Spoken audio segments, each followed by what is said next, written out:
Chapter 451 Bit him. Perhaps the Elder Wand made of elderberry has a powerful force in undying death, but it is definitely not the most ideal existence in the minds of wand makers. At least in Ollivander's view, the wand made of black walnut is the most loyal and impressive existence among all the clutches. All kinds of spells have extremely strong special talents and amplification effects. However, black walnut looks beautiful and has the strongest comprehensive properties, but it is also the most difficult to control. Ms. Caslana, I have to remind you that the black walnut wand has an obvious quirk, that is, it cannot coordinate internal conflicts normally. If its owner deceives himself, its power will be greatly reduced. Elena tightly held the magic wand in her hand, shuttled through the burning woods, using an explosive spell to push Voldemort back from the edge of the badly injured unicorn one by one, and involuntarily came to mind that Ollivander once said, if you ever. It is not an easy task to firmly implement the beliefs in your heart, because in many cases, when you start with a simple idea, it is often not the optimal solution, and even in many cases, it will bring you a lot of unnecessary troubles and disputes. At this time, compromise is always an easier choice. For Elena, for example, she can choose a safer and more sensible approach, watching all tragedies occur coldly, and waiting for the old turnips and old potatoes to come and support, at least in the eyes of most people. Letting a single horn, the death of the beast and the desperate fight with the Dark Wizard were obviously not a reciprocal deal. There is no doubt that if Voldemort wants to stop Voldemort from killing the unicorn, Elena must take action. Only, the battle with Voldemort, oh no, to be precise, the battle with Quirrell as Quirrell was more difficult than she thought. Although in the original book, Harry seems to touch Professor Quirrell's bare skin to cause as much damage as a strong sulfuric acid splash, but for Elena, she doesn't have a spell from her mother. Protect yourself. Even if he was caught off guard by the powerful explosive curse, even if Voldemort today can only attach to Quirrell's Quillow's head and he can't show much strength, Professor Quirrell did not perform as Elena expected. Like that, under the attack of the spell, he instantly lost his combat effectiveness. Come out. The little mouse hiding in the dark. The black-robe wizard made a low and hoarse roar in his mouth, accompanied by a heavy throat as if the trachea had been pierced a few holes, and as if it was a trapped beast in a state of madness and bloodthirsty.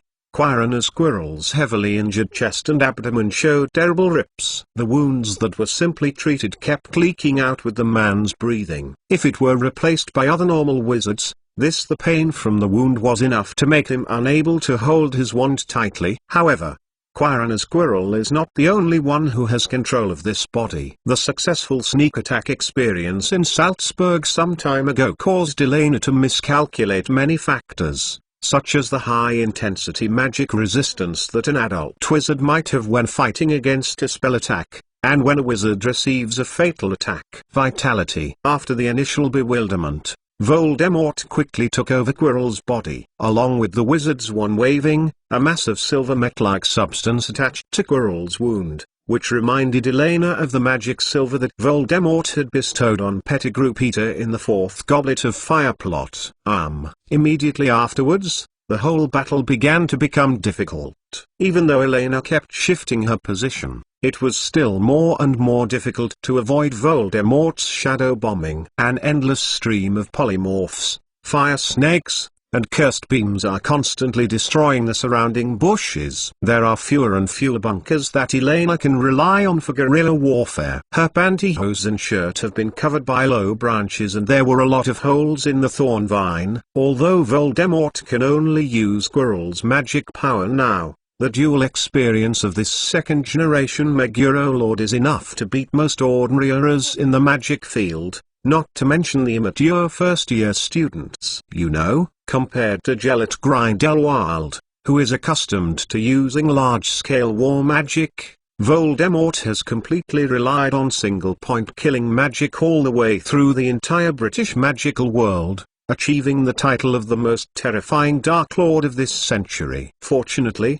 Elena's goal now is not to kill the Dark Lord head.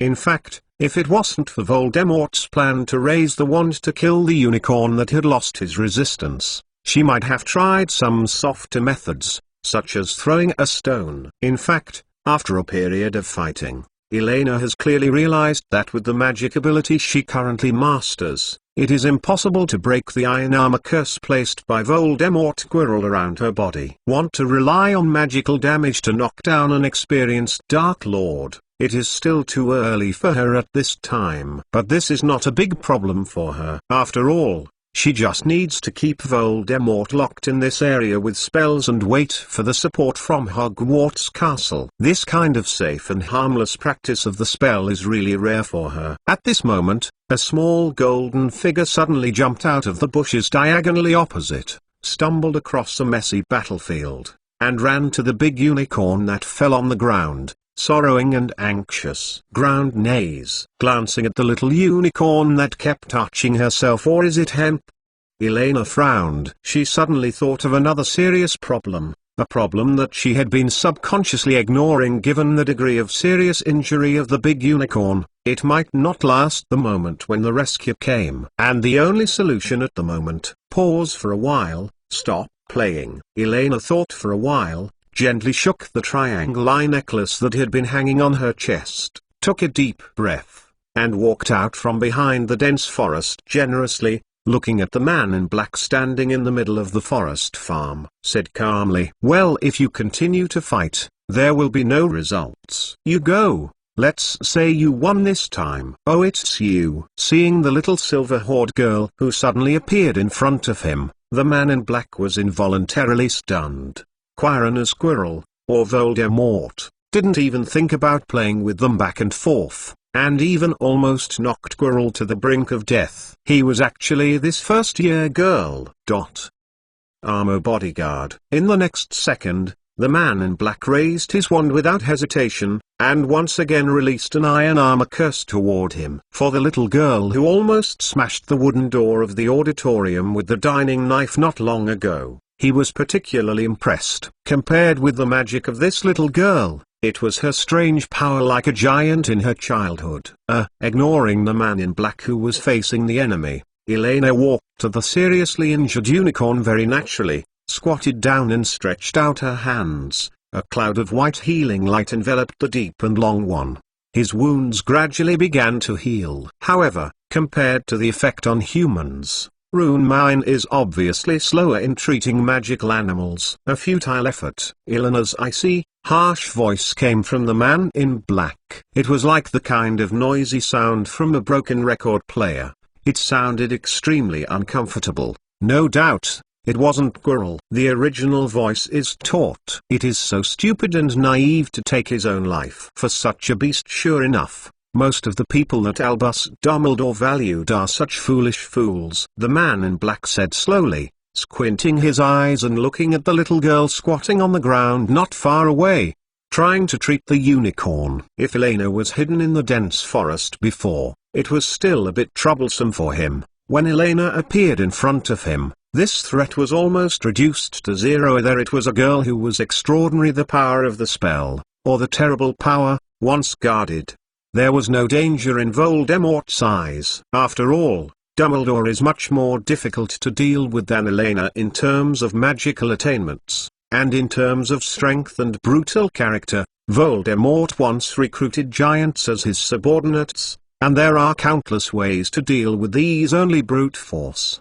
Animal. Sorry, I never thought it was a foolish thing to stick to one's faith. Elena patted the little unicorn beside her lightly, and replied casually, "It's rare that such a little guy is not afraid of me. Since I can spend a little effort to satisfy his wish, I don't think there is anything wrong with it." Interesting. I thought you would say, because you wouldn't just sit and watch me kill an innocent life like this. The long narrow eyes of Voldemort in his black hood were squinted, and he said playfully, under the absolute advantage, Voldemort was not in a hurry to kill the little witch who offended him. Killing a child without fear was no fun for him. I am a chef, and life is equal in my eyes. Elena shook her head, while concentrating on treating the unicorn under her. She replied calmly as if she was talking to her. I respect life, but this does not prevent me from taking food or obtaining potion materials. There is no contradiction between the two. So, if your goal is just unicorn blood and hair, it will be scattered on the surrounding ground. There are many. So, is it the outdated druid magic doctrine? The man in black couldn't help but laughed coldly. You were wrong. Because I wanted to save it, I saved it. It's that simple. Elena stood up, stroked the white unicorn whose breathing had gradually stabilized, glanced at the embarrassed figure in black robe in front of her with a look mixed with pity and disgust. The corners of her mouth were slightly bent, and she whispered, "As for if you must want a reason, because I am Elena Kaslana." Touching the contemptuous and pitiful look in Elena's eyes, Voldemort could not help but feel a wave of irritation in his heart, as if he had seen himself in a mirror, with the same disgusting arrogance. Strictly speaking, there is not much similarity, but it is that he suddenly loses the idea of mocking. I don't know why. Voldemort even raised the illusion that he has always been the mouse played by the cat. I don't know the so-called answer. If this is the last word you want to say in your life. The black man's voice was filled with impatience, and he raised the wand in his hand to aim at Elena. It's a pity that your story ends here, Elena Kaslana, because you have offended the greatest being in this world overwhelmingly. But rest assured, these two unicorns will soon be two, the one who met with you. However, facing Voldemort's flat wand, Elena didn't have a trace of fear in her eyes. Instead, she sighed slightly, glanced at the man in black with that compassionate look, and said unhurriedly, "I remember I said before that you are allowed to escape and will not actively pursue you. Now I will give you one last chance." What an annoying little guy. You don't even know what death is. The man in black, or Voldemort, snorted with a counter-smile, and the tip of his wand gradually lit up. In his long career, faced with death threats, some kneeled down to beg for mercy, and some desperately resisted. But this was the first time he saw him who couldn't see the reality when he died. "Do you know why I shot? Because I knew it from the beginning." Elena shook her head helplessly, moved her wrists, revealing a devilish smile. "Perhaps I can't beat you temporarily, but in the same way, you can't beat it either." Before the man in black in front of him could finish speaking, the girl stretched out her hand directly, pulled out a stunned three-headed little milk dog from her bulging chest, and shook it triumphantly towards Voldemort in her hand. There is no doubt that Quirrell's Quirrell may be a better professor of defense against the dark arts. However, he is only in the category of ordinary people, and he definitely cannot beat an adult three-headed dog. Otherwise he would not have to work hard to extract secrets from Hagrid, directly push the killing curse all the way. This is the right way for the bad guys. Not to mention, on this timeline today, the three-headed hell dog Luwai strengthened by Grindelwald is more than twice as powerful as the original three-headed dog in terms of lethality and endurance. This is what you rely on? Voldemort froze for a moment, then let out a sneer of disdain. Of Ardenor's big melon, a dazzling green light flashed. At the same time, Elena raised the rapidly growing dog in her hand and aimed at the man in black ahead. "Throw it hard, Luwai. Bite him, or. Chapter 452 The Demon King's Confession. Me, Tom Marvolo Riddle, the only descendant of Salazar Slytherin, the leader of the Death Eaters, the initiator of the Second Wizarding War, the Dark Lord, Voldemort, the mysterious man, the demon who can't even mention the name, the undead, the most dangerous in history, the Dark Wizard. In this world, no one but myself can kill even the greatest patron saint of the magic world, Albus Dumbledore. Can only be avoided in my heyday.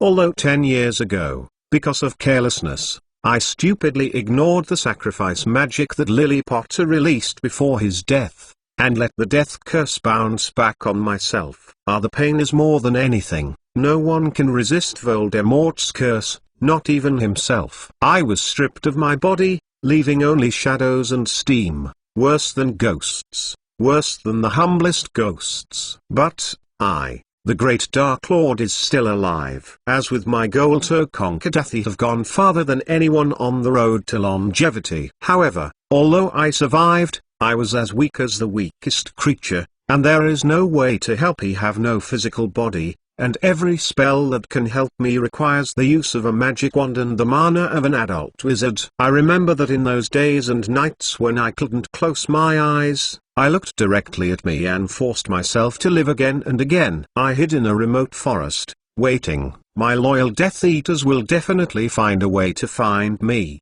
There must be someone who will use magic that I can't perform, and return me a flesh. But I waited for nothing. Gradually, I began to take the initiative to wander around, because I still have one mana left which can be attached to others. But I dare not go to crowded places, because I know that the error is still looking for me everywhere, and I must be extra careful. A full 10 years have passed, from the forests of the Landes province of France to the Bohemian forests of the Czech Republic, from the Galloway forests of Scotland to the Belaves forests of Belarus. I finally reached a young stupid, easygoing young man in the forests of Albania. A fooled wizard. The most wonderful thing is that he is also a teacher at Hogwarts. He is easily manipulated by me. I am possessed by him and asked him to take me back to Hogwarts, monitor him closely, and guide him to execute my orders. And in the same year, the legendary Philosopher's Stone suddenly quietly appeared in Hogwarts Castle. As long as I get it, I can figure out a way to reshape my body, and the great Dark Lord can come back to the world. Everything seems to be getting better. However, in the following new school year, Hogwarts School of Witchcraft and Wizardry began to become unfamiliar. First of all, Harry Potter came to the school, so I had to be extra careful, and directed Quirrell as Quirrell to disguise as cowardly, stuttering, and pitiful to avoid being caught by the suspicious Albus Dumbledore. Immediately afterwards, various boring reforms appeared in the school, but none of them had anything to do with me. As the greatest Dark Lord of all time, I completed all the teaching tasks conscientiously. No one would doubt a taciturn and diligent professor of defense against the dark arts. However, all this started to get worse with the arrival of the old guy named Otto Apocalypse. This is not surprising. I knew that Dumbledore would step down the magic trap to guard the Philosopher's Stone. Although the old guy uses a pseudonym, the great Dark Lord knows that he is actually the holder of another Philosopher's Stone. The legendary founder of alchemy magic Paracelsus. He seems to have discovered me and Strange Leo's relationship, but he didn't choose to tell Dumbledore. Instead, he used it as a threat and forcibly took away my 3 delicious meals every day. The Philosopher's Stone series trap just started. With the arrival of the nosy immortal, the first level has been replaced from a stupid 3-headed dog to a cumbersome and complicated flame magic. Quirrell is just an ordinary wizard, and he can't crack that magic by his strength alone. And as time passed, I felt that I started to become weak again. The unicorn in the Hogwarts Forbidden Forest is my only hope. The blood of the unicorn can extend my life and restore my physical strength, even if it makes me half dead and cursed, but at least I'm alive. In order to drink a bite of the blood of the unicorn, I deliberately chose the day of the Halloween dinner, when everyone's attention was focused on boring celebrations and parties, and secretly left the castle and headed to the Forbidden Forest. With the beautiful tearing sound of the unicorn's flesh, I can feel the wonderful, vivid vitality that I desire. It is flowing at my fingertips. Everything went smoothly as planned. Soon, as long as I drink it, soon, I will conquer death again. This time, no one will be able to stop me again, and I, the greatest Dark Lord in the history of the magical world, the only existence who has overcome death, will once again become a nightmare in this world, and let the world once again be shrouded in the shadow of the Dark Lord. But why? Why did it become like this? This is the first time that I have taken the initiative to hunt in the Hogwarts Forbidden Forest. This is the first time that I have seen the hope of restoring my strength and magic. 2 exciting things are intertwined, and they will bring me more wonderful happiness. There is no doubt that I should have had such a dreamlike happy time. But why? Why would my dreamlike happy time be broken by this stupid mad dog full of fire? Damn it. Why hasn't this filthy and humiliated thing died obediently for me? Why has it chased me like crazy? Blood. My wonderful life. Let me lick. Whether it is left on the leaves or infiltrated into the soil, just let me lick it, just a mouthful. Damn beast, don't bite my robe again, don't push me to the limit. You are to save the unicorn. Yeehaw want to eat it, do not bother me, just a little bit, a little point like. Damn, you wild animal who doesn't know what a decent animal is, let go of my robe. Avada Nor's big melon. Wow. Wang. Roar. The once unfavorable of Idaso's life curse hit the damn three-headed dog, as if hitting a stone. It was of no use, to be precise. Most of the curses hit the damn three-headed dog. It has no effect on it. Why? Exclamation mark.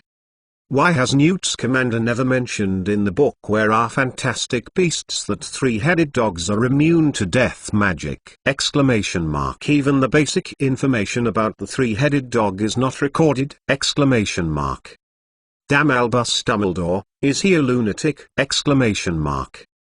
Actually indulging students to keep such dangerous magical animals as pets, and then back to school. I must report to the Ministry of Magic and the school board, and drive the damn little silver-haired bastard and this big stupid dog out of Hogwarts. The first place, the second place, 10th place, the 11th place. While avoiding the three damn big dogs behind, the great Dark Lord calmly counted the mud blocks in his hands mixed with unicorn blood, and planned his next moving path in an orderly manner. As for the large bloodstains that are not easy to collect and take away, he has almost licked it secretly once. He could clearly feel that the mysterious power in the unicorn's blood was feeding back his weak soul, plus the bloodstains on the mud in his hands. It could still last a long time. Damn big dog, little guy who lives and lives. After a while, the Dark Lord, who had recovered a little bit of strength,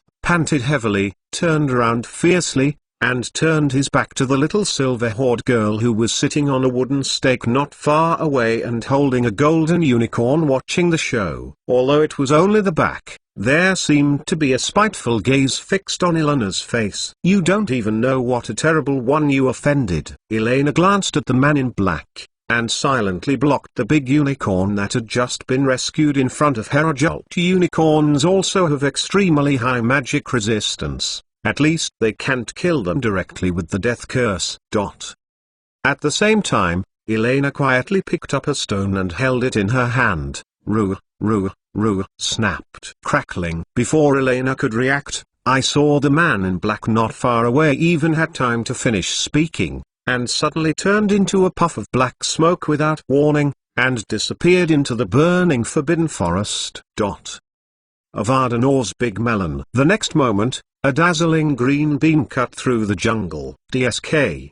Did you run away? Sure enough, it's still old, and the movements are still a bit slower than before. Grindelwald shook his head and sighed melancholy. If you changed to the past, without his permission, almost no one can use phantom migration to escape in front of him. Sighing for a moment, Grindelwald tapped in the forbidden forest, extinguishing most of the flames around him, turned around and looked at Elena, whose clothes were a bit tattered. Her old face was full of words. Got nervous. Little girl, are you okay? By the way, who is that guy? Who knows? Anyway, it's a guy who can't even beat a dog. Don't care. Elena glanced at the bumpy ground, and sighed in a rather complicated way. It is an admirable desire to survive, and those who can achieve great things have some great characteristics that people can't imitate. Why is it that the other party is the bad guy, but in the end, there is an illusion that he is the heinous devil? Without explaining too much, Elena raised her head and looked at Grindelwald. I'm hungry. Don't worry. Your appearance is not suitable for going back to the party.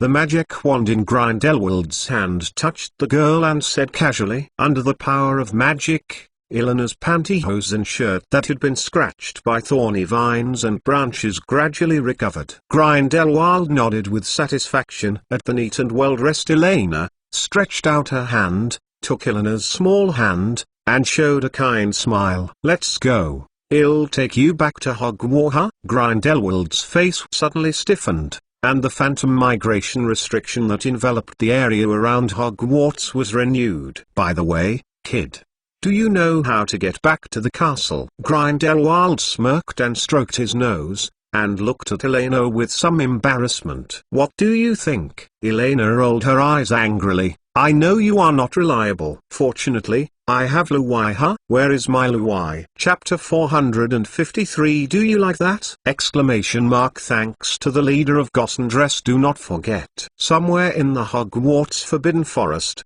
the location is unknown. The black smoke gradually condensed into a human form. Quirrell panted heavily, and his figure appeared on the edge of an ancient tree entwined by snake-like vines. The original hood had been lifted, and his face flashed. There was a tremor of fear. "What is that?" His lips trembled, and his words were incoherent. "My great master, just now the power of that spell. I have never seen such a terrible killing spell. Who is that kid?" For the first time in so many years, Quirrell faced such a powerful and swift spell that his brain was blank at the moment. The green light flashed, and he even forgot to open his mouth to resist. Had it not been for the Dark Lord to temporarily take over his body, he might have been reduced to a cold corpse at this time. "Paracelsus, Paracelsus," a hoarse and low voice answered, with a strong resentment and hatred in the voice. Just now, Voldemort exhausted his little physical strength that he had managed to recover from this period of time. If it hadn't been for the blood power of those unicorns to feed back, he might not even have the strength to speak. And what made him even more angry was the hesitation displayed by Quirrell. "Incompetent guy. I feel your cowardice,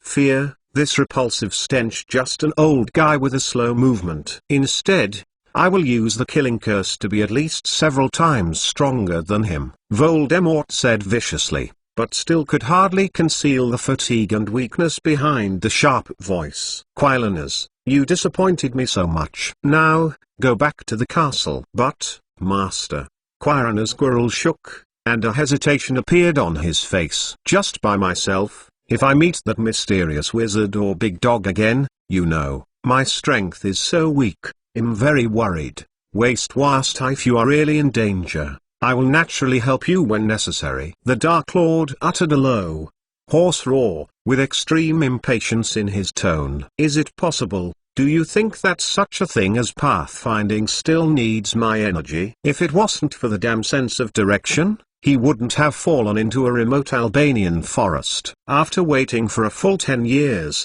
he finally waited for an ignorant and stupid crappy wizard, Quirrell. You know, during the first time when he became a wandering spirit, Voldemort once thought about going to Lestrange Manor to find his most loyal servant and subordinate Bellatrix Lestrange, but until Voldemort read the news of Bellatrix Lestrange's arrest from the roadside newspaper, he also failed to find the correct path to Lestrange Manor in this chaotic world. You know, when the manor was at its peak, the great Dark Lord had never worried about these minor issues. Those loyal Death Eaters, and every wizard who had a grudge against him and dared to call his name, were like a torch in the night, lighting up the entire chaotic world in his mind. The Dark Lord is everywhere, omnipotent. He is in charge of the fear of the entire magical world. I'm sorry, master. I'm going back to Hogwarts." Feeling the displeasure and anger of being possessed by the great existence in his body,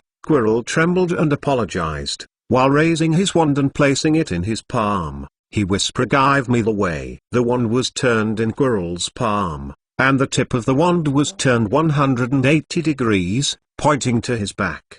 Quirrell glanced at the wand in his hand and said softly, suddenly realizing it, "Ah, it should be here. We ran backwards before." "Shut up, you idiot. If it weren't for me, you would be a corpse now." "I don't know why, since I met that little guy, All his plans have been disrupted. Volume humble. I just want to continue my life. I can't beat the dog, eat the soil, the demons. I feel like my soul is going to be angry. It got to boil. Even when he faced Dumbledore, he had never felt this way. Fortunately, the power of the unicorn blood has allowed him to recover at least a little bit of physical strength now. Maybe it is still a bit difficult to release magic, but if it is just a simple curse and rant, he can still barely do it. Lord, Master, don't get excited, pay attention to your body. Quirrell swallowed and said cautiously, preparing to take a step. At this moment, the two one person, one ghost, heard a roar like a nightmare beast. Wow, Master, the dog is chasing. What are you doing in a daze, fool? Do you still want me to deal with that dirty and mean mad dog? But phantom migration can't be used again. Don't you have long legs? I really want to turn you into a big snake, so that at least I won't ask such stupid questions. Wow. Go away, you mean dog. At the same time, on the other side of the Forbidden Forest, the same location is unknown. Grindelwald sat on a bare wooden stake, and after listening to Elena's account of what happened just now, the expression on his face was particularly ugly, and the corners of his mouth twitched a few times, trying to suppress the anger in his heart. As time went by, the first generation of the Dark Lord also began to experience Dumbledore's feeling of myocardial infarction. The old wizard took a deep breath, raised his eyebrows, and said without a smile, speaking of which, you almost got yourself in to save a unicorn. It just looks dangerous, very measured, but in fact everything is under control. Elena glanced at the gloomy old potato, feeling a little suffocated in her heart, showing a stiff smirk, kept tapping her fingertips on her chest, and whispered with her eyes erratic left and right. Although it was a little bit irrational to directly attack Voldemort, it was good from the result. Everything is under control? Do you think I am blind? Jealous Grindelwald scanned a circle of messy jungles with this clearing as the center. The surrounding bushes were almost all broken by the waste, either burning flames or destroyed by dog claws or curses. As for the center of the open space, which serves as the fire center, the ground is full of large and small potholes. The dirt in the forest seems to have just been chewed by a dog. It is hard to imagine that there is a missing piece everywhere. How fierce the previous battle was. The situation is so severe that you have to restore Luwai to his original shape. You say you are in control of this situation? A blue vein broke out on the old wizard's forehead, and he stretched out his finger to poke the bear boy in front of him on the forehead. Not to mention, if any wizard who can hunt unicorns alone, if he is really aggressive, he will probably be able to avoid the three-headed dog before dying and cast a curse at you. Since returning from Salzburg, Grindelwald has found that Elena seems to have awakened some strange preference, and is very keen to get involved in various battles beyond her age. Or to put it another way, Elena Caslana, this child is a little bloated. As a combat wizard at the top of the magical world, Gellert Grindelwald is well aware of the evil consequences that this mentality may produce. If it is not stopped in time, this little girl may have difficulty living well enough to be alone. When I return to Hogwarts Castle, I will propose to Albus that I will add at least one curse combat course to you every week. It is time for you to clearly understand your shortcomings and limitations. Grindelwald glanced at Elena, who was hiding behind her head, and said in a tone that couldn't hold her beak, at least it won't make you rashly provoke someone one day and suddenly die in a corner no one knows. That's not because the situation is urgent. If I don't take action, that big guy will be killed. Elena stuck her tongue out, hugged the little golden unicorn in front of her, and explained with a smirk. You know, I have always liked magical animals. Humphrey, you just need to fool others with that. I don't know you yet. Grindelwald snorted coldly, interrupted Elena's weak defense, and pointed his finger at the little unicorn in the girl's arms. Do you like that? You are a greedy body. Not the same. Not the same. Unicorns cannot be eaten. Elena shook her head solemnly, pressed her hands slightly, hugged the agitated golden cutie in her arms, raised her head seriously and looked at Grindelwald in front of her, and retorted softly, "Killing a unicorn is an extremely cruel thing. Although the blood of a unicorn has the power to extend life, from the moment its blood touches our lips, our life will be cursed and become a life that's half a lifetime. This is what you taught me when you were at Newmengard Castle." "Oh, really?" Grindelwald glanced at Elena, and the little unicorn that had been spotted with a smile, and raised his eyebrows.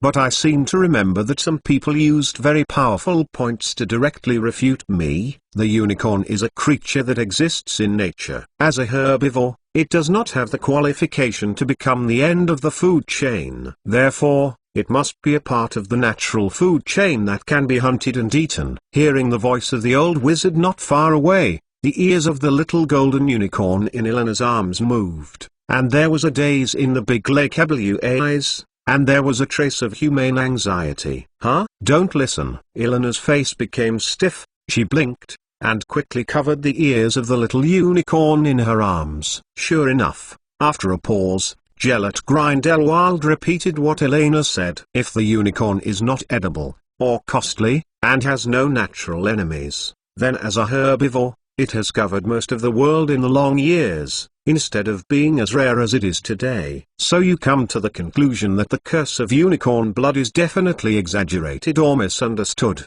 The old man's voice didn't know what magic was being cast, as if it was ringing directly from Elena's ear, rather than coming from a distance. "For example, if a unicorn is hunted for the purpose of eating and eating, it is very likely that the so-called blood curse will not be triggered.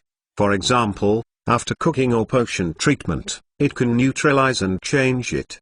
At this moment, the little unicorn that was originally held by Elena suddenly used force and broke free from the girl's arms. I saw this little golden guy hurriedly ran to the big unicorn that stood up slowly, his eyes wandering back and forth between the two humans in front of him, his eyes full of tension and confusion. "Shut up." Finally, "There is a little animal who is not afraid of me." Elena stared fiercely at Grindelwald with a smile like a chrysanthemum, turned her head and looked at the two unicorns, one big and one small, and said softly, trying to express her kindness, "that as long as it's not starving to death, I won't eat you, Guru Gulielu." As soon as the girl's voice fell, a series of sudden bellows rang in the clearing. Gringotts, another big chapter with more than 3,000 words. Thanks to the leader. As it was written, suddenly a little bit of Quirrell's Voldemort's CP.M.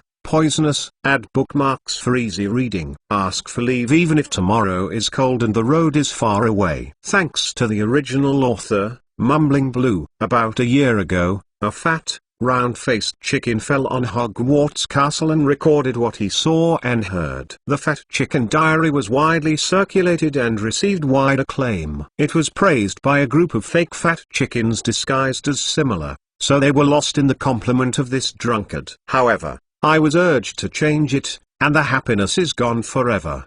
19 years are about to pass. Looking back on this year, it is simply terrible. A fat Scottish round-faced chicken was exhausted in just 1 year, and felt weak in the face of the threat of changing blades and boiling soup. The fat chicken became hungry and thin, from a cute and happy little pigeon to a little pigeon that can only see oh. Recalling the glory of this year, Hogwarts made Fat Chicken, but he also restrained Fat Chicken. And it has been a long time since he went to see other beautiful scenery. As the cold winter was approaching, Fat Chicken faced the coming heavy snow warning. He looked at the brazier lit with banknotes, but felt a chill, and then threw another banknote into the brazier. Fat Chicken looked confused and saw the past happy times in the fire. Although it will be tired, wind and rain, but the scenery along the road is very charming, and the friendly greetings are very warm. The fat chicken in the dream flew away from the Hogwarts castle, struggling to spread its wings, and it was so happy in the endless fields and the vibrant jungle. When he woke up from the dream, Fat Chicken's confused eyes became firm in the face of the eager gaze that reminded him, "The world is so big, I want to see it, even if the road is far away in the cold tomorrow." Fat Chicken finished the latest diary, left a letter and left quietly. The letter tells that the fat chicken will set off before the heavy snowfall, all the way south, dancing in the warm winter sun, feeling the beautiful scenery along the way, and coming back next spring. Fat chicken wants to be willful once as a migratory bird, looking for the first happiness, and perhaps sending back the letters he saw and heard along the way. Goo, it's too late to work overtime. I will make up for it tomorrow. Chapter 454. So it was you, Professor Quirrell. Don't be afraid, I'm not malicious. Facing the approaching white-haired dumpling, the two unicorns stepped back slightly. Unicorns are friends of wizards, and friends won't hurt them, The two unicorns, one large and one small, took a step back again. Unlike most ordinary creatures, the unicorn is a kind of magical creature that is very sensitive to the breath of life. In the spring and summer when the flowers and plants bloom, they will carefully avoid eating the beautiful flowers in bloom, and when facing wizards or other strange creatures, they can also judge by the aura surrounding the opponent's body, dangerous or not. Compared to the cruel black wizard before, in the vision of these two unicorns, the little flat-chested and white-haired lorry in front of him exudes more restlessness. The difference between the two is as small as a small one. Grass and towering ancient trees. As an academic otaku wizard, Quirrell doesn't have much chance to kill for the time being. If you consider that the Silver Horde Witch is still a human cub, this level of murderous aura almost means that since she was able to hunt, she has been killing almost every day, ending life with her own hands and enjoying food, which are two completely different states. Therefore, the brighter Elena's smile, the more scared the two unicorns, one big and one small. Not to mention, did her belly just scream? Exclamation mark. That's definitely the sound of being hungry, right? Exclamation mark. Their unicorns can understand human language. Don't laugh. Isn't it all to blame you for ruining my reputation just now? Elena glared fiercely at the old potato who pressed her lips tightly around her, trying to hold back her smile. The little dumb hair on top of her head was furious, and she turned her head to look at the two unicorns. The smile faded away, and he said angrily, "Hey, I just saved you." Sizzle. Before Elena could finish her words, I saw the big unicorn who had just stood up and revealed a weak voice and suddenly screamed, then lowered his head and slammed into a mossy stone next to him. Bang, click, accompanied by a dull crash, the beautiful spiral-shaped long horn on the big unicorn's head broke away from the root, and the unicorn shook its head, including the one with some silvery white bloodstains. Long horns were placed in front of Elena. The little golden unicorn also followed timidly and touched the back of the girl's hand with its little horn. Then, the two unicorns, one large and one small, turned their heads quickly, and ran into the depths of the forbidden forest without looking back. Wait, I don't want this. Elena lowered her head and looked at the thick, long and hard, but inedible unicorn horn, her face a little stunned. The sharp horns of unicorns have strange magical powers, and this kind of animal horns actively sent by living unicorns has magical power far surpassing those of common unicorn horns. Whether it is used to make antidote or magic items, it can be regarded as an exceptionally rare material. But for Elena now, this thing is completely useless. Even if this unicorn horn is worth $1,000, is she, Elena Kaslana, the kind of person who lacks money? Does she need this primitive material compensation? Exclamation mark. Her only wish now is, come back, come back. I don't want your horns. I want to find a way back to school. After staying for a second or two, Elena reacted quickly and chased after the unicorns disappeared. There is no doubt that Grindelwald, who is also a road silly, can't count on it at all. The big stupid dog ran out of chasing Voldemort again, and now I don't know where it went. The two unicorns. It's her last hope for dinner tonight. Hey, Elena. Wait. Don't run around. Grindelwald, who was watching the play next to him, looked at the white-haired dumpling that jumped out like a rabbit. His face changed. After the use of phantom migration was restricted, Once the two were separated in the vast Hogwarts Forbidden Forest, Grindelwald would not be so easy to find Elena again. The most important thing was that he did not know him either. Road. You go to Luai, it may still be chasing the man in black. He'll chase the unicorn. See you at the castle. The girl's voice faintly floated out of the gap in the woods. By the way, old man, be careful of the man in black. Don't be too careless. As the saying goes, even if Quirrell's injury is not light, Elena knows very well that Voldemort's threat is actually greater when the chasing and fleeing two sides are out of place. This kind of general all wizards who are focused on continuation of life may be weak in frontal attack, but they definitely have extraordinary talents in hiding, running away, and counter-killing. Based on Elena's understanding of Grindelwald, the old man would probably draw a circle for her, telling her to stay inside and not move, and then go alone to find Luai, who was lost, and chase and kill the escaped second Dame Black Demon King. However, in this way, it is equivalent to pinning all hopes on Grindelwald. There is probably no problem going back to the castle, but when I can go back, it's hard to say. Elena doesn't want to squat alone in the Forbidden Forest and count ants, especially in this area. Now even ants are there.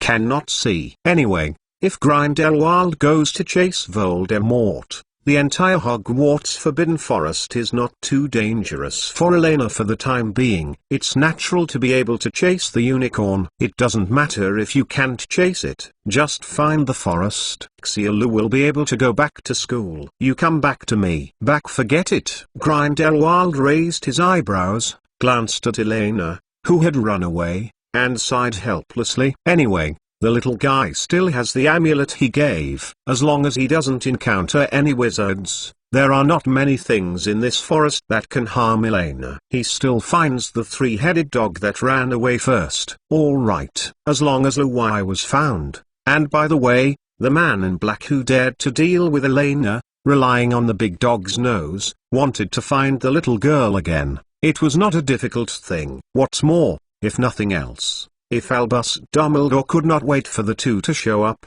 he would have come in to find someone. As the principal of Hogwarts, Dumbledore is at least good at finding way and people. A few minutes later, outside the Forbidden Forest. Master, we are going out soon. Don't worry. Quirrell looked at the sparse forest, let out a long sigh of relief, and muttered to himself in a low voice, "Today Quirrell looks particularly embarrassed all over his body. The black wizard robes have long been missing. The chest and abdomen are covered with coagulated blood spots and scorch marks, and there is a deep left leg claw marks. Fortunately, the beast is just a beast after all." After paying a little price, Quirrell, with the help of Voldemort, finally restrained the big dog temporarily in the dense forest vines not far away. Although it may not be controlled for long, it is enough to get him back to Hogwarts Castle is out. Shut up, fool. Of course I know I'm going out soon, but obviously you have been asking before. Quirrell whispered. Since Voldemort had possessed him, he had developed this habit of talking to himself. In fact, Voldemort could actually perceive it even if he didn't need to utter a sound. However, this time Quirrell did not wait for Voldemort's answer. On the contrary, he suddenly felt his body lose control again. Without warning, his left hand drew out his wand and waved it in the air. A serpentine shield was condensed out of thin air. Duang. The next moment, a hot magical beam shot from behind, hitting the shield with a muffled noise. Hold on. Did I allow you to leave? At this time, an old voice floated slowly from behind. It's just that the unpredictable atmosphere was destroyed by the old man's rapid breathing that was not completely suppressed. Without that kind of high temperament, obviously, after losing phantom migration, jungle chasing became a physical activity. Barking. Immediately afterwards, a series of dog barks that made people headache rang. Quirrell's face changed, and he looked at the old man who appeared behind him solemnly. The wand in his hand trembled slightly, and his eyes unconsciously brought a touch of despair. At the same time facing an old monster who has lived for hundreds of years and a three-headed hell dog that only exists in the legend. This is really too difficult for him who has just become an official professor. More importantly, the Great Dark Lord had almost exhausted his energy in order to help him get rid of the big dog. Now he can say that he does not have any possibility to fight the old wizard, even the strength to run is left. How much is down? Huh? So it's you, Professor Quirrell. Grindelwald glanced at the pale young man before him and grinned. I remember I specially emphasized it to you. If I dare to touch the hair of that little girl of Elena, I will. Chapter 455 Accumulate Experience. Why is it because of Elena Kaslana again? Exclamation mark. Wait, so? Isn't it because of unicorn poaching? Yes, I almost forgot. As a philosopher's stonemaker who has lived for hundreds of years, Paracelsus may have used more magical animal materials than he has seen in his life, but it is a wild unicorn, not to find fault for a beast. After hearing the voice of the old wizard, Quirrell flashed several thoughts in his mind. Was this the reason? Quirrell and Voldemort breathed a sigh of relief at the same time, which made it much easier. After all, even though they were a little embarrassed, they had been passively beaten during the entire brief exchange of fire. Strictly speaking, they had indeed never met that little guy at once. I finally waited until I could start the counterattack. Elena summoned a three-headed hell dog from her chest and drove him across the court. She was busy collecting the dirt on the ground that was stained with unicorn blood. It was too late. It is impossible to fight back. Professor Quirrell, I said, if you dare to hurt that kid, I will kill it myself. Wait. I haven't even touched a single hair of her. However, before Grindelwald could finish speaking, the young Defense Against the Dark Arts professor suddenly took the initiative to remove the wand in his hand, turned and looked at the old wizard, with a bit of humiliation and a bit of indignation, said loudly, from the beginning to the end. From the beginning to the end she was all hitting me. Huh? Is that true? Grindelwald's face froze, and the aura that was finally brewing was interrupted again. Until now, Grindelwald finally had time to see clearly the tragic situation of the young wizard in front of him. If Quirrell said other reasons, Grindelwald might have a lot of hesitation, but only this kind of victim cry. The old devil almost believed it for the first time. Mostly, the current appearance of the poor Defense Against the Dark Arts professor is no longer utterly embarrassing. As Halloween approaches, the temperature in the Scottish Highlands has dropped to a low level of the year. Even when wearing autumn clothes, you can feel the coolness. However, Quirrell now only has a single layer of broken inner lining. With the bleak forest wind blowing, Grindelwald could clearly see that the young wizard shivered unconsciously. Quirrell's clothes on his chest and abdomen had long been shattered into torn cloth strips, and the exposed skin appeared unnaturally bloody. If it weren't for the silver unknown magic covered on it, it's just this one wound, enough to make most humans lose any ability to act. As Grindelwald, who taught herself and witnessed how Elena turned ordinary explosive spells into a lethal spell almost similar to the black magic level, Grindelwald just glanced at it and knew the wound on Quirrell's body. The high probability is from the handwriting of the white-haired dumpling. There is no doubt that this is probably the reason why Elena triggered the unbreakable oath, although the specific situation at the time is not clear. But from the contract situation, at least one thing that Grindelwald can be sure of is that Elena is definitely the first party to attack. And judging from the miserable situation of Quirrell, it must have been a sneak attack as always. But Grindelwald squinted his eyes. Just when Quirrell thought the old man was going to ask more questions, the old wizard raised his wand and pointed forward without warning. A hot magic beam struck him on the cheek. The trees behind. Maybe it didn't happen, but you beat it back, right? Seeing the young wizard in front of him who had escaped his curse again dangerously, Grindelwald raised his eyebrows with interest, and said softly and slowly, the curse flew forward. And you should have shown a certain degree of threat. Otherwise it is impossible for the child to take the initiative to release the three-headed dog. Elena is not injured, only that she is lucky, and the strength is barely able to pass. Oh, don't look at me with that kind of surprised eyes, otherwise you want to hear something. Meaningless sympathy and patient judgment of right and wrong. I'm sorry, that's Dumbledore's style of doing things, not mine. Unlike Albus Dumbledore, Grindelwald has always adhered to the habit of taking the initiative to eliminate hidden dangers in advance. Perhaps in terms of this incident alone, the poor defense against the dark arts professor did make more sense than Elena, but for Grindelwald, it was never which side had more sense to influence his behavior. Damn it. How come you are an unreasonable bastard again? Quirrell cursed in a low voice, a little embarrassed to dodge the light of the curse, without hesitation, turned around and ran towards the exit of the Forbidden Forest. Three-headed dog of hell plus a few hundred years old. The legendary wizard, this is no longer what he can deal with. I saw him running fast, whizzing back all kinds of spells from the wand in his hand. Compared with the aging first-generation Dark Lord, the young and strong Quirrell has a particularly obvious advantage in physical fitness. At least in this kind of forest chase, just pay attention to protection and dodge spells, and run. It can still run away. The premise is the other party must also abide by the rules of walking chase. Sure enough, he is a young man, and his physical strength is really good. Grindelwald glanced at the fast-running young man not far away, tried to chase 2 steps forward, stopped decisively, turned around and climbed onto the back and chin of the huge three-headed dog next to him. Yi Yang, Luai, catch up with him. Facing the curse cast by Quirrell, Grindelwald didn't mean to dodge. The lazy one shook, and a semi-transparent arc-shaped magic shield emerged, underlining all the oncoming attacks.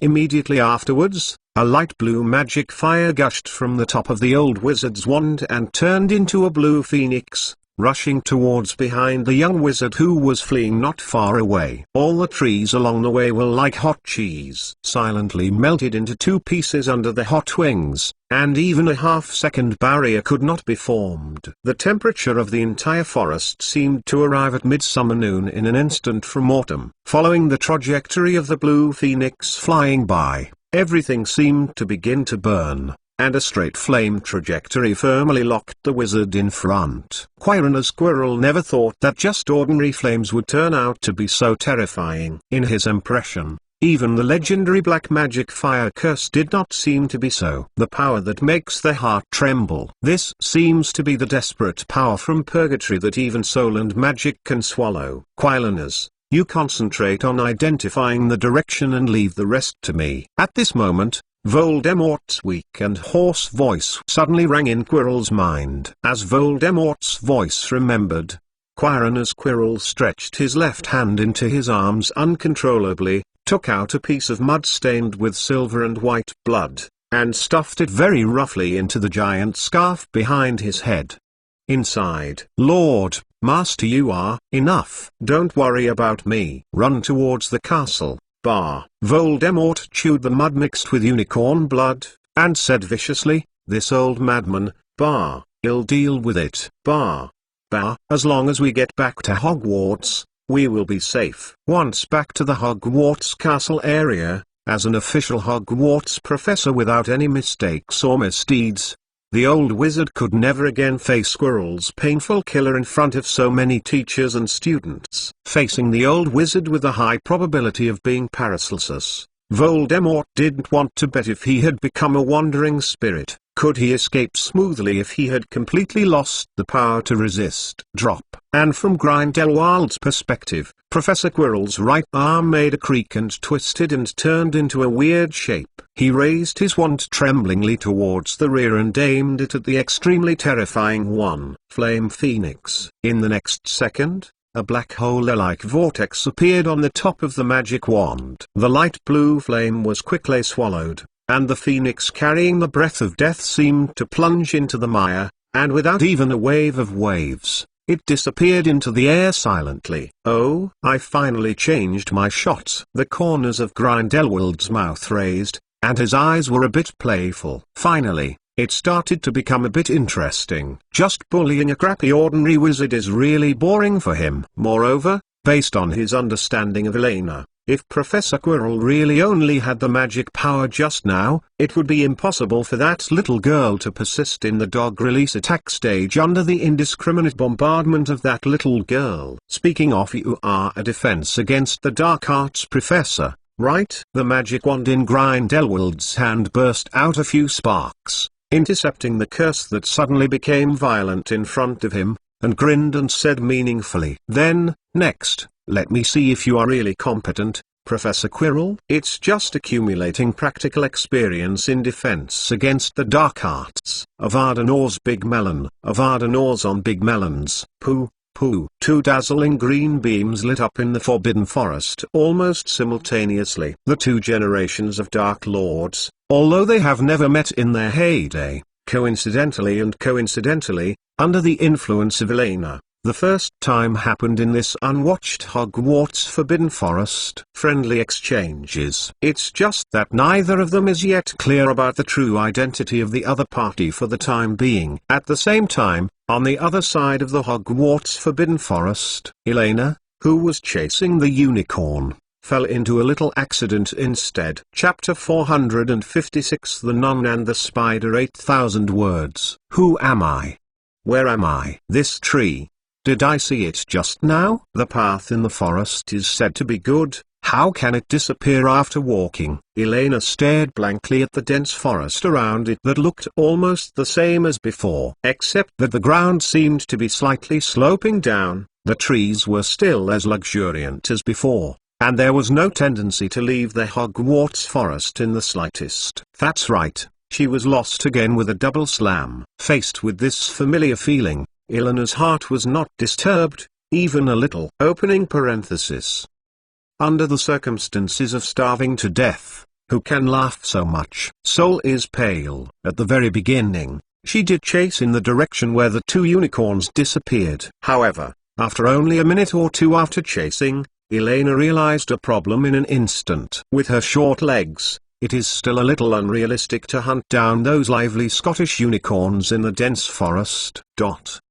Fortunately, just when she was about to return on the same path, she walked and saw a vague forest path. Recalling the tip from Hogwarts hunting ground guard Rubus Hagrid, when you are walking in the Hogwarts Forbidden Forest, as long as you don't deviate from the trail, it is usually difficult to get lost or encounter any danger. Therefore, Elena decisively gave up the unicorn plan and chose plan to follow the instructions of the elders and find her way automatically. But the path that people walk out always has a beginning and an end. The big deal is a little walk in both directions, and you can always successfully return to the entrance of the Hogwarts Forbidden Forest. If you are lucky, you will be a success. If you are not lucky, you will at most try one more time. However, the premise of this is, this path must be the path that mankind took. Looking at the poop of unknown magical animals and the scattered footprints in front of him, the corners of Elena's mouth twitched. It wasn't until then that she suddenly realized an important issue. Judging from the frequency of human wizards' activities in the Hogwarts Forbidden Forest alone,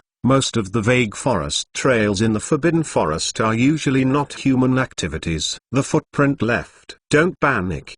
The problem is not big, just go back the same way. Elena took a calm breath, squinted her eyes, trying to distinguish her footprints on the ground illuminated by the magic wand, but with her current size and weight, she couldn't stay in this dense primitive jungle. What an obvious trace. After she stopped and turned a few times, she couldn't even tell where she was coming from. So hungry, I'm really hungry. Elena hummed softly, calmed down and thought carefully. There are various groups of magical animals living in the Hogwarts Forbidden Forest. Most of them have a certain wisdom. As long as you encounter any of these creatures, most of them can find ways to communicate well and let them help lead the way. She may not be able to see the legendary Yeti, but there are also unicorns, giants, eagle-headed horse-body-winged beasts and other communicable species, and the most ideal of them, of course, still is a complete social system. Horse tribe. At this moment,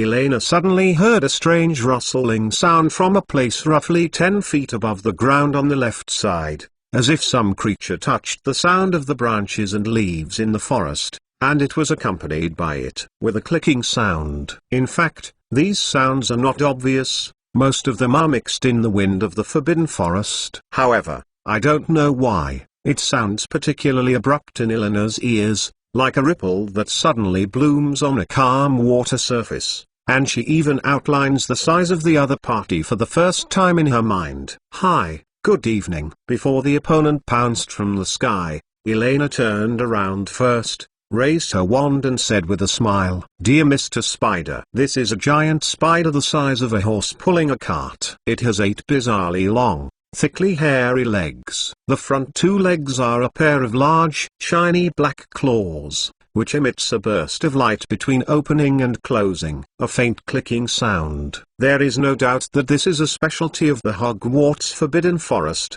the 8-eyed giant spider tribe." Facing the magic wand that was close at hand, the spider that had been silently lurking to the upper left of Elena, the spider preparing to pounce suddenly froze, and a trace of fear flashed through the 8 terrifying black eyes. As a magical creature living around Hogwarts Castle, it is well aware of the power of these human wizards, and if this is a human cub, when her wand is aimed at it, it is quite a terrifying threat. The most important thing is that it can vaguely feel the malice hidden in the little thing in front of it. "Hello.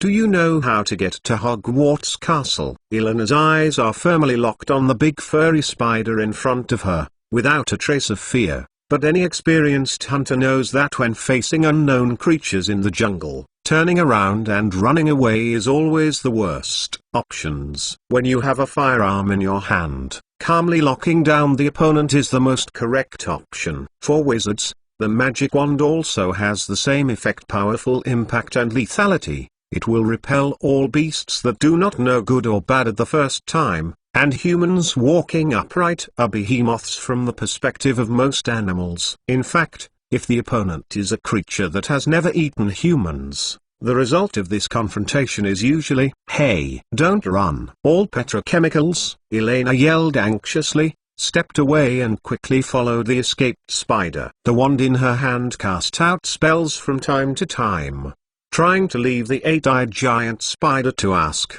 Road. "I've chased and lost the unicorn once. If I miss the big spider that I encountered with great difficulty, she doesn't know when she will be lucky enough to encounter a live magical animal again." After all, the Hogwarts Forbidden Forest is too much big. Compared with the previous failed chase, this chase process is obviously much easier. Although the big spider relied on the advantage of 8 long legs to throw Elena away effortlessly, the gradual surrounding environment became the most eye-catching signpost, guiding Elena to move on. As the girl progressed, the ground was gradually sloping downwards, and the surrounding trees became more and more sparse. Many trunks showed an unhealthy grey color, as if they had been eroded by some pests, and the branches and leaves were covered with white spiders. Network. After about 5 or 6 minutes of chasing, Elena came to the edge of a wide depression. The trees that were originally in the recessed ground have been cleared away. From time to time, a few spiders crawled on the ground covered with thick fallen leaves. When I stepped on it, I felt like walking on the thick carpet in the common room. In the center of the recessed ground under the stars, it was a terrifying sight that was enough to scare most people. Spider. It's not like the common small spiders that crawl away in a hurry, but each one is the size of a domestic pig. 8 A's, 8 legs, dark, hairy, waving black and bright big claws and making a click. The 8-eyed giant spider with a clicking sound. What a huge ethnic group. Elena squinted her eyes, scanned the densely dense giant spiders in the recessed ground, and shook her head quite sighingly. Biological invasion, even in the magic world, is indeed a problem that cannot be ignored. According to the record in Where Are the Magical Animals, the 8-eyed giant spider is a huge, cruel spider. The adult spider has legs stretched to both sides, spanning up to 15 feet, and is a high-risk carnivorous magical creature with certain wisdom. The most important thing is that female 8-eyed giant spiders can lay 100 eggs at a time, but the incubation time only takes less than 3 months. The 8-eyed giant spider population in the Hogwarts Forbidden Forest is alive. It has been nearly 50 years. If it were replaced by an ordinary virgin jungle, perhaps there are only giant spiders in the forest that have been infested with disasters. The giant spider that had escaped from Elena was at a point below the steep slope, next to a misty, hemispherical giant spider web in the center of the depression. Its companions surrounded it round and round, and the activists sent each other out. A click of a click seemed to be whispering something, accompanied by the giant spiders complaining. Elena guessed. One after another 8-eyed giant spider turned around, and 8 fierce black compound eyes looked up and down at the little human witch that appeared on the edge of the recess, exuding an atmosphere that is becoming more and more disturbing, and the only reason to stop them from coming up is people. Aragog. People. Elena faintly heard such a sound from a noisy cleavage not far away. Obviously, as a community of magical animals with strict hierarchies, the elders really need to decide in the face of this unexpected situation, and this also happens to meet Elena's demand. She's just looking for a guide. Soon, from the misty hemispherical spider web, a giant 8-eyed giant spider the size of a small elephant came out. Its body and legs were black and grey, and each of the ugly heads with large claws. The eyes are covered with a layer of white fog. There is no doubt that this is the pet Aragog kept by Hagrid. It is a blind man. "What's the matter?" Aragog said, 2 big chelators moving quickly. Compared with those ordinary 8-eyed giant spiders, its voice is much clearer and thicker than those of small spiders. "People, Aragog. People." The spiders gathered around Aragog excitedly waved their big claws, making a clicking sound, and at the same time pointed at the little silver horde which standing on the edge of the recessed ground in a daze. "Is it Hagrid?" Aragog shook the big claw in confusion, and the 8 milky eyes stared blankly. "No, it's a stranger." "Then kill him." Click, click. The giant 8-eyed giant spider said impatiently, "Don't bother me because of this kind of thing. I'm sleeping." However, before Aragog could finish speaking, a sharp curse sounded suddenly on the edge of the recessed ground. Explosion. Boom. Accompanied by a deafening roar, several trees around Elena were lifted up by their roots, and the fragments were thrown around. The shockwave formed by the explosion swept across the entire recessed area, causing all the 8-eyed giant spiders to subconsciously stop their activities. The sound of big claws. "I am a friend of Hagrid,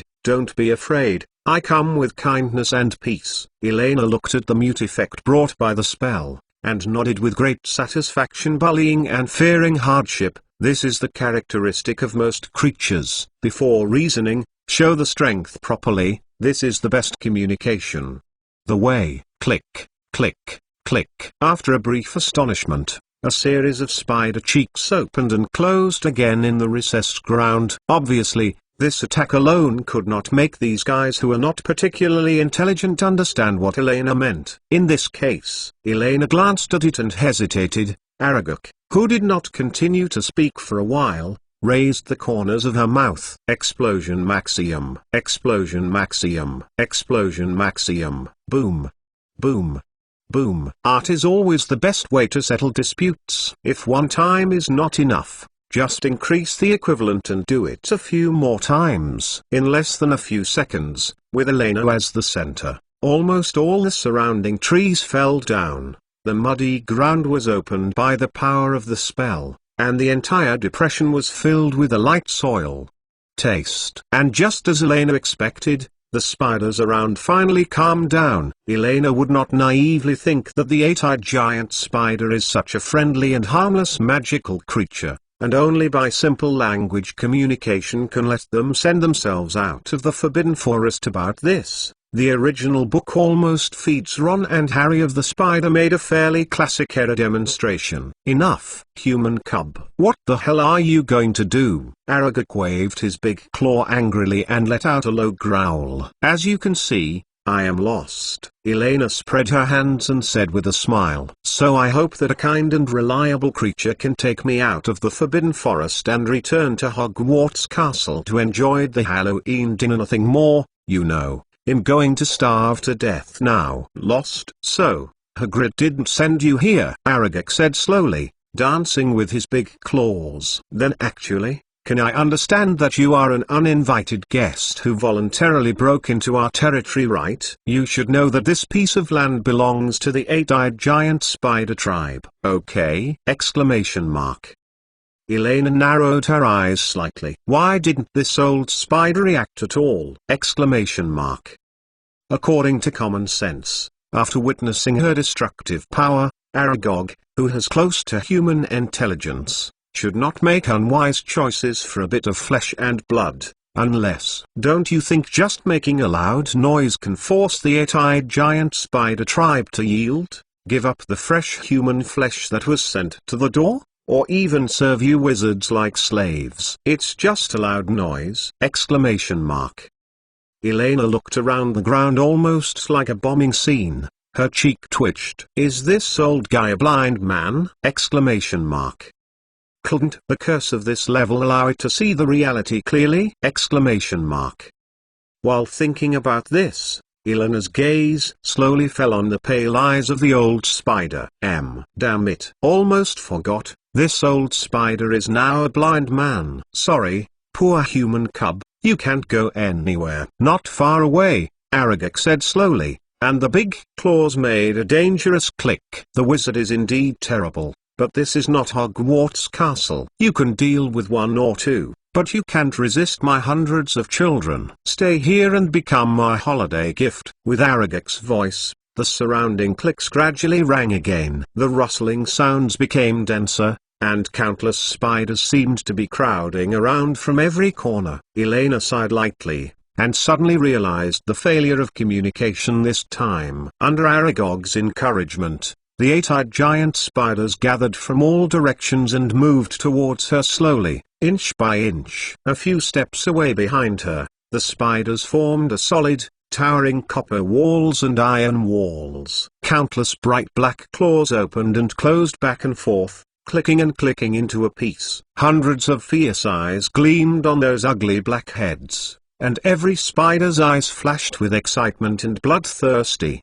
"Look!" Seeing the spider's barbed, hard black hair, Elena felt a burst of irritation and nausea. Who was getting hungry? Explosion! Elena looked cold and waved her magic wand without hesitation. Boom! The powerful explosive curse effortlessly exploded the spider city wall in front of Elena into pieces, and the spider's green, sticky blood splashed out everywhere, flying everywhere. Plop! Plop. Several broken spider corpses fell heavily to the ground. Compared with most high-risk magical creatures, the danger of the eight-eyed giant spider is more embodied in its venom, and its powerful reproductive ability and wisdom, but in terms of pure physical and magic resistance, there is no any advantage. After all, they are just a large arthropod after all. In order to obtain extraordinary perception ability, they even sacrificed the external carapace, just covering the body with a thick layer of black hair, which is even weaker than many ordinary animals with thick skins in defense. However, facing the good effect brought by the curse, Elena's face became more and more solemn. Strictly speaking, this was the first time she faced a dangerous magical animal alone. After witnessing the eight-eyed giant spider, Elena finally realized why Newt Scamander would define them as 5-star dangerous magical animals in Where Are Fantastic Beasts. Although the moment the body was torn apart by the curse, those eight-eyed giant spiders were already dead. But their palpable big claws are still biting the empty air frantically with all their strength, as if they have pounced on Elena. This is a terrible group of carnivorous creatures. Compared with most magical animals, spiders do not have too strong melee ability. However, the toxicity contained in their fangs is still a danger that cannot be ignored.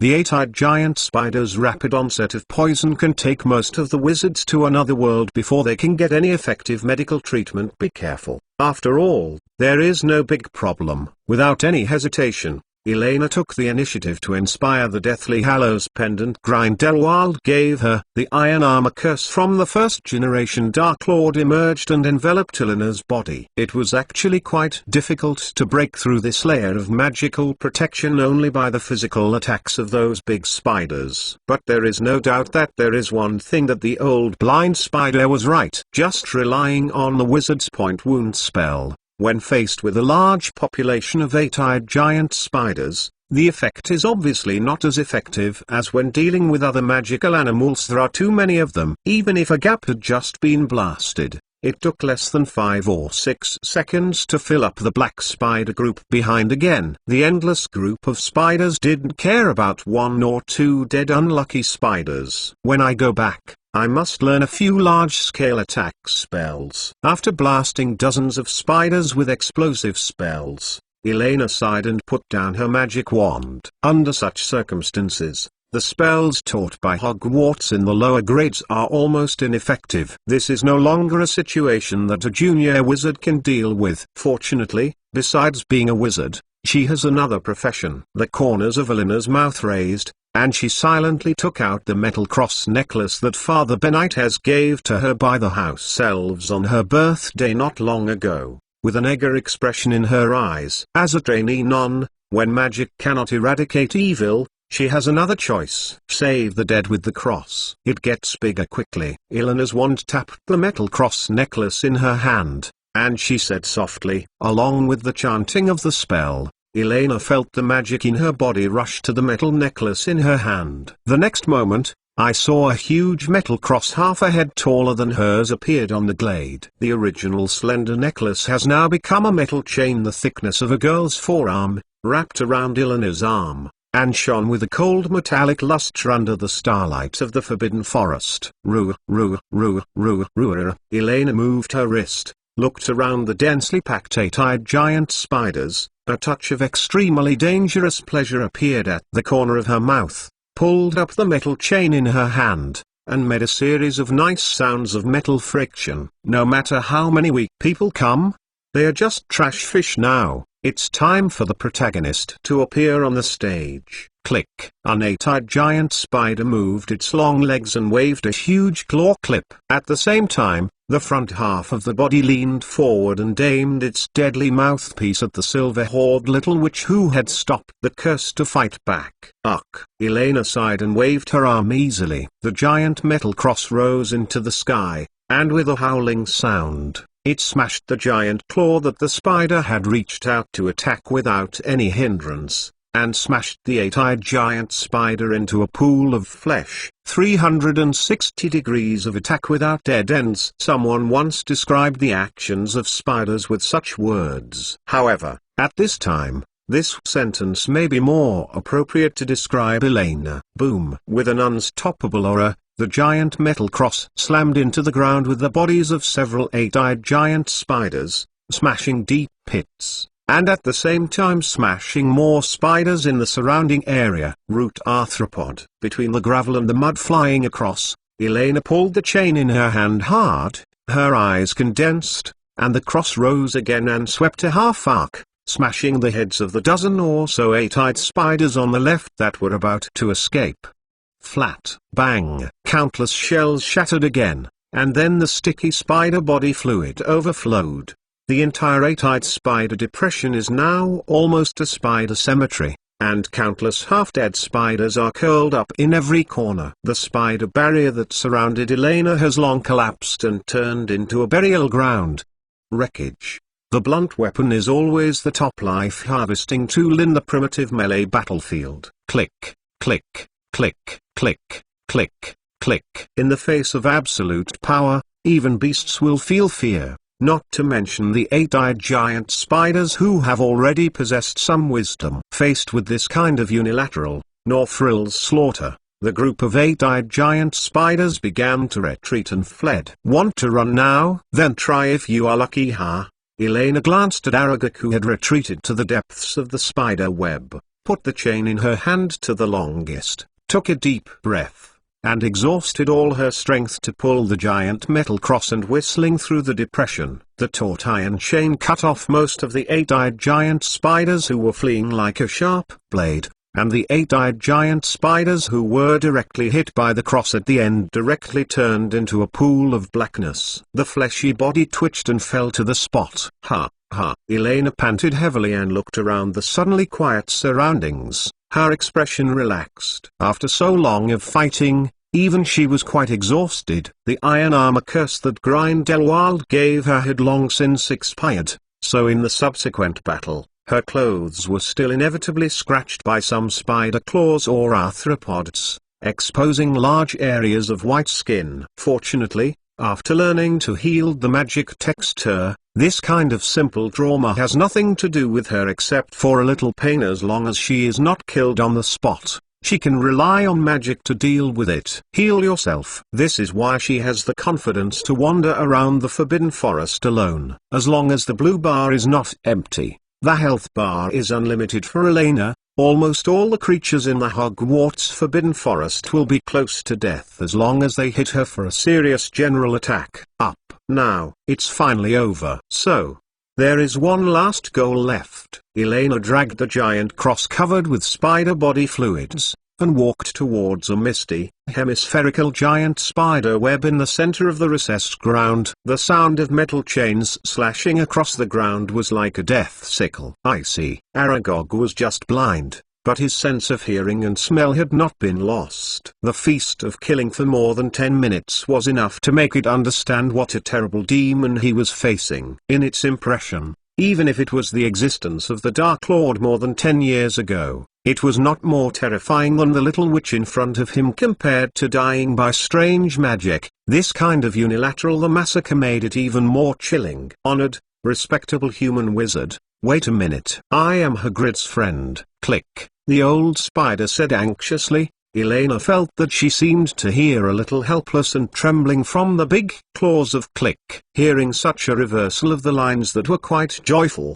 she couldn't help feeling a little bit. Would it not be good to be like this earlier? Elena shook her head and said quietly, but this doesn't conceal the fact that you cannibalism, right? No, absolutely not. You are the first. Hagrid is my good friend, benefactor. Although I have the instinct to attack people, but out of respect for Hagrid, so many years have passed. We have not hurt anyone. People. Oh, really? Elena actually didn't know what to do with this little spider. In the past few decades, Hogwarts has never had a student die in the Forbidden Forest. If the spiders were really eating people, Albus Dumbledore and many professors at the school would have eradicated them. Therefore, in a strict sense, it has indeed been adhering to its oath, and has not taken the initiative to harm humans. But this is like the oath imprinted on the back of her hand, with too many loopholes in it. Although in the original plot, these eight-eyed giant spiders finally joined Voldemort's camp and attacked Hogwarts together, they all happened after Aragog's death. Of course, the most important thing is that Hagrid will definitely become a red name instantly if he really kills this old spider. After all, self-defense and counterattack is one thing, but it's another thing to enter the room to kill spiders. What you said seems to make sense. Elena stopped, looked around the spider corpses around, and nodded thoughtfully. The price seemed to be quite deep. Hearing Elena's footsteps stopped. The old spider hiding behind the cobweb mist calmed a bit, and the rattling claws were not as fast as before. As you can see, I am a spider that is too old to move. Aragog hesitated for a few seconds, and then replied cautiously, I can do all I can to restrain my children from attacking Hagrid. In the face of those younger and more powerful offspring, it's hard to be more. Don't worry, I am a reasonable person. Elena smiled slightly, pulling out the magic wand to restore the giant metal cross to its original size, and by the way cleaned up the spider slime. As you can see, I'm just defending myself, although the methods may be a bit excessive, but it is also because I want to go back quickly when I'm hungry, so my hands are a little harder. No problem, I'll take you back to Hogwarts, Aragog said fiercely, and the clicks were almost continuous. If you are worried, I can take you personally. Not in a hurry for now. Elena touched her hungry belly, looked around the spider cemetery and the broken legs, and shook her head meaningfully. What I need now is some dry firewood. Can you ask your children to help collect some dry wood? Aragog replied in confusion. No problem. Are you a little cold? Coldness is only one aspect. The mixed-race little Maiwa shook her head, licked her lips lightly, revealing a devilish smile. More importantly, after strenuous activities, I'm a little hungry.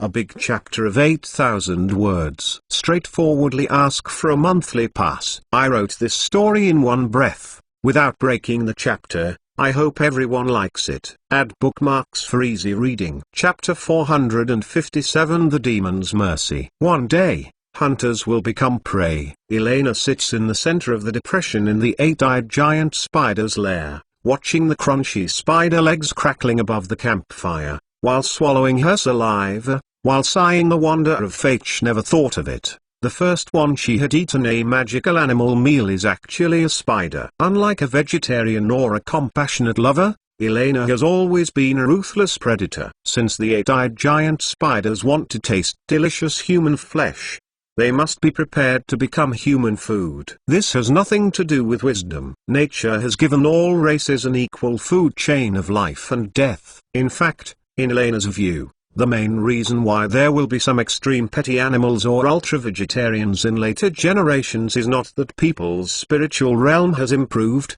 but because the horror erect apes are too powerful. However, the huge ethnic group is backed up and can afford the maverick of a small number of members. If one of the wolves wants to change to a vegetarian diet, they may starve to death in the wilderness before the next winter. On the other hand, since the old spider Aragog can no longer restrain its children and make them resist the temptation of human flesh, they need to be prepared to be eaten by humans facing a kind of magical creature that is intelligent and loves human flesh. Without direct execution of genocide, Elena is more inclined to call this kind of her own behavior kindness. Roasting spider legs is a technical task. Compared with roasting crab legs, the process of roasting spider legs is more complicated. This kind of terrestrial soft-shell hairy crab living in the Hogwarts Forbidden Forest, the biggest difficulty in cooking and barbecue lies in the control of the heat, not only to clean the fluff,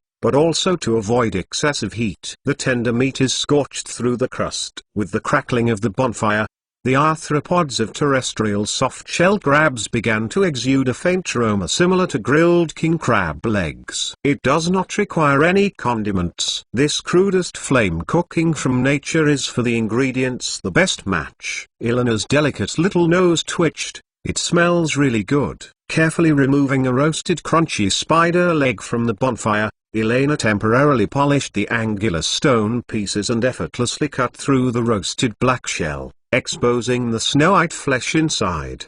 The more intense aroma of grilled king crab in the air mixed with a faint burnt smell, making people unconsciously salivate. I have to admit that as a magical animal, the meat of the eight-eyed giant spider is much better than the roasted spider that Elena had eaten in Cambodia in her previous life.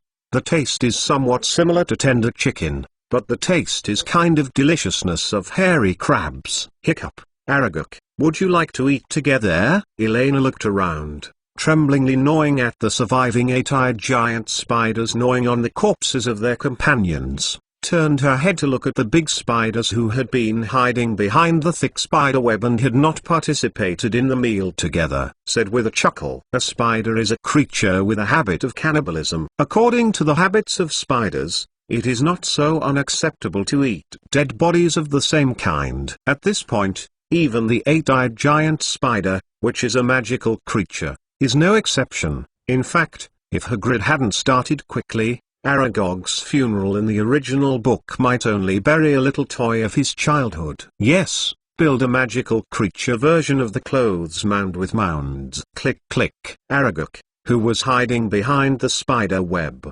waved a few big claws, and after hesitating for a few seconds, he asked slowly, "That Miss Caslana, are you full?" Satisfying by 7 points. Hiccups. There are so many, I can't finish it all by myself. Elena dropped the crispy spider legs that had been cleaned in her hand, stood up and walked to the slaughterhouse next to her. She broke 4 or 5 spider legs naturally and dragged them to the bonfire-side shelf, licking her lips softly, said, "Don't worry, I won't eat you. I'm still waiting for you to show me the way." As the girl stood up, the surrounding 8-eyed giant spiders who were still eating suddenly stiffened, and immediately moved their big claws to retreat, for fear of being accidentally treated as a corpse by Elena. "Whoa, I'm not hungry yet." Aragog hesitated for a while, then said slowly, and his huge body moved into the depths of the mist subconsciously. Compared to those young 8-eyed giant spiders with a little less sane intelligence, this old spider that grew up next to Hagrid can more clearly feel the fear that Elena brings. Not surprisingly,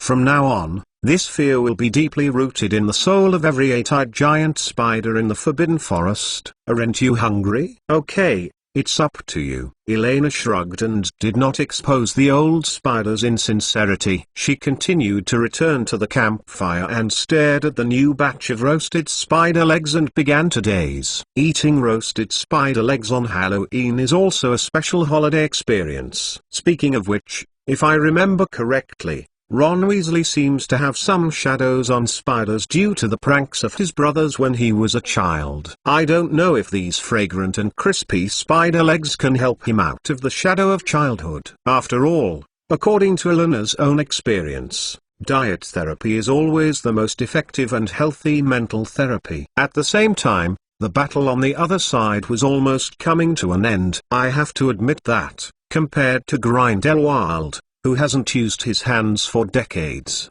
Voldemort's proficiency in casting skills is still at a relatively good level, at least a lot better than the Austrian era's times. On the other hand, Quirrell's accusation still played a role, at least as the party who is at the wrong end. Grindelwald still did not completely attack, regardless of recklessly forcing the poor wizard, who has been beaten twice, and even began to eat dirt to survive, stay in the Forbidden Forest. This is for now.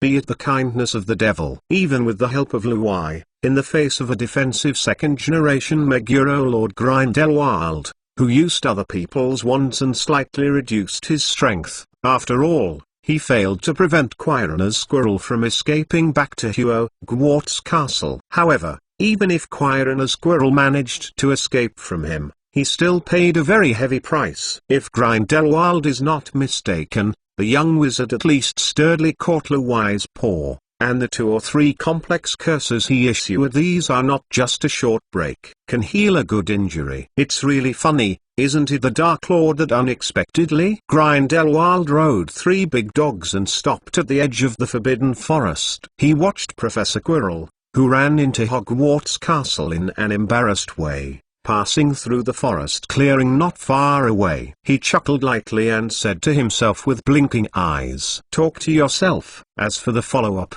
that is the problem that Albus Dumbledore needs a headache. He has more important things to do now. "Okay, Louis, let's go to Elena. Maybe that little girl is starving, right?" Hogwarts Auditorium. Nearly 1,000 magically transformed bats flew sharply on the walls and ceiling, and some of them hovered above the dining table like dwarf clouds, and the candle flames in the pumpkin belly on the table flashed for a while.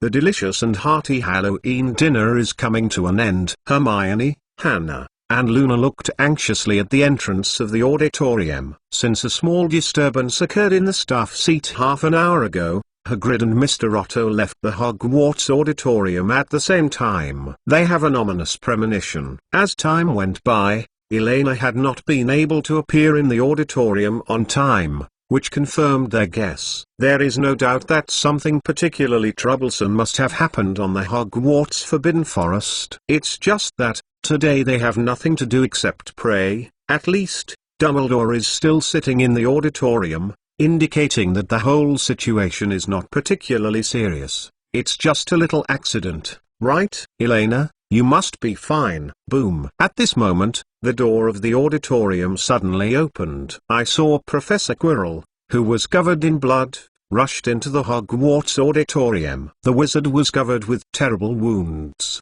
and many places were burned by flames or traces of explosions. Pale fear was written on his face. Everyone stopped talking subconsciously and turned to look at the miserable defense against the dark arts professor.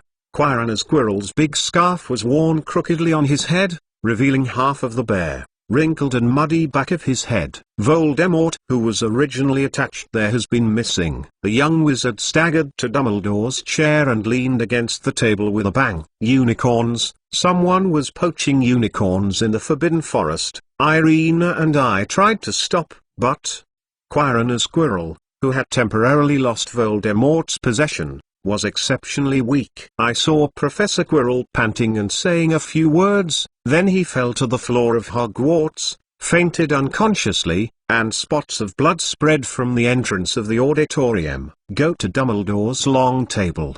Dumbledore glanced silently at Professor Quirrell, who had fainted in front of him, and his cheek twitched. Wait. This wound. I seemed to be somewhat impressed. Before Dumbledore could speak, Severus Snape stood up abruptly, looked solemnly at a wound on Quirrell's body, and said in a gloomy tone, "This is very likely the effect of a special explosion curse. It is very similar to the one that blasted the door of my office a few months ago, Professor Dumbledore, I suspect." However, before Snape could finish speaking, a chaotic scream instantly overshadowed him. Seeing a professor falling in front of him unclearly, the entire auditorium was sluggish for a few seconds, and then suddenly became a mess.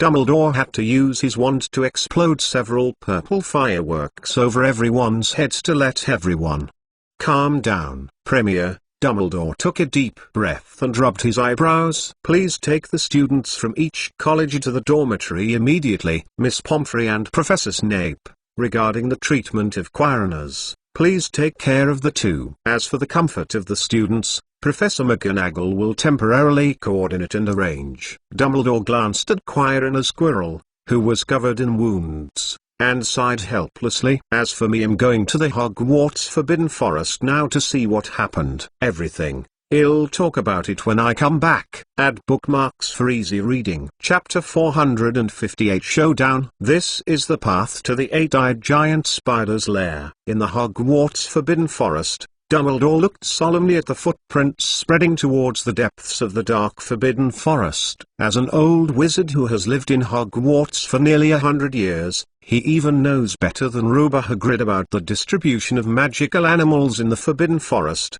whether they are unicorns, horsemen, or he knew everything about the eight-eyed giant spider. Following the guidance of the illusion formed by the shadow-seeking spell, it didn't take long for Dumbledore to determine the end of the trip. Not surprisingly, Elena and Grindelwald should have encountered the eight-eyed giant spider. Slightly imagined the scene he might see, Dumbledore trembled and muttered to himself, "Gellert, don't be impulsive. This is Hogwarts, not Paris." Snapped. Accompanied by a soft sound, Dumbledore's figure appeared on the edge of the eight-eyed giant spider recess. The surrounding area was in a mess. Almost all the trees in the range of 10 meters from the center of the depression were cut off. The ground was pitted, as if it had just been hit by a meteor shower, and it was obvious that it had experienced an extremely fierce battle. Not a battle. Perhaps it would be more appropriate to describe it as a massacre. Dumbledore's gaze slowly moved around. Hundreds of eight-eyed giant spider corpses covered the entire spider lair. The meat mash. And what shocked Dumbledore the most was that most of the dead eight-eyed giant spiders did not leave the whole body. Most of them were roughly broken off with 8 limbs, leaving only a mutilated body and a few broken limbs. At this moment, a strange aroma followed the forest wind and drifted into Dumbledore's nose. Looking down the steep slope, it is located in the center of the depression, shrouded in fog and thick smoke. There is a faintly shining fire, and there are many shadowy and huge black shadows around the fire. It seems that there are many eight-eyed giant spiders. Activity. In the end, what happened? Vaguely, it seemed that we could hear strange sounds like click, click, snoring, snoring. Dumbledore's expression suddenly tightened, and he swallowed slightly nervously, and drew out his wand and walked slowly forward. The best ingredients, only the simplest way of cooking. In order to move flexibly in dense forests, The arthropods of fluffy soft-shell crabs are rich in protein. Although they taste like tender chicken, they actually don't contain any lipid sterols, making them very suitable for elderly people to eat. However, when cutting such fluffy soft crab legs, you must pay special attention. The remaining nerve endings may struggle a few times reflexively. At this time, you only need to bake it on the flame for a few times, and it will not move. It's delicious, old man. Let me just say it, if you want you to taste it, you will fall in love with the taste. Aragog. Don't touch the one on the left, it's just plugged in, it's not cooked yet. Luai. So do you? Squat down. I'll have your share later. Hey, the one next to you.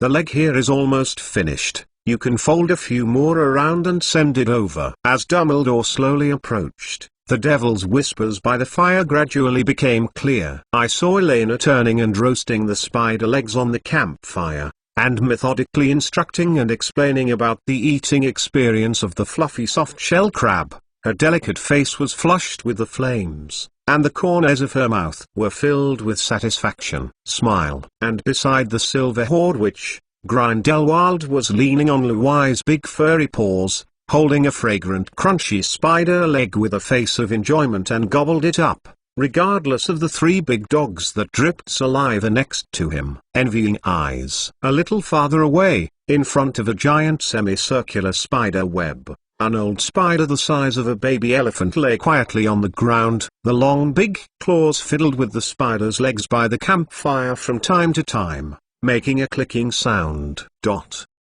Dumbledore glanced at the empty shells of spider legs that the girl casually discarded around him, and suddenly understood the mutilated spider corpses, whose handwriting came from, and why. Huh? Professor Dumbledore, here you are. Hearing the noise coming from behind, Elena turned around and took a look, nodded, and said hello. But you didn't come at a coincidental time. You have to wait a while. A new batch of soft-shell crab legs has just started to be roasted. Soft-shell crab? Yes, the full name is the Scottish Forbidden Forest Fluffy Soft-Shell Crab. Here, these are the ones on the fire. Oh, that's it there. He. Albus Dumbledore took a deep breath. His cheeks stiffened, and a look of helplessness appeared on his face. For some reason, he suddenly remembered the Scottish round-faced fat chicken he heard when he first met Elena a few months ago. This little girl seemed to have a certain degree of recognition in identifying animals. Know the obstacles. Albus,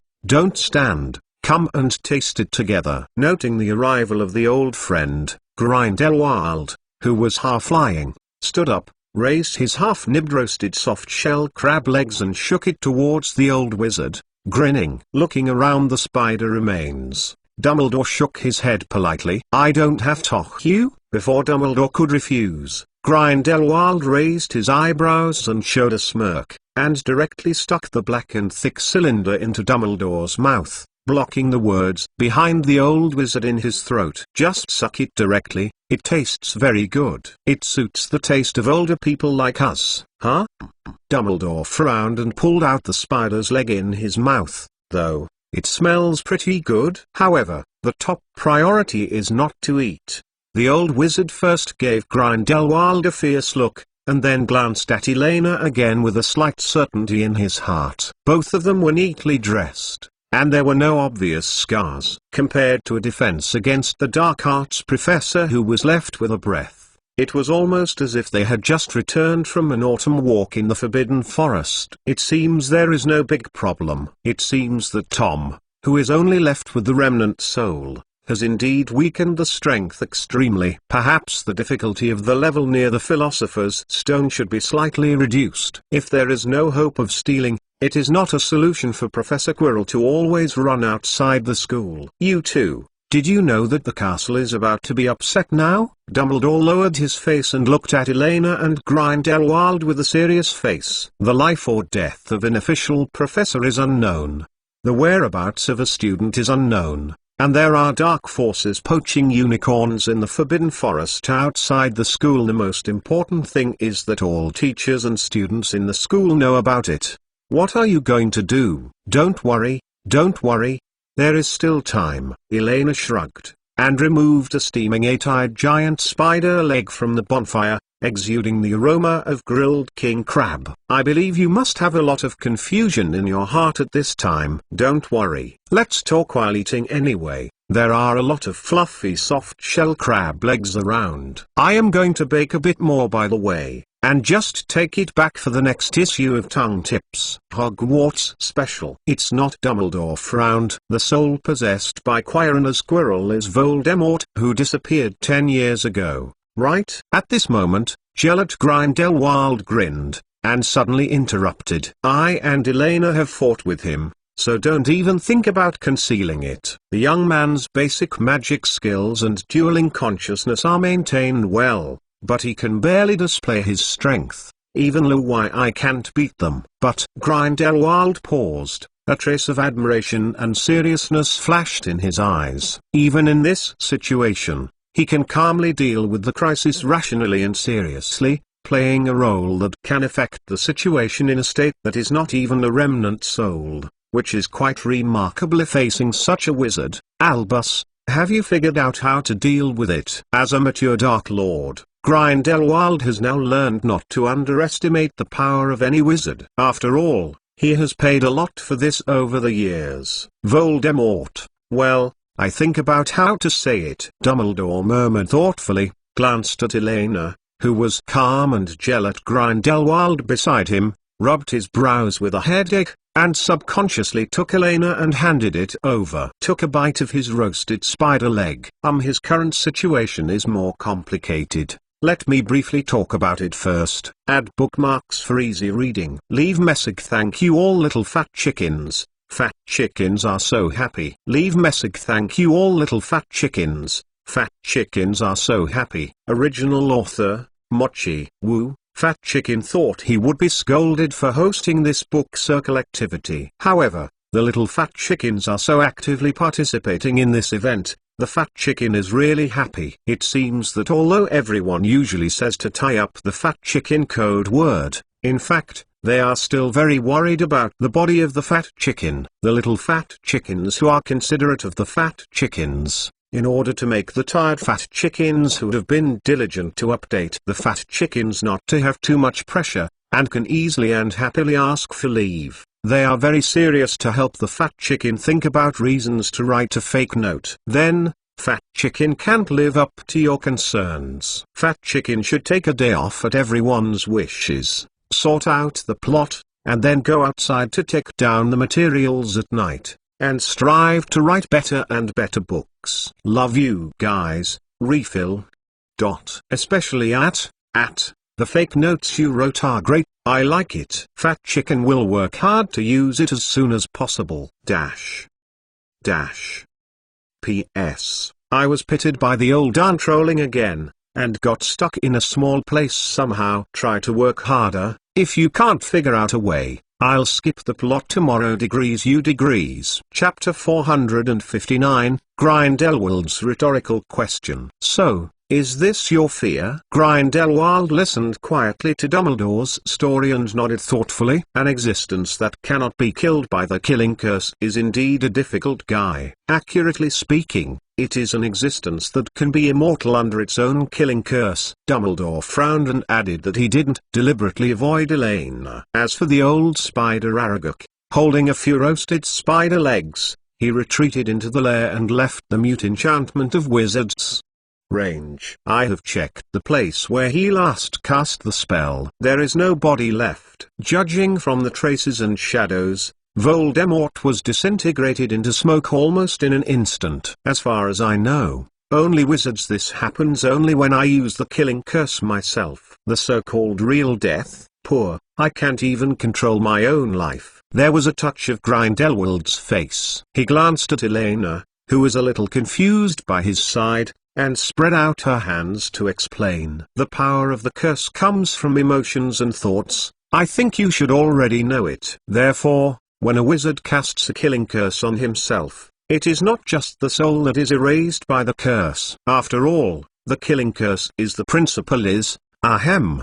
Dumbledore cleared his throat suddenly. Well, Now doesn't seem to be the right time to study the killing curse. Facing the warning from Dumbledore's sight, Grindelwald shrugged helplessly and turned the subject back. So, Albus, do you know what method he uses to avoid the killing curse? There are some speculations, but unfortunately I have no evidence. I understand. Grindelwald raised his eyebrows and said with a grin, "Don't worry, with the two of us, together with this little girl and this big dog, I want to subdue a badly wounded wizard. It is still very easy to do. The only difficulty is how to prevent him from escaping." On the contrary, before Grindelwald could finish speaking, Dumbledore shook his head and said in a solemn voice, "My purpose for telling you this today is to hope that you will not stimulate and test Quirrell as Quirrell, or Voldemort too much in the future. At least this state is the best for the entire magical world. Up.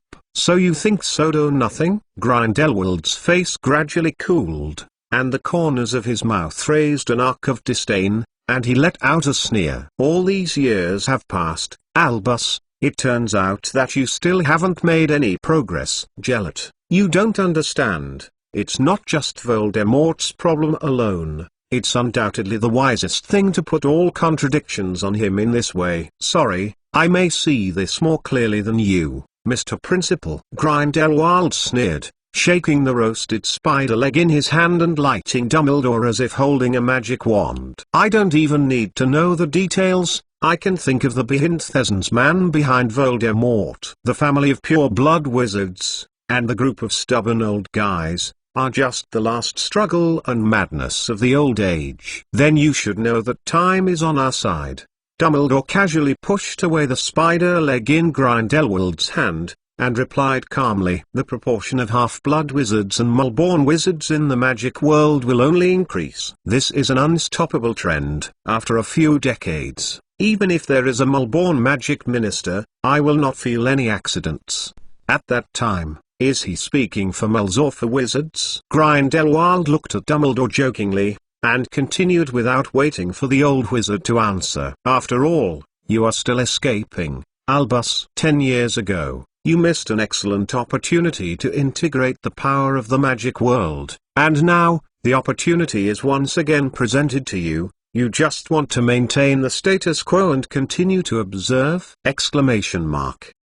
The times are different, Gellert. Dumbledore unhurriedly peeled off a roasted spider leg, tore off a piece of white meat and put it in his mouth. Today's magical world does not need such an outstanding leader. The contradictions and conflicts have been eased compared to what we were in the past. Too much. However, those obstacles still exist, don't they? Grindelwald narrowed his eyes, and a chill flashed in his eyes. "I admit that the price paid for wanting to change everything 50 years ago was indeed too great. But if it is now, there is still no difference. This is not a bargainable commodity." Dumbledore shook his head firmly. "Oh, really? You didn't say that back then?" Grindelwald snorted and looked into Dumbledore's eyes, with a strong sarcasm on his face. "Furthermore, you only need to catch Voldemort. Ask one by one the list of wizards who have supported and participated in his activities. Use this impeccable excuse to carry out a final wave of cleanup, and all the obstacles in front of you will be solved." Dumbledore's expression became more serious, put down the roasted spider leg in his hand, and said in a deep voice, "If you do that, many people will die. It's only a dozen at most, but it's worth it, isn't it? I remember it's called Death Eater, right? Taking this opportunity to remove instability reasonably, not many people will feel sad for these guys, right? We have discussed this issue many times, Gellert." Dumbledore frowned impatiently, glanced at the white-haired dumpling with his chin on his side with interest, watching the two white-haired dumplings who were debating, and said subconsciously, "Sacrificing some people for some ambitious goals is a wrong thing in itself. Just like Quirrell as Quirrell, at least until now, he has not made too many mistakes. You can't prevent the so-called the future, and directly cut off all possibilities." "Oh, what a noble conviction!" Grindelwald made a mocking snort. "Albus,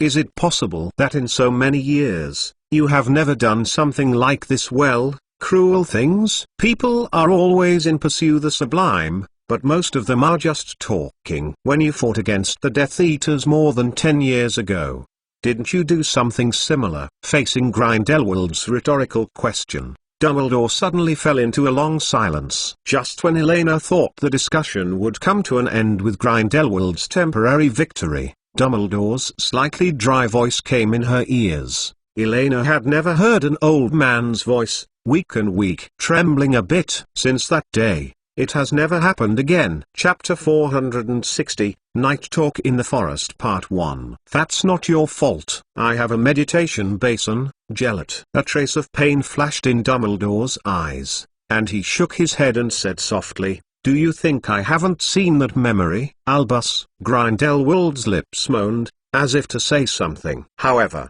after trying several times, the first-generation Dark Lord couldn't say anything after all. He glanced at the gossip-looking white-haired dumpling sitting next to him, and the 1,000 words in his heart turned into a faint sigh. They are no longer young, and there is no point in deceiving themselves. What's more, it's not just the two of them who are present. Those old things should be completely buried in the riverbed of history. There is no need to let those disgraceful things continue to pass on. However, what Grindelwald did not discover was, at the same time, Elena, who was sitting next to her, nodded thoughtfully. A touch of light appeared on her face. Although the conversation between Dumbledore and Grindelwald was particularly erratic, and most people might not understand what they were talking about, she almost immediately reacted after reading the original. If nothing else, the discussion between the two should be about the accident in which Dumbledore's sister died unexpectedly. That happened on the eve of the elopement between Dumbledore and Grindelwald and affected the crucial turning point in the magical world for more than half a century. I don't deny that there is a great goal worthy of sacrifice in this world,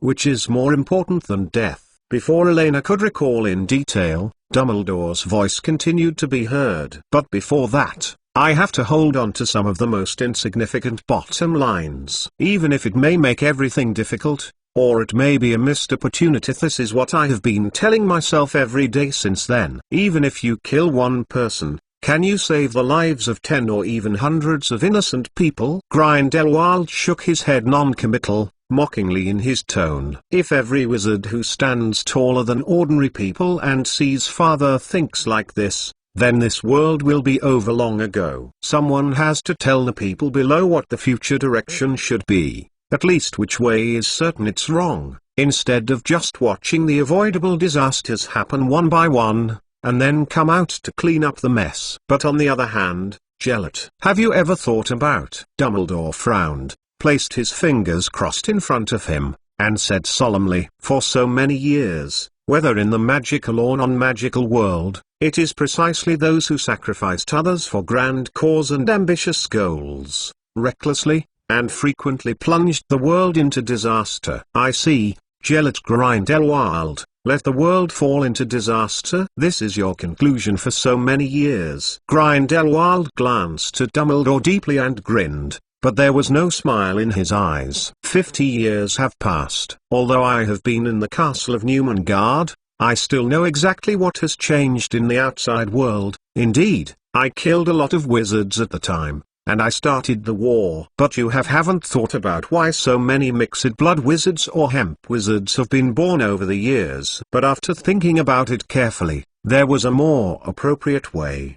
Didn't it? You admit it yourself. This is a necessary price. If no one takes the initiative to take this step, you will never be able to achieve 100% perfection in an unrepeatable thing. Even today, I have never been driven by my goals. Feel ashamed. Grindelwald narrowed his eyes, stared at Dumbledore for a few seconds, then asked slowly, "It's you, Albus." 10 years ago, when dealing with that Voldemort, how many people lost their lives because of your retreat? Have you ever thought about this? Obviously, you only need to kill some guys in time. You can quickly calm the whole storm, instead of letting it evolve into the rise of another Dark Lord. When talking about the Dark Lord, Grindelwald gave a non-committal hum, with some disdain in his tone. After a short pause, the first-generation Dark Lord continued to speak softly in his slow and systematic accent. Or, The teaching experience at Hogwarts School of Witchcraft and Wizardry made you forget how to fight. Gellert, we all know that there are many ways to destroy a person in this world. The old wizard shook his head, staring at Grindelwald through his half-moon glasses. Although Dumbledore's voice was still the same size as before, there was weight in every word, and the slightly curved waist was completely straight, and the whole person seemed to be enveloped by a layer of sharpness, which looked a little frightening. As you said, over the past 10 years, I have had countless opportunities to kill Voldemort and eliminate the Death Eaters. However, this way of using violence against violence and killing against killing, once past, I will never return. It's not going to end. Sometimes, I feel fear, not for you, Voldemort, or other people in the magical world, but for myself. The most terrifying thing in this world is not a pure villain, but a beast in my heart. The messenger of justice. The 461st chapter. Dense forest. Night talk. Middle. Hogwarts Forbidden Forest. Eight-eyed giant spider lair. Dumbledore's face flickered in the light of the campfire. Perhaps on a broader occasion, the statement of the patron saint of the magic world can win a lot of approval and applause. But at this moment, there are only two calm and indifferent faces that appear before his eyes. If you fight the dragon for too long, you will also become the dragon. If you stare at the abyss for too long, you will stare back at the abyss. Elena looked at Dumbledore thoughtfully. What she saw and heard these days, and the descriptions in the original works of the previous life gradually overlapped in the original works, until death. The old man did not step forward. The bottom line: countless facts prove that Dumbledore always believes in human nature too much. Even if there are too many reasons to show the danger behind this trust, Albus Dumbledore ultimately chose to put the right of choice in everyone's hands, rather than let him make the final judgment. As Dumbledore feared, most things are only the difference between 0 and countless times. Elena has no doubt that once Dumbledore becomes blackened, with the status of the old wizard now, as well as the massive resources and profound magic power he possesses, he will definitely become the most terrifying Dark Lord ever. Ha! Stupid, still too weak to be annoying. At this moment, Grindelwald's laughter suddenly came from Elena's ears, and a particularly harsh tone of mockery. At least in the impression of girls, Grindelwald is rarely so sharp and mean. You are still so indecisive, Albus. Nothing has changed. A sneer appeared at the corner of Grindelwald's mouth,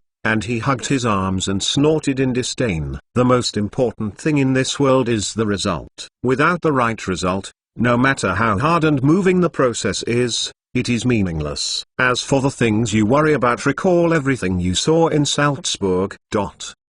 As long as the faith is strong enough and the heart is strong enough, it can support people to cross the thorns and darkness and reach a greater vision. Maybe someone will be left behind and some will go bad, but there will always be someone who can stick to it. That's enough. I am opposed to unnecessary killing. For those who will hinder the ultimate goal, even myself, even the entire saint group, I think it can be sacrificed, and we do. All changes will touch the original rules. If just because a little bit of it is incorrect, all progress is stopped, or even the goal is denied, and the final good result cannot be achieved, then that is the greatest evil! Gellert. I repeat, the wrong method will only make the original correct result completely unrecognizable. Oh, really? Then I ask you, the legality of the marriage of moles and wizards has become completely unrecognizable? Is it possible that before the combination of wizards and moles, some people still care about it? This is actually at the expense of countless people. Is there a compromise? It's not the same thing at all. It's multiple factors. Wow! There was a quarrel. There was a quarrel. Elena blinked her eyes and looked at the two confronting each other with excitement. While chewing on the fragrant Scottish terrestrial fluffy soft shell crab legs, she changed her posture and lay comfortably on the soft loamy body. You know, both Grindelwald and Dumbledore have formed a rather stubborn worldview. No matter how many quarrels, unless someone takes the initiative to abandon their own ideas, otherwise there will be no results, and it will only evolve into a large-scale rebate event. For Elena, It is really too exciting. What Halloween party? What Voldemort versus unicorn? What is more interesting than watching GAD? Although there is no popcorn, Coke, French fries, but the fragrant crunchy spider legs are enough to serve as the best movie snacks. The life of the little witch at Hogwarts is so plain, look, and after a few minutes you can't prove whether the so-called ideal fire can never go out. But I can prove the difference between polluted justice and pure justice and separate the two clearly. Then conversely, why do you think that the ideal fire must go bad? Ridiculous. Besides, as I said, a correct result will automatically purify itself, just like a potion of constant purification. It may never be perfect, but every time it appears, it keeps becoming more pure. Maybe you can ask Professor Snape. It shows another trend in the hands of more people. Don't compare me with your crappy students, at least Durmstrang students can do it. Really? I'm quite suspicious of this. After all, you could even make oatmeal a bit poisonous in the first place. That's better than you nearly blowing up half of the wall when you bake bread. Facts have proved that even if 200-year-old wizards quarreled, it would not be all inscrutable philosophical statements, especially when these two old people still have a relationship for most of their lives. Normal. Just as the quarrel between Dumbledore and Grindelwald was getting better, a strange sound suddenly came from their ears. Click, click, click. Okay. Well, the two stopped the conversation subconsciously and looked in the direction of the sound coming from not far away. I saw a white-haired dumpling squatting next to a dead eight-eyed giant spider, carefully breaking its 8 limbs, and beside the girl, there were still several fluffy soft-shell crab legs that had just been folded down. Feeling the sudden disappearance of the dialogue behind her, Elena turned her head slowly, just to meet two confused eyes. Oh, the roasting by the bonfire is finished. I just want to replenish some more goods. Elena blinked, showing an awkward but polite smile. You continue to talk. Don't worry about me. When it's fine if it doesn't exist. Or, if you are tired from the noise, how many spider legs I will roast for you. Elena swallowed, looked left and right at the black and white demon king who suddenly fell into silence, weakly lifted the handful of 8-eyed giant spider legs in her arms, and tried to use her own cuteness to make the whole show continues to play. Then we will continue to argue after we are full. Grindelwald asked with a smile. Yeah, it's no, I mean anyway. Elena quickly nodded subconsciously, then immediately reacted, waving her hands and trying to say something. Ding! A cute little doll hair bounced from the top of Elena's head and swayed obediently from side to side. Mixed blood voracial talent charming humanoid creature. Launch. It's a pity that both old potatoes and old carrots are highly resistant to Elena's skills. Looking at the white-haired dumplings who are trying to pretend to be silly and cute, smiling and not speaking. It is like watching their own stupid little ones. Looks like a granddaughter. Stare, stare. 5 seconds, 10 seconds, 15 seconds, 30 seconds. Facing the sight of the two old guys, the cute smile on Elena's face gradually froze. It seems that I have to say something. Well, alright. Actually I think. Chapter 462. Night Talk in the Forest Part 2. A pointless argument. Grindelwald trembled and repeated subconsciously. On the other side, Dumbledore also looked at Elena with interest, with a question in his eyes. Yes, it is nothing more than a paradox variant of result justice and procedural justice. This is not a rare thing in the non-magical world. It can only be said that you have too little knowledge of mole law and philosophy. Elena shrugged and replied casually while inserting the soft-shell crab legs in her hand by the bonfire one by one. There is no doubt that both Dumbledore and Grindelwald hope to influence and change the world through their own words and deeds, but they have completely different definitions in terms of logical causality and focus. If Dumbledore is the staunch guardian of reforms, advocating moderate, orderly social progress, then Grindelwald is the absolute pioneer of revolution. But everything that can achieve the result and justice is a valuable sacrifice. and vice versa. All are a waste of human resources. Just like the controversy in the non-magical world for countless years, in the eyes of most people, these two issues are a pair of either completely irreconcilable twin paradox. You mean, this is a paradox with no answer, right? Dumbledore smiled slightly, looked at Elena gently, and nodded thoughtfully. That's not wrong. Sometimes people want to follow the shelter of order, and when order becomes the injustice itself, people will seek real justice. So, why can't you find a balance that can satisfy both? Elena sighed, turned her head to look at Dumbledore, and asked calmly, if one thing can be carried out in a state of order and achieve the desired result, wouldn't it satisfy the demands of these two viewpoints at the same time? Is there something that can't be done to sit down and talk about it? Not a beast. You are still too naive, boy. Grindelwald grinned, stroked Elena's hair, and shook his head. In reality, it will never be as perfect as you think. Most of the time you have to face a choice, either compromise in the process or compromise in the result. Things that everyone pleases only exist in theoretical imagination.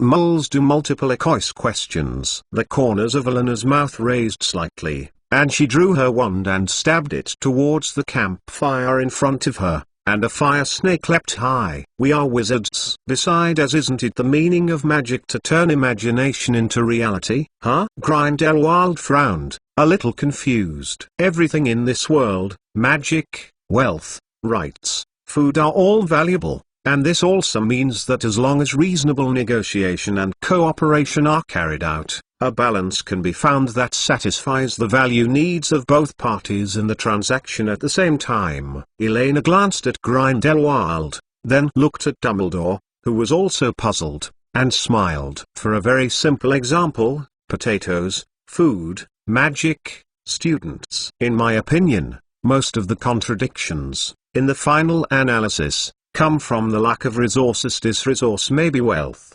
food, spouse, or even invisible existence such as honor, status, and longevity. Whether it is the magical world or the non-magical world, whether it is human society or the natural biosphere, all beings living in this world are more or less constrained by equivalent exchange. But the existence of magic can completely surpass the shackles of the equivalent exchange of reality and create a high premium. In other words, Elena said with a sweet smile, and handed the two roasted crunchy soft-shell crab legs to the hands of the two elderly people. With the help of magic, we can give anyone a generous bargaining chip that is hard to refuse. In game theory, there is an important concept called Pareto-optimality, which is an ideal form of economic distribution that almost all masters of economics will come into contact with.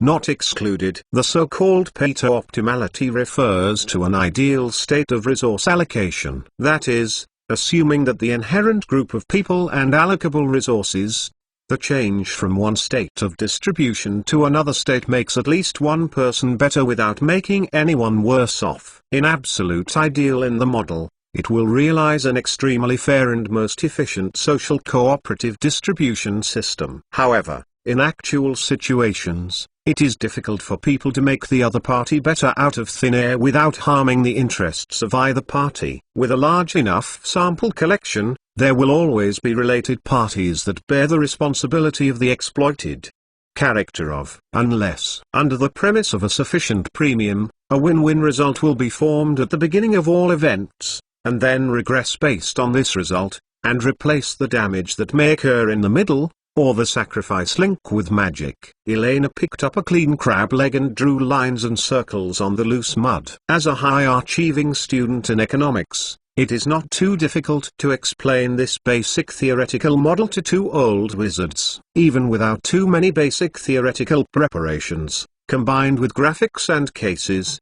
it can be roughly explained.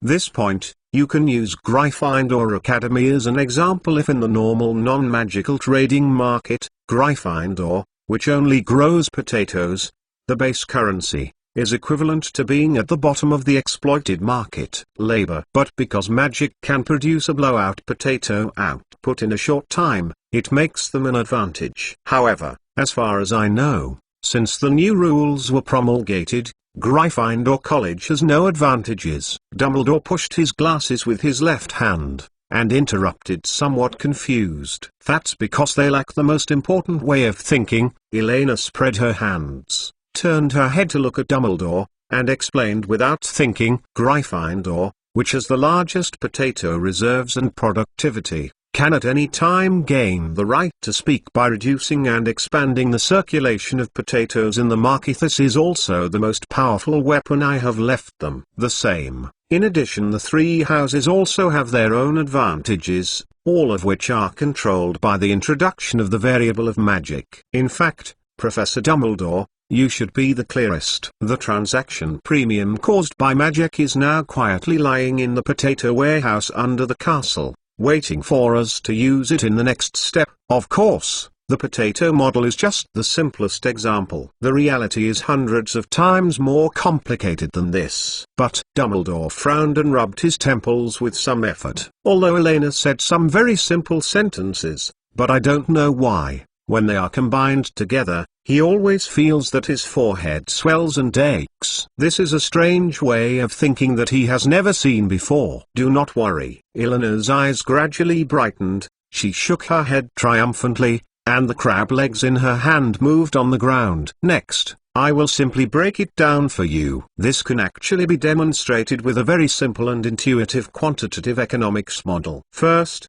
let's set the demand group into several sets. Wait, stop. Before Elena could finish her words, Grindelwald suddenly interrupted. Huh? Elena looked at the old man in front of her, and tilted her head quite cutely. Grandpa. Do you not understand anything about what you said before? I can repeat it. This is not a question that I don't understand. This is, Grindelwald glanced at the large column of formulas and lines on the ground that looked like a spell, took a deep breath, and tried to get rid of the faint dizziness that lingered in his mind. I believe your statement has some truth. Indeed, if we use magic flexibly, we can indeed avoid a lot of disputes and sacrifices we have encountered. But there is one thing you did not consider. Which point? All of this needs to be based on effective communication. Grindelwald's arm drew a circle in the air, looking at Elena with a look of scrutiny. Perhaps according to your statement, after negotiation and mutual understanding, the two parties who disagree can always reach a balance somewhere. But you have to let them sit together and discuss peacefully. Yes, it's like it's hard for you to have Death Eaters and ministry officials sit together and discuss friendly ways to resolve conflicts. In many cases, if you really communicate well, there will be no conflicts. Dumbledore also nodded in agreement, a sorrowful expression on his face. Whether it is Dumbledore or Grindelwald, it is not that such a way has never been thought of. Even if there is no unpredictable premium transaction, or what Parr's law is, people will think of solving the problem through communication because of the method. Success or failure is a matter of time, and many times even communication cannot be achieved. Elena glanced at Grindelwald and Dumbledore, curled her lips, and answered fairly easily. You said that this problem is no longer a problem. Don't forget, I am now facing a different environment from the two of you at the time. Different eras have different solutions. Okay? I didn't see how people are different. The two old wizards glanced at each other, and the doubts in their eyes became more apparent. Very simple. Isn't it obvious? The little dumb hair on top of Elena's head swayed triumphantly, and said confidently, I have you to support me now. Dumbledore, Grindelwald, Chapter 463, The Loopholes in the Oath. Sometimes, the impact of an event does not appear immediately. Regarding Elena's last proposal, neither Dumbledore nor Grindelwald gave any response. The two old wizards only exchanged their eyes meaningfully, and then quickly changed the subject. Perhaps one day, Elena will follow her thoughts on a completely different path. But at least for now, that stage is still too early for her. Therefore, after a brief silence, both Grindelwald and Dumbledore skipped Elena's answer very tacitly, and started chatting with Elena about other things without a word, such as regarding the aftermath of the eight-eyed giant spider depression or cleaning up the hunting ground. Diligence, Thrift and housekeeping is a commendable virtue. Even after crossing into the magical world, this habit is still imprinted in the depths of Elena's soul. Adult eight-eyed giant spiders are extraordinarily large, each of which is the size of a cart horse. According to Elena's incomplete sampling statistics, if their legs are fully extended, they are roughly 6 to 7 feet wide, approximately about 2 meters. In addition to the big claws, which are mainly used to catch prey, each eight-eyed giant spider also has 3 pairs of long legs on both sides of its body. This also means that even if the body parts that are inconvenient to handle are excluded, the edible part of each adult eight-eyed giant spider is still considerable. Converted to Luna Lovegood's appetite, 1 spider is enough for her to eat 2 meals. These are all my prey, are they okay? After the meal, Elena glanced at the old spider Aragog and asked casually, a spider has 8 legs, 8 eyes and 1 mouth. 2 spiders have 16 legs,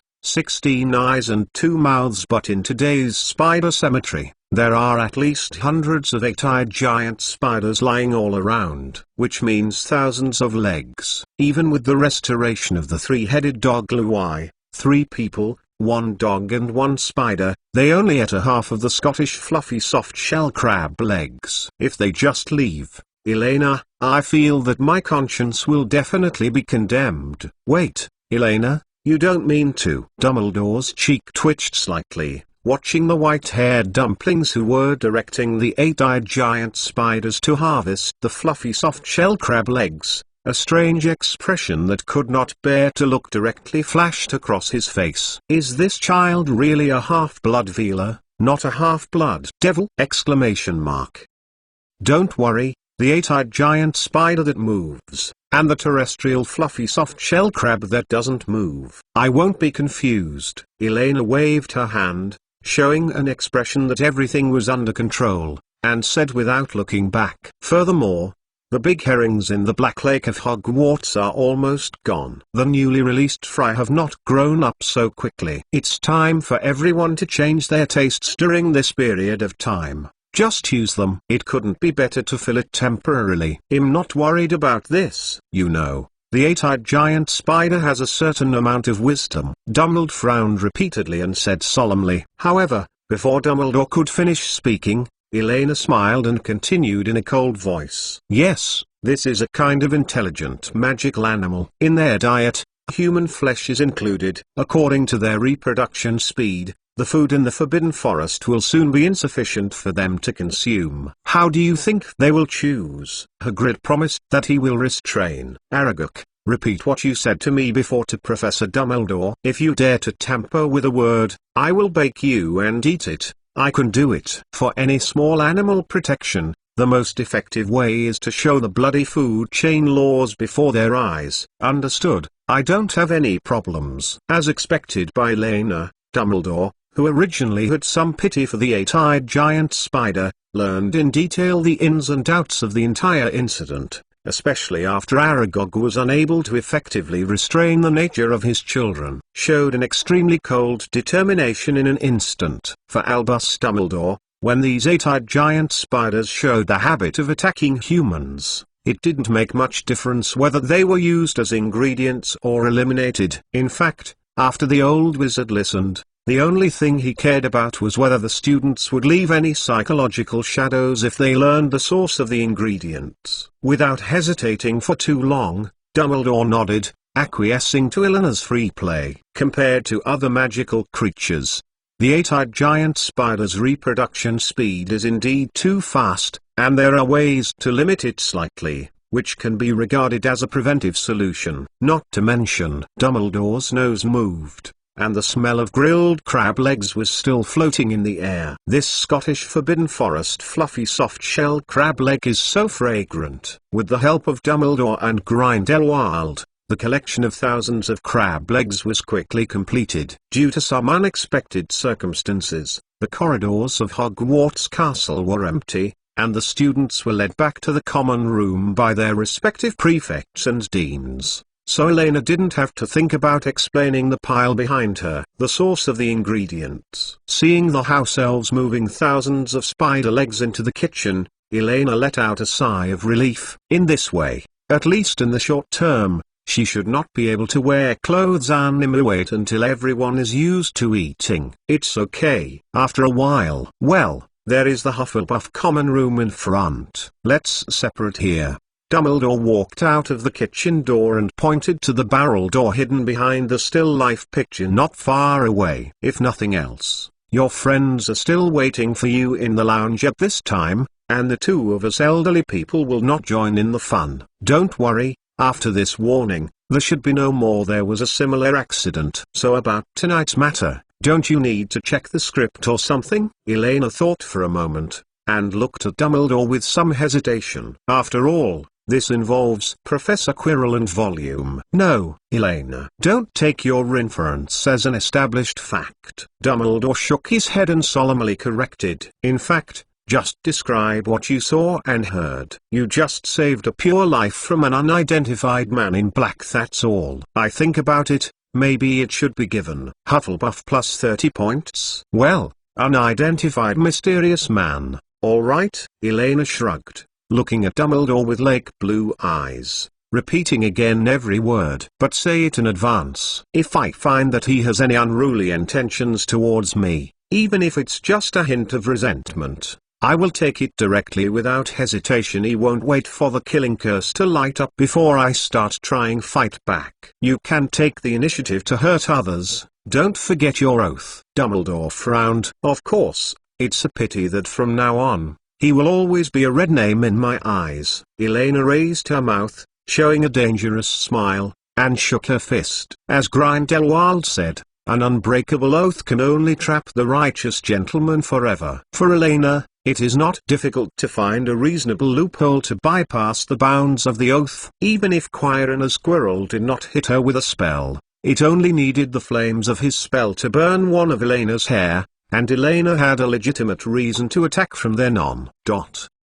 Unfortunately, in Elena's definition, there is no such thing as getting out of combat. Red name, Dumbledore repeated confusedly. Well, another strange word that he didn't understand. Watching Elena's back disappear into the barrel door of Hufflepuff, Dumbledore turned his head, looked at Grindelwald with a grinning comfortably, and raised his eyebrows. Is there any loophole in the previous unbreakable vow? There are no loopholes. It's just an interpretation of the rules within a reasonable range. Grindelwald smiled slightly and glanced at Dumbledore. Not actively hurting others is just to allow anyone to choose when the dispute begins. But on the other hand, only Elena can decide when this battle will end, and in which way. The first-generation Dark Lord looked at the old wizard in front of him with his arms folded, and said gleefully, Albus, you'd better be mentally prepared. Your defense against the dark arts class professor may be gone. Well, fortunately, I have found a substitute. Dumbledore nodded calmly, his tone particularly relaxed. P.S. On the first day of double opening, there was no grunt. Add bookmarks for easy reading. Chapter 464. Sad story. Late at night, in the warm and comfortable Hufflepuff common room, magical fireflies born from the fire of the fireplace gathered on the semicircular dome of the lounge, shining softly on the quiet room with only a few girls left. Hannah, Hermione, and Luna sat neatly on the soft sofa next to the fireplace, while sharing the pumpkin pies brought back from the banquet. They opened their eyes and listened intently to Elena telling them about the present. What happened in the Forbidden Forest at night. Of course, according to the agreement with Dumbledore, this is an abridged version of the story. But even so, the three little Lulli are still very nervous and excited, staring at Elena intently, even breathing carefully. The pumpkin pie in Hermione's hand is almost crumpled into a dough cake residue. The blood of a unicorn has the power to continue life, although it will be cursed if you drink it directly. But obviously, the man in black who tried to kill the unicorn doesn't care about this. I even suspect that the thing is, in the end, is it a human? If it's not human, what do you think it is? Hannah whispered with some fear, her eyes gleaming with faint excitement, as if she was listening to a ghost story, both scared and extremely exciting, and couldn't help but want to continue listening. Elena shrugged. Living dead, vampires, Voldemorts, who knows? There are so many dangerous dark creatures hidden in the Forbidden Forest. Perhaps only Professor Quirrell of Defense Against the Dark Arts knows what that thing is, but anyway, it must be a cruel and pitiful existence. After all, even in the process of escaping, it is constantly eating dirt.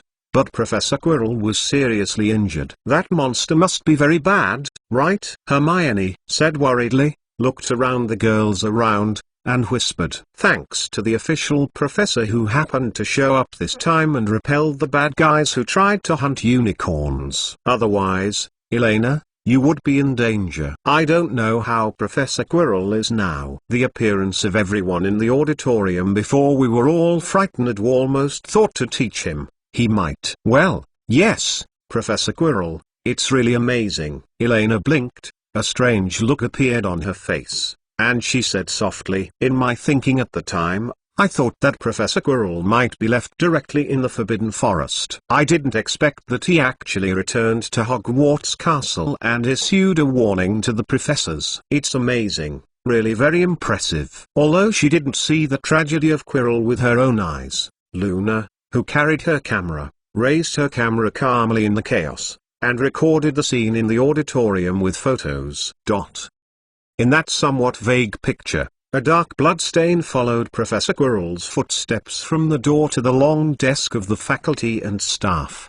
Quirrell's Quirrell was compared to the appearance when he escaped from her. Obviously worse than 1 grade. In addition to the terrible wounds caused by her curse, the poor wizard had 4 or 5 very deep claw marks on his body. The scorch marks after being burned by the flames were all over the place, even across the photo. Elena, it seemed that he could smell the scorching smell that made people feel nauseous, and the only part of Quirrell's body that was intact was the big scarf. As for why there is no Voldemort's ugly face behind the turban, Elena is not particularly surprised. As a wizard with special attainments in life, Voldemort obviously has many ways to hide his existence. You know, let's not talk about fooling Dumbledore, and if you want to travel freely in this castle, Voldemort must at least ensure that his existence will not be discovered by other professors or senior students. If only relying on the physical barrier of the scarf, it would be too trivial. Perspective magic in the magical world is not a new thing that has never appeared at all. So, is this the thank you gift from the unicorn? It hurts,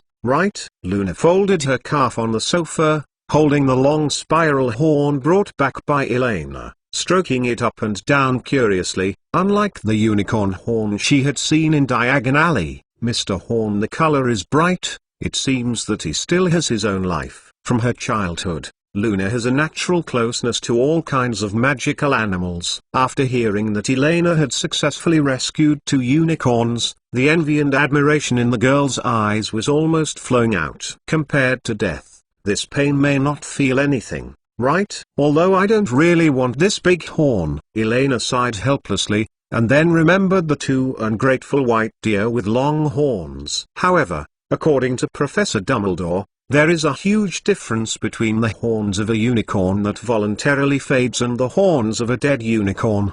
The latter can only be used as potions and alchemy ingredients, but the former can make powerful magic props. Magic props, similar to flying broomsticks. Hermione glanced curiously at the long horn in Luna's hand, and poked her finger. She really couldn't imagine, besides flying broomsticks, what other representative magic props in the magical world had. After all, most of the items she had seen for so many days were mostly conventional items that were transformed by magic. It may be offensive, similar to the spear tip of a spear, or a different kind of magic wand Mr. Otto may know. Elena replied casually, anyway, this is not her area of expertise, and then directly gave the unicorn horn to Grindelwald. Even if the first-generation Dark Lord didn't know how to process it, he would definitely find a suitable one. Candidate. Now she considers more questions, but how should she face Professor Quirrell tomorrow? Is she going to kill him? Kill him, or kill him? The sky gradually became a little darker, and the girls who had chatted all night finally began to yawn. Their throats felt dry and sore. They ended the conversation one after another, exhausted, and said good morning, and each climbed to bed. Halloween this year happens to be Friday, so it doesn't matter even if we talk a little longer. Anyway, for Hufflepuff's first grade, every Friday is the most beautiful day except for the flight class in the afternoon. There is no class for the whole day, and it's no big deal to not get up in the morning. The next day, early morning. It's going to be late. It's going to be late. I blame you, Elena, you are a disaster. Obviously, you guys are listening very enthusiastically. Okay. Elena and Hermione quarreled and ran down the empty corridor with their thick textbooks. Behind them was Luna Lovegood, who was still a little sleepy and had messy hair. Although Hufflepuff's first grade has an enviable Friday schedule, but except for Hannah, the other three girls all need to follow the Gryffindor schedule. The most important is, the lesson this morning is, sorry, Professor Snape, we slept. Hermione Granger pushed open the classroom door, looked at the black-robed wizard with a cold face not far away, and whispered timidly, it's not too late, after all. The second class has just begun. Severus Snape raised his eyebrows and glanced at the three little witches in Gryffindor robes, showing a smile of indifferent expression, speaking in his usual slow tone. It's just I missed a class. It's really touching. I thought that the three ladies won't show up today. Now, stand at the back of the classroom and watch other students operate. I will deal with you after class. The first day after Halloween, Elena did not meet Professor Quirrell, because she was locked up again. Fortunately, this time she is not alone. In this world, Hermione and Luna were confined for the first time. She accompanied Chapter 465, 100,000 words. In Hogwarts, absenteeism is a big or a small thing. Generally speaking, it depends on the sternness of the professor and the attitude of the dean of the college on this matter. Therefore, when Snape 3 overslept, Little Witch held loosely to the moment before Professor McGonagall's office. Elena Hermione felt around the whole people seemed to be drawn away, like the soul, and in accordance with the timetable arrangements. At this time, she and Luna Lovegood also belonged to Gryffindor College. To make matters worse, the news seemed to have been received in advance that Professor Dumbledore was also in Professor McGonagall's office. Miss Granger, Ms. Castellan, I am very disappointed with the two. There are a lot of people who are late at Hogwarts, but absenteeism is really rare. Unfortunately, the two of you all three may need to be confined. Dumbledore took the initiative to speak uncharacteristically, and his azure blue eyes took a deep look at Elena. Elena frowned, her face a little unwilling. Does it have to be like this? I hope you can understand that this is responsible for your future. The penalty decision for confinement was quickly finalized. A total of 2 days. It happens to be the weekend time of the next 2 days. Perhaps after learning the lesson of Halloween, at the suggestion of Professor Dumbledore, the confinement location was selected in the magic history classroom on the 4th floor of the castle, and the punishment was the code word of Guanxioi. Since the release of New Singing Contradictions, the magic world and the Hogwarts school authorities have paid more attention to this publication almost every week, and the Hogwarts on the tip of the tongue section has been widely spread. Concern. After all, in this era of lack of material and spiritual entertainment, let alone the magical world, it is difficult to find a similar pure gourmet section even in the non-magical world. After a large number of letters, Dumbledore decided to add this section separate from the original magazine content and recreate a publication that belongs to Hogwarts completely. But in this way, the content of the original issues is definitely far from enough to form a normal publication. Even if Hogwarts on the Bite of the Tongue was originally positioned as a monthly magazine, there was still a huge gap in the text and picture materials. Therefore, Dumbledore simply took advantage of this closed opportunity to bring Elena. The three were locked up in the magic history classroom, allowing them to concentrate on the creation of the manuscript for the new issue. As for the specific punishment measures, it refers to the assumption that Elena once mentioned casually. Each day's closed time starts before lunch and lasts until the last half an hour before the curfew at night. The Hogwarts kitchen will follow Elena's menu and cook a batch of delicious dishes on the table in the front of the classroom. Whenever the girls complete a certain task, for example, write a 10,000 word manuscript. You can eat a dish. And if they have not finished writing, they will also provide the most basic whole grain bread and fresh water to ensure that they will not starve to death. All in all, in these 2 days, except for going back to the dormitory every night to sleep and solving daily physiological needs, the 3 girls were confined to the empty classroom almost all of the time. Outside the magic history classroom, Grindelwald glanced at the gnashing white-haired dumplings in the classroom, and turned his head with some worry. Albus, you are like this really not afraid of that little guy's revenge afterwards? If she really feels unacceptable, then she won't agree. Dumbledore shook his head and said calmly, before Quirrell's affairs are completely dealt with, I think it is the most appropriate decision to protect her temporarily. Haven't we discussed this before? I think she should know it too. So, what are you going to do? The Street Monger Hospital for Magical Injuries and Injuries has agreed to provide Professor Quirrell with a special independent ward. Dumbledore muttered for a few seconds, then looked at it and said in a deep voice, maybe before Christmas, he will be treated in the hospital until the injury is fully recovered, before considering whether to return to school to continue teaching. The only problem is, I understand. I will help you keep watching him until he is transferred to the hospital tomorrow. There is also something about the defense against the dark arts course. After all, there are so many students in the school, so you should take the time to prepare a little. If not surprising, your substitution time this time will be much longer than the previous one. Don't worry, Albus, I am no worse than you in the knowledge of how to defend against dark magic. The soul is a very strange existence. Even the wizards have not gone too far in understanding this aspect. There is no doubt that Voldemort temporarily left Professor Quirrell's body, and after at least a few professors' inspections,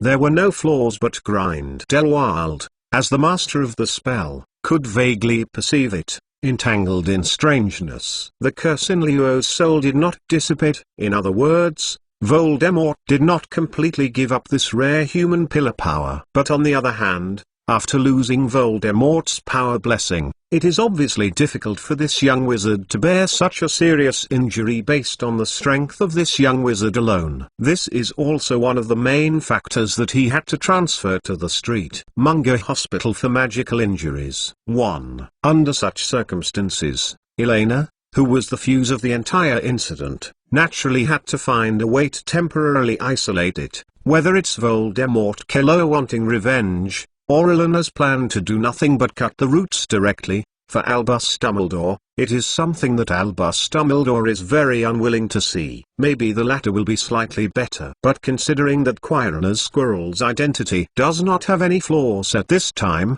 in case Elena makes any irrational stress response in public, even with Dumbledore's explanation, she cannot continue to be in Hogwarts in school. Regarding this, Elena is also clear in her heart. It's just that, understanding belongs to understanding, and there are certainly many things that should be written down in a small notebook. The next 2 days were flat and there were no accidents. It's finally over. Elena moved her sore wrist and nudged her next to Hermione. In front of the 3 of them, a stack of parchment was now neatly stacked. If you add reasonable typesetting and fill in the picture material provided by Luna, it is enough to publish the manuscript of Hogwarts on the bite of the tongue for more than 2 months, and even part of the saved manuscript can be extra. This also means that from now until Christmas, they no longer have to rack their brains every day to think about manuscripts. Fortunately, you are here with Hermione, otherwise so much content will definitely not be finished in 2 days. I will never miss school again, and you, Elena, don't run into my bed after the lights are turned off. Hermione also shook her wrist, and gave Elena a grimace with a satisfied smile on her face. But I didn't expect that in 2 days, we could actually write close to 100,000 words. This time the confinement is a bit of gain. At least if we encounter some magical academic reports in the future, it will not be so difficult to write. Well, Go back early to rest and take a shower. Tomorrow is another full day of class. I don't want to be fined and confined anymore." The three talked and laughed out of the magic history classroom and walked in the direction of the dormitory. On the other side, street, Mungo's Hospital for Magical Injuries also transferred a special patient. Along with the admission of this patient, 5 adjacent wards were also admitted to 5 elderly wizards, in their 60s and 70s. Everyone was in good spirits, but they insisted that they were under some terrible curse, must be recuperated in the hospital. The hospital is not a hotel, so you can't live as you want. The dean of the street, Mungo's Hospital for Magical Injuries and Injuries, originally wanted to yell at these old wizards who pretended to be ill, but they gave too much ginjalong. Moreover, they also have an introduction letter issued by Professor Dumbledore, hoping that the hospital will cooperate as much as possible. Well, this is the main thing. Aha, the third day of double opening. Reach the goal. Happy. Chapter 466, Voldemort's first day of departure. Thanks to the Lord of Thousands of Snow. The morning of the first week after Halloween, compared with the fluffy soft shell crab series of dishes that suddenly appeared on the table, the students' attention was more on Professor Quirrell, who did not appear on the long table of the faculty. After all, crab meat is for the little British wizard. In terms of it, it's not uncommon. Throughout the weekend, everyone was talking about what happened on Halloween. Although the bloodstains in the auditorium have been cleaned up, people still can't forget the terrible scene. Everyone is very curious about what happened to Professor Quirrell in the Forbidden Forest, so that this special researcher, the official professors of defense against the dark arts, almost died. However, soon people's attention was attracted by another thing. Professor Dumbledore announced at breakfast on Monday that as Professor Quirrell needs to be hospitalized for treatment, during this period, Mr. Otto Apocalypse, who had previously replaced the history of magic, will temporarily serve as the defense against the dark arts professor. Although in a strict sense, age cannot be completely equated with strength and experience. But in the magical world, especially in places like Hogwarts, with the exception of staff like Filch, in most cases, the older the wizard, the more respected and feared. Of course, the premise is that you are alive, have a clear speech, and have not changed into diseases such as Alzheimer's. Especially after the past few weeks of substitute lessons on the history of magic, Hogwarts students have no doubts about the erudition of the old wizard. After all, not every wizard can cherish the history of modern magic. The narration is even more exciting and detailed than most. Even after Professor Binns returned to his teaching post, many students even secretly asked their deans if they could give Professor Binns a little more rest. Of course, they were rejected righteously. You know, time is like a pig knife. Over the past few decades, the Oncephus generation Dark Lord has long become an old potato who just wants to spend his life at ease. It is similar to teaching. If it is not for Elena's aftermath and Dumbledore's request, he absolutely would not agree.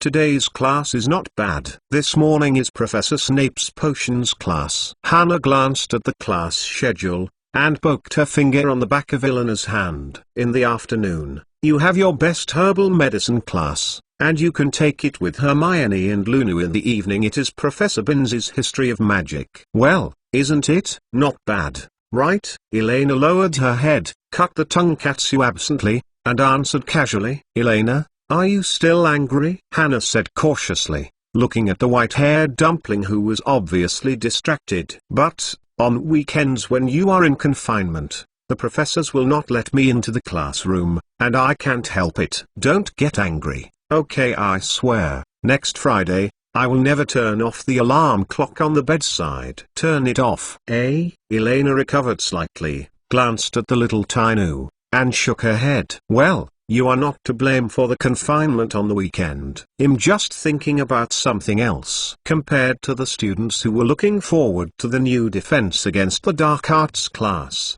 Elena didn't feel any joy after hearing Dumbledore's announcement. Instead, the first thing that flashed through was an inexplicable worry. There is no doubt that in the Harry Potter series, the defense against the dark arts professor is definitely a cursed position. Quirrell as Quirrell, a first-year student, died in the last level of the Philosopher's Stone. Guerrilla Lockhart, a second-year student, has lost his memory and can only live in the hospital for the second half of his life. Remus Lupin, who was in the 3rd grade, was first exposed as a werewolf, experienced social death, finally found the other half, and finally died in the Battle of Hogwarts. Mad-Eye Moody, or Barty Crouch Jr., in the 4th grade, neither of them survived in the end. The little Barty Crouch, who was mainly responsible for teaching, didn't even have the scum of his soul left. The 5th grade Umbridge was first thrown to Glop and the Horse Tribe, and became a half-mental disorder. At the end, he was sentenced to Azkaban's life imprisonment. Professor Severus Snape in the 6th grade, alas, strictly speaking, this position seems to be a list set up by the goddess of bad luck, but any professor who has served in this course seems to encounter unfortunate things in the end, and it is lucky to be able to save his life. If it is true that this position is cursed by Voldemort, as in the legend, then Elena is a little relieved. After all, Grindelwald's strength is there, and it is impossible to curse it with the young Tom Riddle, the old devil. But as far as Elena knows, neither Dumbledore nor Grindelwald believes there is any weird magic curse in this position, so it is very likely that this involves the so-called will of the world. After so many months of getting along, although Old Turnip and Old Tudor occasionally cheated her, but in general Elena can feel the care of these two old people, especially Grindelwald, who has experienced Newmont. After the accident at the Guardian Castle, he almost regarded Elena as his biological granddaughter. Under such circumstances, Elena naturally has to find a way to avoid Grindelwald's accident. Elena raised her head and glanced at Grindelwald. The old man's face was also full of melancholy, without the slightest joy of being a professor. Obviously, for Grindelwald, this job is not so willing. You have to find a way to make Professor Dumbledore realize that Old Potato is not suitable for being a professor of defense against the dark arts. The caring little padded jacket silently made up his mind, whether it is metaphysics or the will of the world. In short, Grindelwald should not be able to teach the whole school year of defense against the dark arts class completely. This is not a mess, this is saving people. After all, based on future experience, all professors who have taught a full academic year will eventually die. The last few wizards who survived were all those who did not fill up the progress bar of their teaching career. Hannah, help me see what day of the week the defense against the dark arts class is. It won't be available until Wednesday. Elena, you are also looking forward to Mr. Otto's course, right? Wednesday? Of course. Looking forward to it. Elena nodded thoughtfully, just in line with the sight of Grindelwald. Don't worry, old Tudu, I will save you this time. The cute mixed-race little Ver looked at the melancholy old man not far away, with a sweet smile. The tacit understanding between the Demon Kings does not require verbal communication. Even if Dumbledore locks up the man and forces Grindelwald to take over the mess of the defense against the dark arts professor, Elena can find a way to help the old man get out of it. Just as it is, it's good to respond to the healing magic text and the three-headed dog Lomai! Strange. Why does that little girl look at me and smile from time to time? Think about it carefully, since this morning, I haven't stopped. Grindelwald glanced at the white-haired dumpling sitting at the far end of the long table, shaking subconsciously and looking at this smile. It's probably okay again. Alas, it's obviously Albus' sin. Why should I help with the aftermath? The key is Gellert. Grindelwald sighed silently, looking sadly at the dinner plate in front of him. Whitewater boiled meat, whitewater boiled potatoes, original roast potatoes, whitewater boiled cabbage, and a small dish of coarse salt as a dipping material. It is foreseeable that for a long period of time, he can only eat this kind of health-preserving old age meal. Why did you start so ruthlessly before? Just be scared a little. Equals? Grave accent. Alas, Quirrell's Voldemort. Quirrell missed him the first day he left. Gwar. The third day of double opening. The new book is called Hogwarts with the Wrong Way to Open, which is a dialogue. post it on Huayman app. You can also watch the starting point, but you have to go there to follow the fan first. The new book release activities, anyone who comments and follows there, can get it from the administrator in the Q Group 3 you are on red envelope. P.S. Fat Chicken Group 2, 833,088,074, all subscribed groups can find management verification in the general group. After joining the group, you can watch the outside. Ask for leave. Pain. Tomorrow double update DBQ. Chapter 467, Calculating Jin's Dice Mother. As with most news, it is always difficult for people to pay too much attention to a single event. With the passage of time, the episode that took place on the eve of Halloween was quickly submerged in the daily trivial and plain campus life at Hogwarts. Professor Quirrell's name appeared occasionally as a comparative. Seldom appeared alone in the students' table and leisure discussions. The only thing that disturbs Elena is, after this issue of Hogwarts on the Bite of the Tongue was released, Newt's commander sent her a letter asking for information about the new ingredient Scottish Forbidden Forest terrestrial fluffy soft shell crab that appeared on it.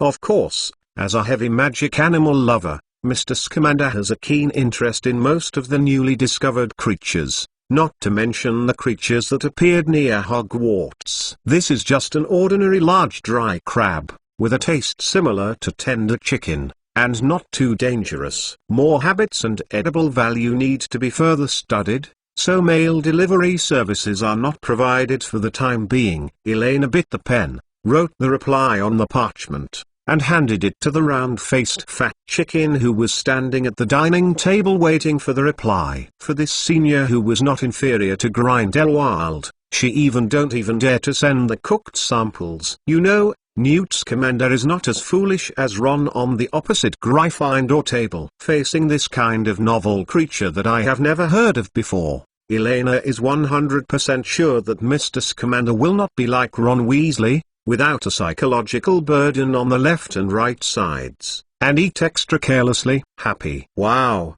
is this really a letter from Mr. Newt Scamander? Luna watched Elena fill in the address and recipient information, opened her eyes slightly, and said with envy, "It's great. I have a lot of questions I want to ask Mr. Scamander in person." "It doesn't matter, we will have opportunities in the future." Elena shrugged noncommittently. Besides, even Newt Scamander can't understand all the animals in this world. Don't you see? If he still takes the initiative to write a letter asking what is a terrestrial soft shell, is the crab. That's right. At least he didn't find the horned snorer and rainbow bubblefish. Luna nodded seriously. That's because these two creatures didn't exist in the first place. Hermione raised her eyebrows and answered calmly while cutting the fried egg in front of her. There was a book of dark forces, a guide to self-defense spread out in front of her at this time. There was a defense against the dark arts class this morning. This was the first session after the first-year students changed their professors. Hermione wanted to spare more time. Take a look at the content, so as not to keep up with the progress. Granger. Luna pursed her lips in displeasure. You can't deny the existence of those magical creatures just because you can't find other documents. Just like before the rainbow unicorn was discovered, everyone thought it was just a legend. The rainbow unicorn is indeed a legend. Hermione shook her head carelessly, and continued to flip through the defense against the dark arts textbook in front of her. Sister Elena doesn't say that. It is said that in the non-magical world. She also named the owl the round-faced fat chicken. Her non-magical world is different from the one I live in. Since we can't convince each other, how about we guess the fist to determine the winner? I refuse. You have the ability to find relevant documents to convince me. Facing the dispute between Hermione and Luna, Elena wisely did not take the initiative to get involved as a normal little witch. Actively interfering in the debate between Judge and Dice Niang is extremely stupid. In the previous 2 days of confinement, similar bickering has occurred several times. At the beginning, Elena could also think of some absolute fairness, such as big and small, boxing, dice and so on, to mediate conflicts. But as the number of times went on, Every time after the final winner was Luna, Hermione no longer believed in luck and metaphysics. On the other hand, it greatly strengthened Luna's confidence, and she was undecided in case of trouble. Have an inspiration.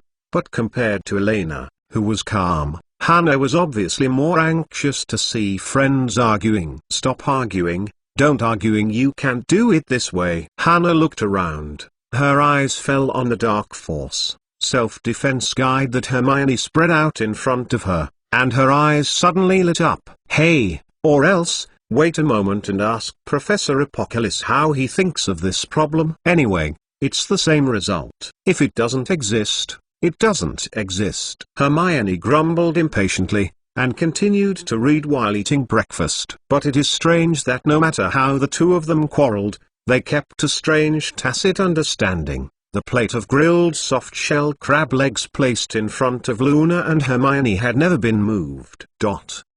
For Luna Lovegood, she always felt that crab legs seemed a bit weird. The basis for Hermione's judgment is even simpler. From the beginning to the end, Elena did not show them the true face of this Scottish fluffy soft-shell crab. According to Elena's previous behavior records, it is inferred that it might be another alias for another strange creature like a Scottish round-faced fat chicken. But speaking of it, Professor Apocalypse and Professor Dumbledore should know what it is. Hermione glanced thoughtfully at Elena, who was starting to wander again, and her eyes wandered over the faculty desk. On Halloween night, Elena's story ended only after the unicorn was rescued. But logically inferring from time, there was actually a long period of blank time between when she rescued the unicorn and when she returned to Hogwarts Castle, so Elena definitely concealed some extremely important information. You know, this period of time also happened to include Professor Dumbledore's physical discomfort,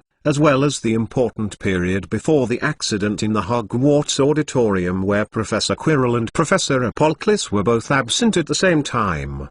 And more importantly, on the second day of Elena's return, Hogwarts Kitchen provided the corresponding dishes of the Forbidden Forest terrestrial fluffy soft-shell crab. Various details indicate that these are definitely not purely independent occurrences. In fact, from a long time ago, Hermione could feel the specialness of Elena, and the relationship between her and the two old people, which was not limited to ordinary students and professors. Many major events in the school were vaguely there are three shadows. Unlike most of the silly little wizards, although Hermione Granger did not get accurate data, he can roughly calculate that the amount of potatoes produced by Hogwarts Happy Farm far exceeds the actual consumption amount. Otto Apocalypse Elena Caslana. There must be some strange connection between the two. It's a pity that she is not a member of the pure-blood wizard family. If the genealogy of wizards in the magical world can be used as a reference, Hermione thinks she must find more things. Explain with what Elena once said accidentally: there are no coincidences in this world, and some are just inevitable results. But don't worry, she still has plenty of time to observe Elena and the mysterious Professor Apocalypse in the following Defense Against the Dark Arts class, and find out what the secret behind Hogwarts is. What? The first one is to make up for yesterday's debt. Chapter 468, The Devil's Black Demon Defense Part 1. For Hufflepuff and Gryffindor first-year students, Wednesday is a special day. According to the schedule, they will be together for the whole day. Therefore, whenever this day comes, both Hermione and Nana are very happy. However, starting from this week, there is another reason for more students to yearn on Wednesday. Defense Against the Dark Arts course taught by Apocalypse, or rather, children, welcome to the Battle Magic classroom. Grindelwald stood up, looked at the students in the classroom, and said with a smile, accompanied by the old wizard's plain opening remarks, there was an uncomfortable commotion in the entire classroom. The students whispered to each other while they couldn't help looking curiously at the old man standing in the middle of the podium. Well, I must make one point first. Ladies and gentlemen did not go to the wrong classroom. Grindelwald looked around the whispering classrooms, made a silent gesture, and continued unhurriedly. Similarly, Hogwarts has not opened a new course, but after a little understanding of Professor Quirrell's previous teaching progress, I think it seems that I should start from some more basic and essential places. The old wizard's gaze wandered among the crowd, and finally stopped at the place where Elena was. Miss Abbott, when did Hogwarts first be established? About 993 AD, according to Professor Bin's oral and document comparison. Hannah replied subconsciously. As the chief clerk of new singing and singing canonized by Elena, Hannah is not mainly responsible for writing the text, but these involve the basic knowledge of the Hogwarts calendar. She can hardly think about it. Answer it. Very well, thank you for your answer. Hufflepuff adds 1 point. Grindelwald blinked at Elena and continued slowly. Few people now know that the term black magic actually began to appear gradually about 500 to 600 years after the school was established, and the name Defense Against the Dark Arts began to appear more than 100 or 200 years ago. And so, before this course starts, I hope you can first understand the real name of this course,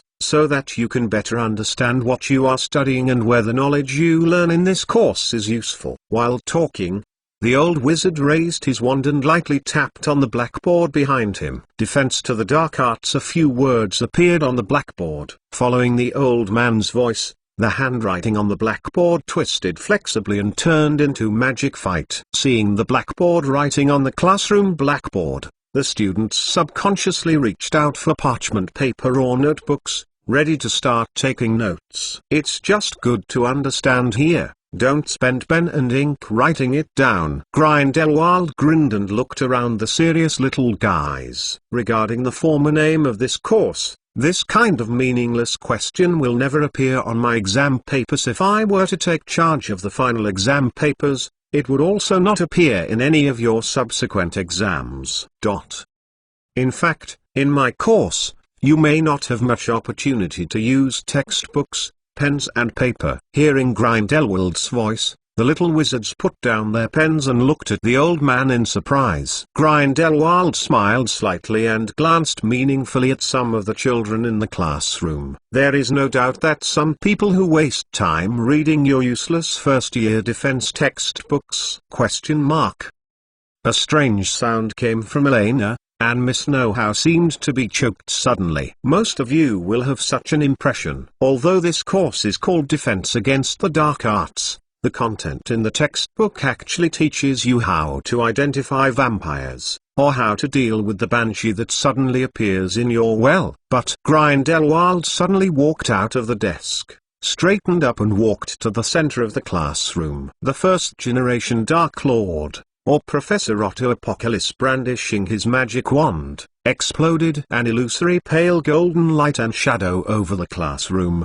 and something faintly formed in the light and shadow. Adult monsters are at least 12 feet tall. They are so powerful that they can easily smash your heads. Both wild animals and humans are among its predation options. But a fierce curse is enough to turn it into 4 ashes. Grindelwald picked up the wand in his hand, and a spell shot at the giant monster transformed into golden light and shadow, crushing it into powder. Faced with the ugly body of the giant monster at close range, while watching it turn into dust, there was a burst of air conditioning in the classroom. Before the students could relax, the powder condensed again. A fire dragon with bronze horns and sharp bronze spikes protruding from its tail appeared above the classroom. A terrible flame spurted out of the dragon's mouth and was instantly submerged. The entire classroom roar. The roar of the fire dragon resounded through the ears of all the little wizards. Facing the endless and terrifying flames, almost all the children in the classroom were completely stupid for the first time. They stood there blankly, looking at the sharp fangs of the fire dragon, and the old wizard's roar continued to be heard in their ears.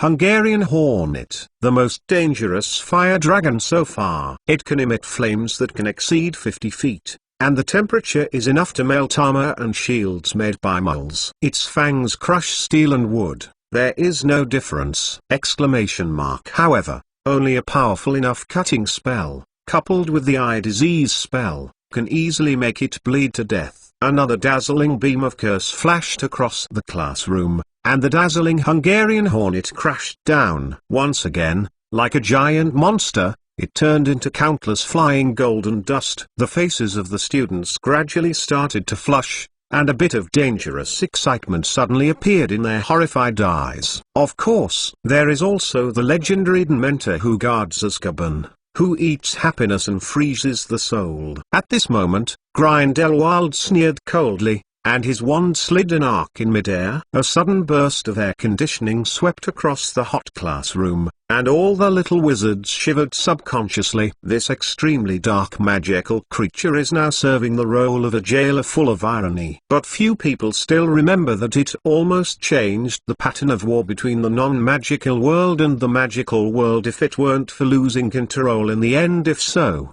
there may be no moles in this world. Chapter 1. This is the update from yesterday. P.S. I'm so cute, please remember to refill Elena. By the way, pay attention to the new book Hogwarts with the wrong way to open, and now you can receive a 5 AU and cash red envelope by commenting "Don't let me stand alone." Who? Chapter 469. The Devil's Black Demon Defense Part 2. Dementor, one of the most hateful creatures in the world. They haunt the darkest and dirtiest places in droves, cheering corruption and despair, sucking up the peace, hope and happiness in the air around them. Too close to a Dementor, good feelings, any happy memories are sucked away by it. This is one of the few creatures, or weapons, created by wizards' magic. Their only use is to deal with humans, whether they are moles or wizards. At this time, countless Dementor phantoms shuttled in the middle of the classroom, exuding an icy breath. Grindelwald seemed to have infinite malice suddenly appearing on Grindelwald's body. Everyone felt their breathing stagnated. The excitement that had just risen felt like being showered with a bucket of cold water, and it instantly cooled from the top of the head to the soles of the feet. Several consecutive magical light and shadow changes have caused almost all students' brains to temporarily lose their ability to think. The corners of Grindelwald's mouth raised slightly, and the smile on his face became extraordinarily cold. Your poor defense against the dark arts textbook will advise you to think about happy things as much as possible, and then use the patron saint to chase away or even defeat those terrible Dementors. However, this kind of leaky knowledge will never become the only way I can pass it to you. No one can face the chase of a group of Dementors alone with the patron saint curse. Once the Dementor locks onto the prey, it will affect his spirit, and constantly plunge the target into fear and despair. In this case, almost no one can recall the power to repel the Dementor. In other words, the patron saint curse is just a magic to help others, not a magic to protect yourself. Stupid textbook authors ignore too many important details in order to show off what they know. Even most of the mediocre wizards in the future have forgotten one of the most basic questions: if only the patron saint curse can fight the Dementors, then how do those extremely terrifying dark wizards drive and rule the Dementors? Where's the ghost? The answer is simple: because there is another way to fight against this semi-soul creature, which is particularly useful. The reason why a wizard can surpass the magical animals and become the curse of the ruler of this world. Avidaso's life curse is unstoppable, uninterrupted, irreversible, and treats any living creature equally. Grindelwald's face gradually became serious, and he looked around at the students who were afraid to show up.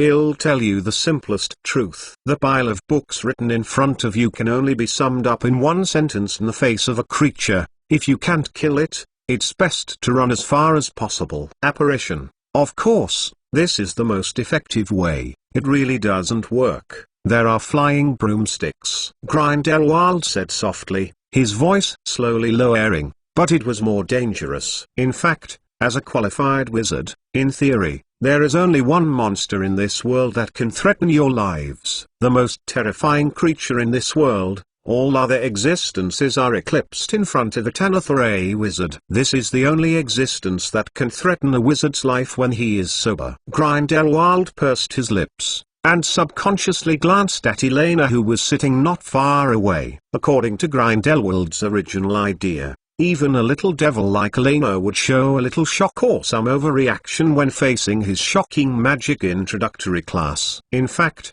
he has always focused a small part of his attention on the girl. However, unlike most of the pale-faced students, Anzi didn't show the slightest fright on his face. Instead, he raised his head with interest, looked thoughtfully at the Dementor still floating above the classroom, and gently licked it with lips. Obviously, the sound and light images before Grindelwald had no deterrent effect on Elena. The first Dark Lord subconsciously recalled the eight-eyed giant spider cemetery that he had seen a few days ago. Although he could complete the massacre in a simpler and more efficient way, the pure cold weapon violent crushing still has a completely different visual impact from magic killing. Perhaps, above the wizard, there is another more terrifying creature. Grindelwald only stayed for a few seconds, then quickly recovered and looked at the nervous little faces around him. But fortunately, there is only such a white-haired dumpling in this world. Of course,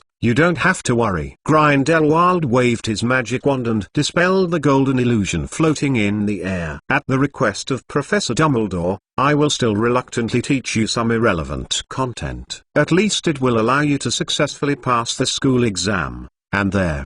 But if you still want to pursue higher scores, please waste your time studying the crappy textbooks written by crappy wizards. I won't waste time teaching you how to drive away the banshee, or how to get rid of the hidden pests in the garden. There is only one thing you can learn here: how to use magic to fight. No matter if you take the initiative, offensive or passive defense is not something that you can learn while sitting in the classroom and copying notes. After a short pause for a few seconds, Grindelwald suddenly grinned and shouted with a higher volume. Now, all stand up. Grindelwald squinted his eyes and looked at the obedient students happily. The teaching experience in the past few days has gradually made him feel a little bit what Albus Dumbledore said. The fun of an educator is indeed easier than he used to persuade and understand others. If the students at Hogwarts can be smarter, don't be so rigid. Snapped. The old wizard snapped his fingers softly, and all the tables and chairs in the classroom disappeared instantly. The next moment, Grindelwald saw the white-haired dumpling not far away with a solemn and shocked look, and the look at him finally brought a trace of awe and curiosity. Just like other little wizards, wandless cast spells, silent spells, plus multiple casts, difficult vanishing spells. Elena stretched out her hand dignifiedly and touched the air in front of her. This is not the kind of 3D magic effect that she can also display just now. This is the powerful strength of the wizard at the top of the magic world! Exclamation mark. Apparently, she targeted Gellert Grindelwald. The goodwill interruption plan implemented in order to prevent the curse of the defense against the dark arts class referred to as the plan to save the old devil must be renewed. Planned. The grandfather of the first generation dark demon who had gradually recovered his strength was more powerful than she had imagined. Ha finally bluffed this little guy. Grindelwald took a look at the silent Elena, and Grindelwald breathed a sigh of relief in her heart. If he still has the old magic wand in his hand, he can indeed achieve the same scene with a wave of the magic wand, but then there is no way to shock Elena to the greatest extent, and the after-school special training plan is even more lacking. The approach continues. Fortunately, before this class, he specifically asked Albus Dumbledore to use the privileges of Headmaster Hogwarts and his superb transfiguration skills to secretly complete such a seamless cooperation in the next classroom.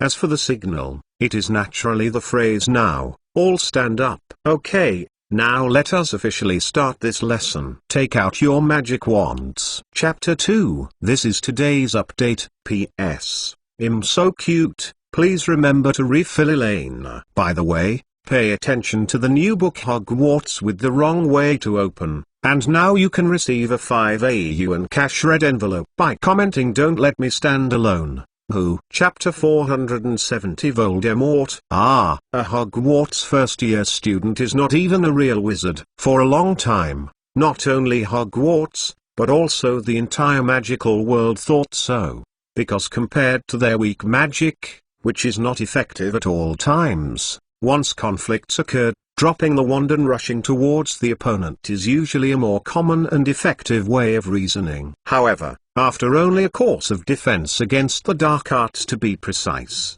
it is now called Magic Battle Course, the students suddenly opened a door to a new world. Whether it is black magic or white magic, it is actually an inaccurate statement. Grindelwald shuttled among the students in the team practice, speaking slowly in a voice that just happened to make the whole class hear clearly. That's just based on the results it causes, and the most common use cases to make judgments. The Lihue curse can effectively repel dozens of dark creatures that are afraid of sunlight and high temperatures, such as corpses and vampires, and if the levitating curse is used with nostalgia for evil, it can also take away the fragile lives of human beings. Ms. Hermione Granger, do you have any questions? Grindelwald raised his eyebrows, glanced at the girl who raised his right hand, turned his head and asked curiously, Professor Apocalypse, your statement is not the same as the introduction in the book. Hermione looked at Grindelwald seriously, bit her lip and said quickly, Black magic. This is the general term for those dangerous magics. They have many characteristics that are different from most magics. They are strongly harmful to humans, lack effective curse relief, and the release process violates normal morality. A very meaningful question. Yes, the content of the book is not completely wrong for mediocrities. Grindelwald grinned, and the wand in his hand pointed at the wall behind the classroom. Funny. Boom. A dazzling white light cut through the air. With a roar, a terrible crack appeared on the fortified castle wall. Miss Granger, this is a simple magic used to fight against Boggart. The only use is to change it from an annoying appearance to a ridiculous state, but, in a powerful enough magic blessing under. Grindelwald pointed to the crack that appeared on the wall, and the corners of his mouth rose slightly. I can tell you with certainty that this curse can easily take the lives of every, almost students in this classroom. On the other hand, the black magic spell that I just mentioned, without the sound of any spell, a faint flame appeared at Grindelwald's fingertips. Grindelwald took a breath and extinguished the flame gracefully. Now, let me tell you a fact that is easy to understand, but is always forgotten. Any behavior that starts to discuss the danger and practicality of a spell without considering the actual scene and the mana used by the spellcasting wizard is meaningless nonsense. If a spell can effectively remove the castle termites, the bubblehead curse may also make people die extraordinarily ugly. Grindelwald was in a good mood looking around the seemingly understanding little wizards in the classroom. Compared with the selfish, stupid and stubborn adult wizards, these children who are like white paper are the future of this world. With the solitude of Newmangard Castle over the years, Grindelwald has gradually realized that the biggest problem lies in the eagerness to make changes happen. Remember, magic is just magic. Grindelwald shrugged and said with a gentle smile, magic will only bloom in very few souls. Children, first of all. Cough cough cough. At this moment, there was a sudden coughing sound at the door of the classroom. Grindelwald stopped the lecture and turned around, with a helpless look on his face. Professor Dumbledore, if I remember correctly, it should be class time now. Sorry, Professor Apocalypse. Dumbledore stood in front of the Defense Against the Dark Arts classroom and bowed his head slightly to apologize. Immediately afterwards, the old wizard didn't seem to understand the dissatisfaction in Grindelwald's voice. Not only did he not leave, but instead walked straight in, came to the end of the classroom, and carefully observed the cracked wall. When I was passing by, I happened to hear some unexpected noises. So, Dumbledore took out his wand and tapped it on the wall. The broken stone dust returned to the wall like a step back in time, and the crack exploded by the spell quickly healed until it disappeared. Also, whether you can allow me to listen in for a while is definitely not a question of your knowledge of magic. I am just a little worried about whether these first-year children who are new to magic can understand what you are saying. Seeing the familiar smirk on the old face in front of him, Grindelwald raised his eyebrows in disdain. After so many years, Can he still not know what Dumbledore is thinking at this time? Isn't it just that he habitually said a few speech lines in the cemetery, and the old guy rushed in nervously, lest he take this opportunity to reproclaim his ideas? Same situation. These days the class has appeared several times. The first few times it just created a little magic wave outside the classroom. This time it simply broke in. Of course, you are the principal of Hogwarts, and everything is up to you. Grindelwald snorted displeasedly, and the wand in his hand turned around at his fingertips. And I remember that you had been notified of the changes to the course, Professor Dumbledore. Don't get me wrong, this is not an order from the principal. Dumbledore smiled slightly, conjured a wooden chair out of thin air, and sat down at the back of the classroom, obviously not planning to leave. This is just a form of defense against the dark arts, Professor. I am just curious about the new direction of this course. You can treat me as a special student. Student? Okay. Grindelwald glanced at the old wizard who was staying in the classroom,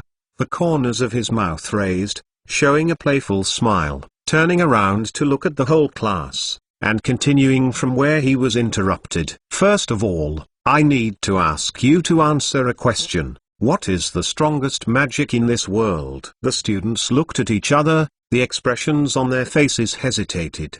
Because Dumbledore was listening in the back of the classroom, the little wizards were rather restrained. There was a strange silence in the classroom for a while, and after a few seconds of silence, it was Hermione who raised her hand first. Avidaso's life curse, killing curse. You said that this curse cannot be resisted or interrupted. More importantly, the former Dark Lord used this magic to kill countless wizards and become a part of the history of modern magic. The scariest Black Wizard. The scariest the Dark Wizard! Exclamation mark.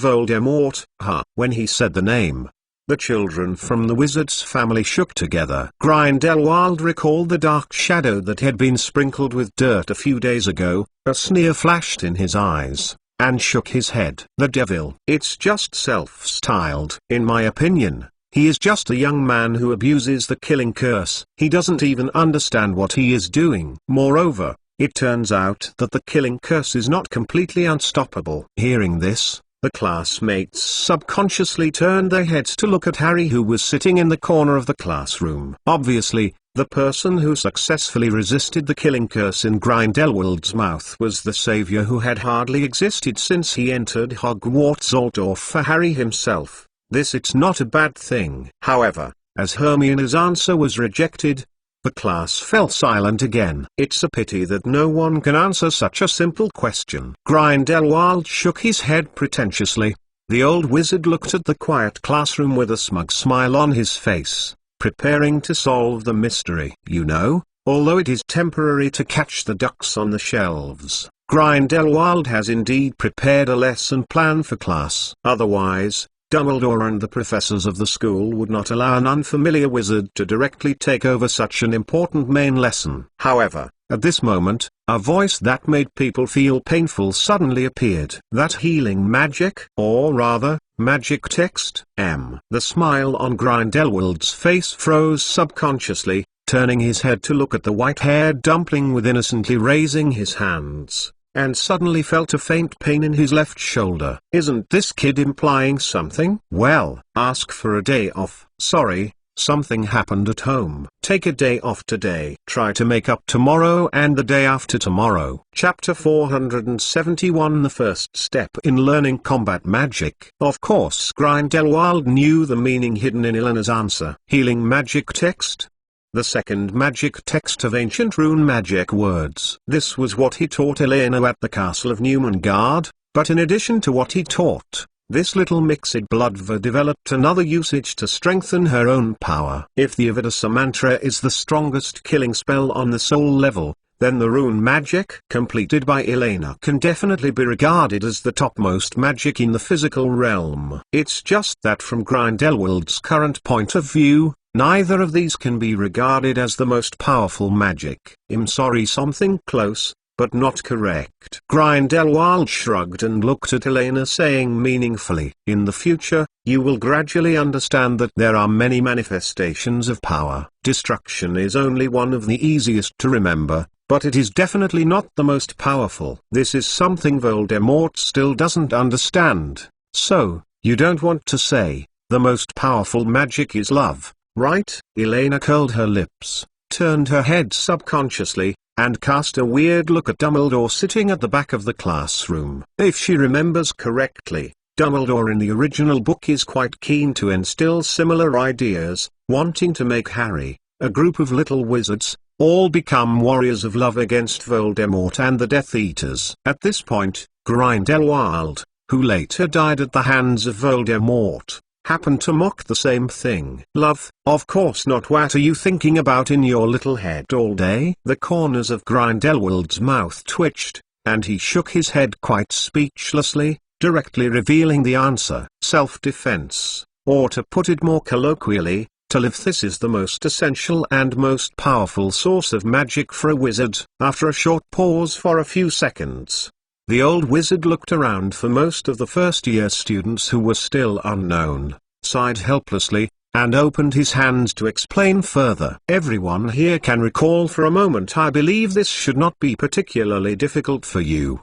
After all, you are still far from the age when you start to become forgetful. Think about it, each of you shows magic for the first time. Under what circumstances are the powers of humanity? In this world, the wizard's emotions will largely influence the manifestation of magic. The teaching goal of Hogwarts School of Witchcraft and Wizardry is not to teach students how to improve their power, but to teach them how to reasonably restrain and guide the magic power in their bodies to accurately achieve the effects they want. Therefore, before entering the school, almost all the little wizards have actually demonstrated certain magical abilities. Most of them appear in emotional situations: anger, sadness, joy, frustration. These emotions may trigger magic riots, but generally speaking, the emotions that are most prone to magic loss of control in young wizards are only one kind: the oldest and strongest human emotion, fear. Elena glanced at Grindelwald thoughtfully. She had almost guessed the old wizard's subject for this lesson. However, in her original vision, the first generation of the Dark Lord seemed to be more offensive. It seems that the years spent in the castle of Newmangott have left some changes in this old man. I think you should all have remembered the first unintentional release of magic, right? Grindelwald looked at the students in the classroom with a gentle expression, and said with a smile, "Yes, protecting yourself is the instinct of all living things. In the next time, I will not teach you any powerful spells, but more for you to learn to use your own mana effectively.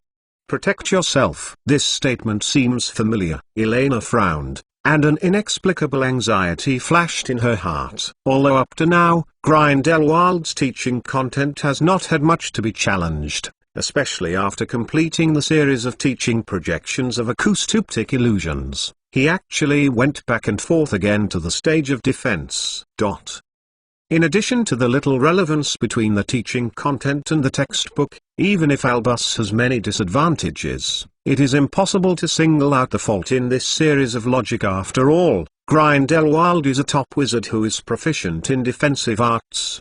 The armor bodyguard he displayed was enough to resist the siege of dozens of Aurors. But, Professor Apocalypse, we can't master the iron armor curse yet, right? Elena raised her hand and looked at Grindelwald in confusion. That's something that will only be exposed in the third grade spell class. Let's start learning directly now. Will it be too early? Oh, Ms. Caslana, I'm glad you can preview the knowledge of the upper grades in advance. Grindelwald grinned and answered quickly without hesitation. But I don't remember what I said before. I hope you can master the high-level magic abilities in advance. In fact, the Iron Armor Curse is just the most mature and easy to use one of the many defense skills, but it is definitely not the fastest one. Before we learn to counterattack flexibly, I think we should start practicing from some more basic places. Grindelwald knocked on the blackboard, and two simple spells appeared on the blackboard in the front of the classroom. Impact and Protection. These are the two most basic ways to use magic. You don't need any complicated spells. You just need to find a way to make your mana flow, or stimulate it forward, or block it in front of you. Next, we will play a game to help you understand and familiarize yourself with these two forms. Grindelwald pulled out his wand. His eyes sparkled with bright colors, and he tapped it in the air casually. As the wand flicked across, a bright magic spot appeared on every little wizard, but half of them had blue light and shadow, and the other half had red light and shadow. At the same time, a faint square light curtain appeared in the middle of the classroom. Depending on the color, some people will enter the light curtain, while others will release spells outside. Rest assured, no matter what spell you release, it will automatically become the most basic magical impact when you pass the light curtain. The magic spot on the person hit will automatically go out. After one party is wiped out, the other party enters the light curtain. A friendly reminder, the impact of the spell will be a little bit stronger when you go through the light curtain. Try not to be hit. Of course, it doesn't matter if you are hit. Your body will remember this feeling. Next time, it doesn't hurt that much anymore. Finally, the winner will be determined based on the length of persistence on both sides. The loser needs to submit a paper on protective magic before the next class starts, and the length is not less than 2 feet. Really? Waiting here. If you want to learn magical combat, the first step is to learn how to fight. Really familiar Demon King style. But it's really nothing new, isn't it? Just the magic version of dodgeball. Elena lowered her head and glanced at the bright red spots on her body, and curled her lips quite speechlessly. According to this grouping, which side she is on, does not represent which side. By the way, Professor Albus Dumbledore, as a special student, you also need to participate in this teaching processes for the grouping. Let me take a look. It's the blue one. Elena? Dumbledore? The 472nd chapter. Big Pig's Hoof. No matter in any school, the academic school and the practical school are mutually exclusive natural rivals. There is no doubt that Grindelwald, who dropped out of school halfway and started wandering around the world, and Quirrell, who stayed in school as an outstanding graduate, are a pair of obvious examples of comparison. Learn about dark creatures step by step, understand the habits and different coping styles in different categories, and then gradually apply the theoretical knowledge learned to the practical environment. As the difficulty of the course increases, this is the normal practice of most courses. Even Professor Lupin and Professor Crouch, who pay special attention to the proportion of practical courses, first introduce the basic knowledge points, and then wait until the students have a certain grasp of what they have learned before entering the actual simulation. However, Grindelwald's teaching method is completely different from all previous professors. Don't stop the magic attack. I haven't announced the end of this round. No one stipulates that you must stand up and raise your arms stupidly. Relax your arms and try to find the most comfortable and smooth posture during the casting process. Remember, your wands are not used to poke people. Spear people in the circle. Have you all become moles? What about your magic? Can't fight back? If you can't beat the enemy, do you choose to wait to die? Either escape or block the attack with a spell. If the opponent is a dark wizard with cruel methods, I don't think he will deliberately distinguish you. Is it a student or an aura? There are not too many knowledge points to explain, so it is not so much a magic class, but more like a physical education class. From the beginning to the end, Grindelwald only emphasized the casting posture, avoidance skills, and defense methods, but there was no mention of any spells related to it. Even if a student casts a bright spell at the front, he will not have it. Any comments? Elena was a little surprised, and immediately wanted to understand Grindelwald's philosophy. Rather than teaching individual spells scatteredly, Grindelwald is more inclined to let all students master the basic offensive and defensive modes,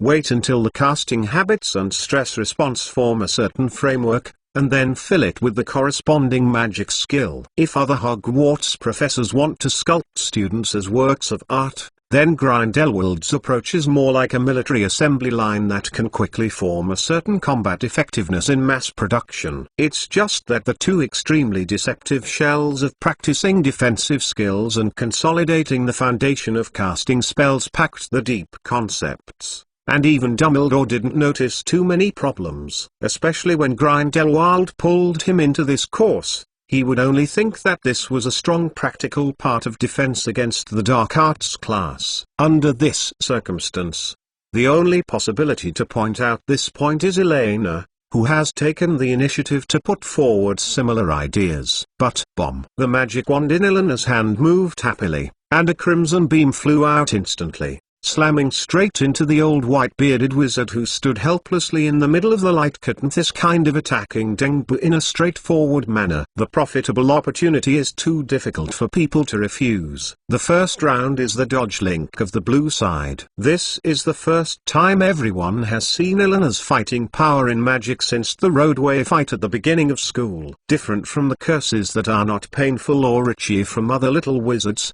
every curse issued by Elena's hand seems to carry a breath of death, leaving a burning and red afterimage in the air of the classroom. The most intuitive example is Harry Potter, who accidentally hit a serve from the front. Poor little Harry didn't even have time to make a scream, so he rolled his eyelids and fainted. You know, this is because Elena considers that when the curse passes through the light curtain, he will get a bonus from Grindelwald, the result of deliberately reducing the power of the spell. Under Elena's curse and a kid's high-efficiency naming, all the little wizards locked by the girl are directly killed with almost no resistance. Not to mention, in addition to Elena, there are dozens of other red minions. In less than 3 minutes, with the exception of Albus Dumbledore, all the wizards in the blue camp had been knocked down to the ground, and every little face was filled with confusion and fear. Without Dumbledore's assistance and firepower sharing, this time would be further shortened. If it were changed to another occasion, the little wizards of Hogwarts would definitely not have the courage to raise their wands toward Dumbledore. However, if it is part of the normal teaching process, there is no problem. Especially when a certain white-haired dumpling took the lead in firing, the courage of the little wizards instantly soared to the sky. Even a well-behaved student like Hermione, after confirming that Professor Dumbledore would not be hurt, he boldly began to use his magic wand to release magical shocks, and a silly student like Hannah waved his magic wand to play up. Well, under absolute fairness and justice, Elena's wings are not in different camps with her. This is one of the reasons why the Mixed Bloodver did not choose to riot at the first time, but started to play happily. Professor Apocalypse, how long will it continue? We are all killed in battle, right? Dumbledore sighed, and occasionally stirred the wand in his hand to bounce Elena's curse away. As for the other curses of the first-year students, they didn't even have the ability to touch his magical defense wall. Naturally, don't worry, even if he stood there and let the children exhaust their mana, it would not be possible to break his defense. Due to the rules of the game, the party in the light curtain cannot take the initiative to cast a spell to fight back. Therefore, Dumbledore could only helplessly hold his wand to consolidate the magic shield around his body, and wink at their referee standing on the sidelines, and signal Grindelwald to find a way to clean up the mess as soon as possible. What makes the old wizard a bit of a headache now is that the white-haired ball seems to be addicted to it. In Albus Dumbledore's perception, the power of the curse in Elena's hand had unknowingly risen to a level sufficient to blow up the walls of Hogwarts, even if he had to concentrate on it.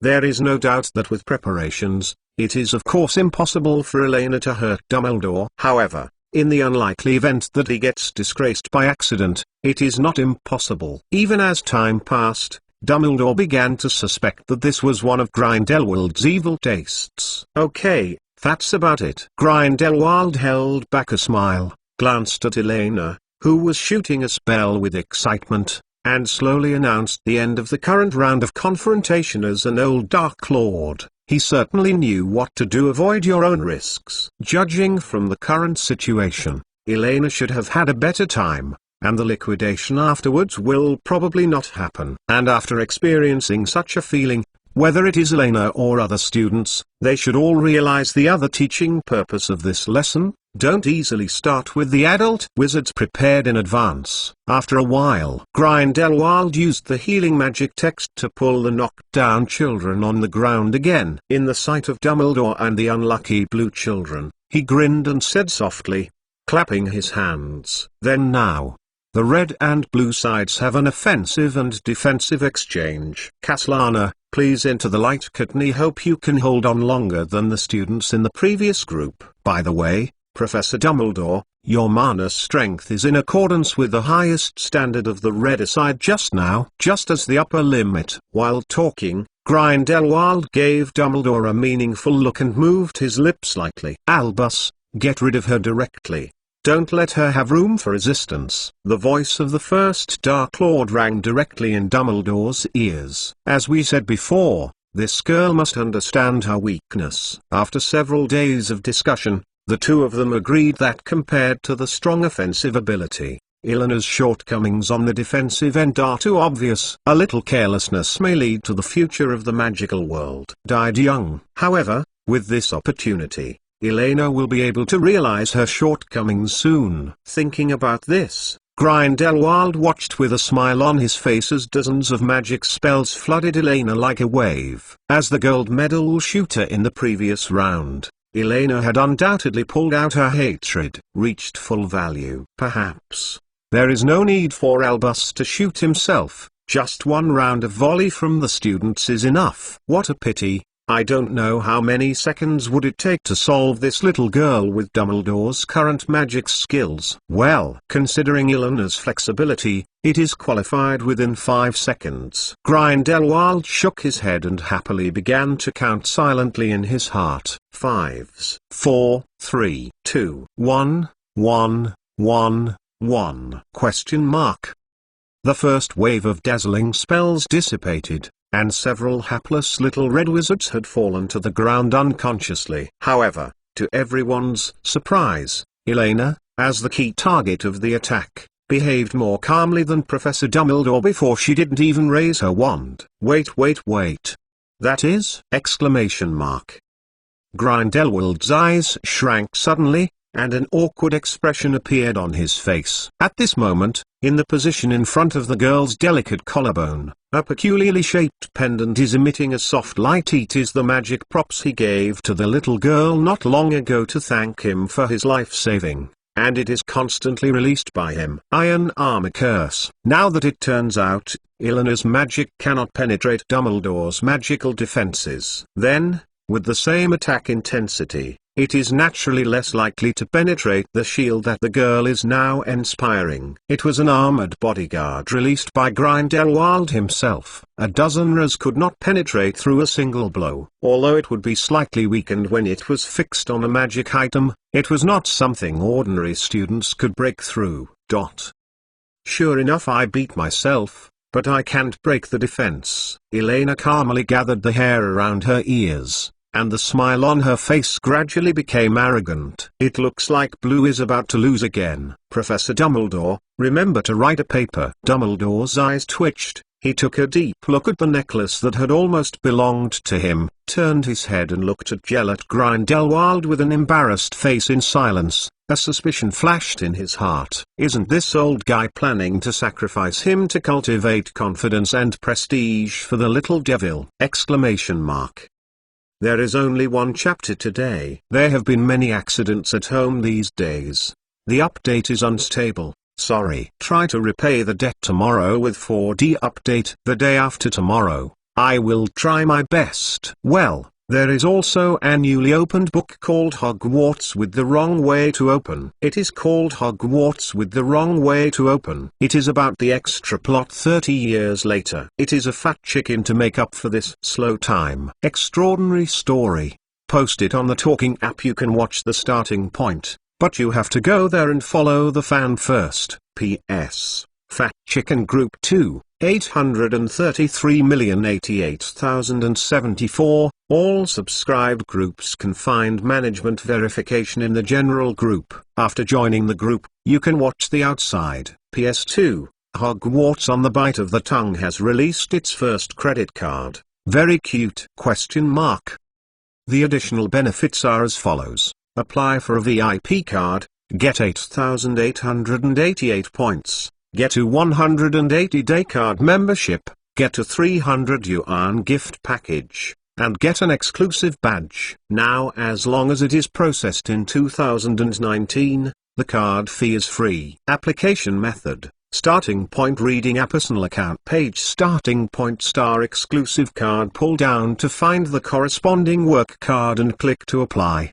Didn't win the 473rd chapter. It's really surprising. Grindelwald avoided Dumbledore's silent condemnation, and the expression on his old face was a little embarrassing. This was really an accident, although Albus seemed to not believe him anymore. After all, I am getting older, and sometimes my memory is not as good as before. You know, although he left from Newmangard Castle and came to Hogwarts, it was actually less than 2 months, but too many things happened in these 2 months, even compared to his past few months. 10 years add up to be rich. So in Gellert Grindelwald's impression, the gift of the Deathly Hallows pendant to Elena seems to have happened 247 days ago, and it is inevitable to ignore it carelessly. After a short pause for a few seconds, the first-generation Dark Lord pretended to look at the glittering necklace in front of Elena, with a just right look of surprise on his face,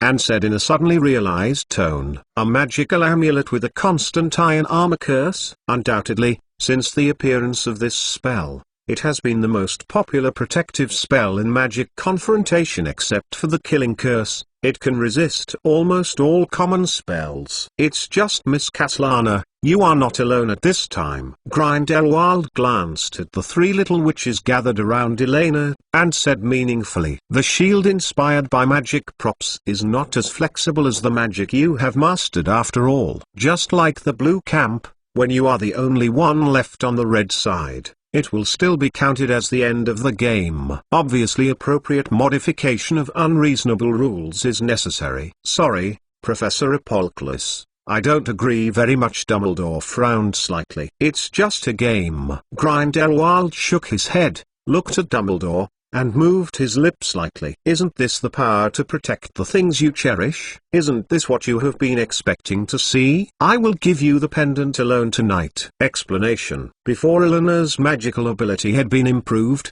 this kind of magical technique of whispering in person was really useful. Except for Albus Dumbledore, everyone can only hear the first half of Grindelwald's words. As for the latter, even if it is close to Grindelwald's lips, it is impossible to hear the slightest sound.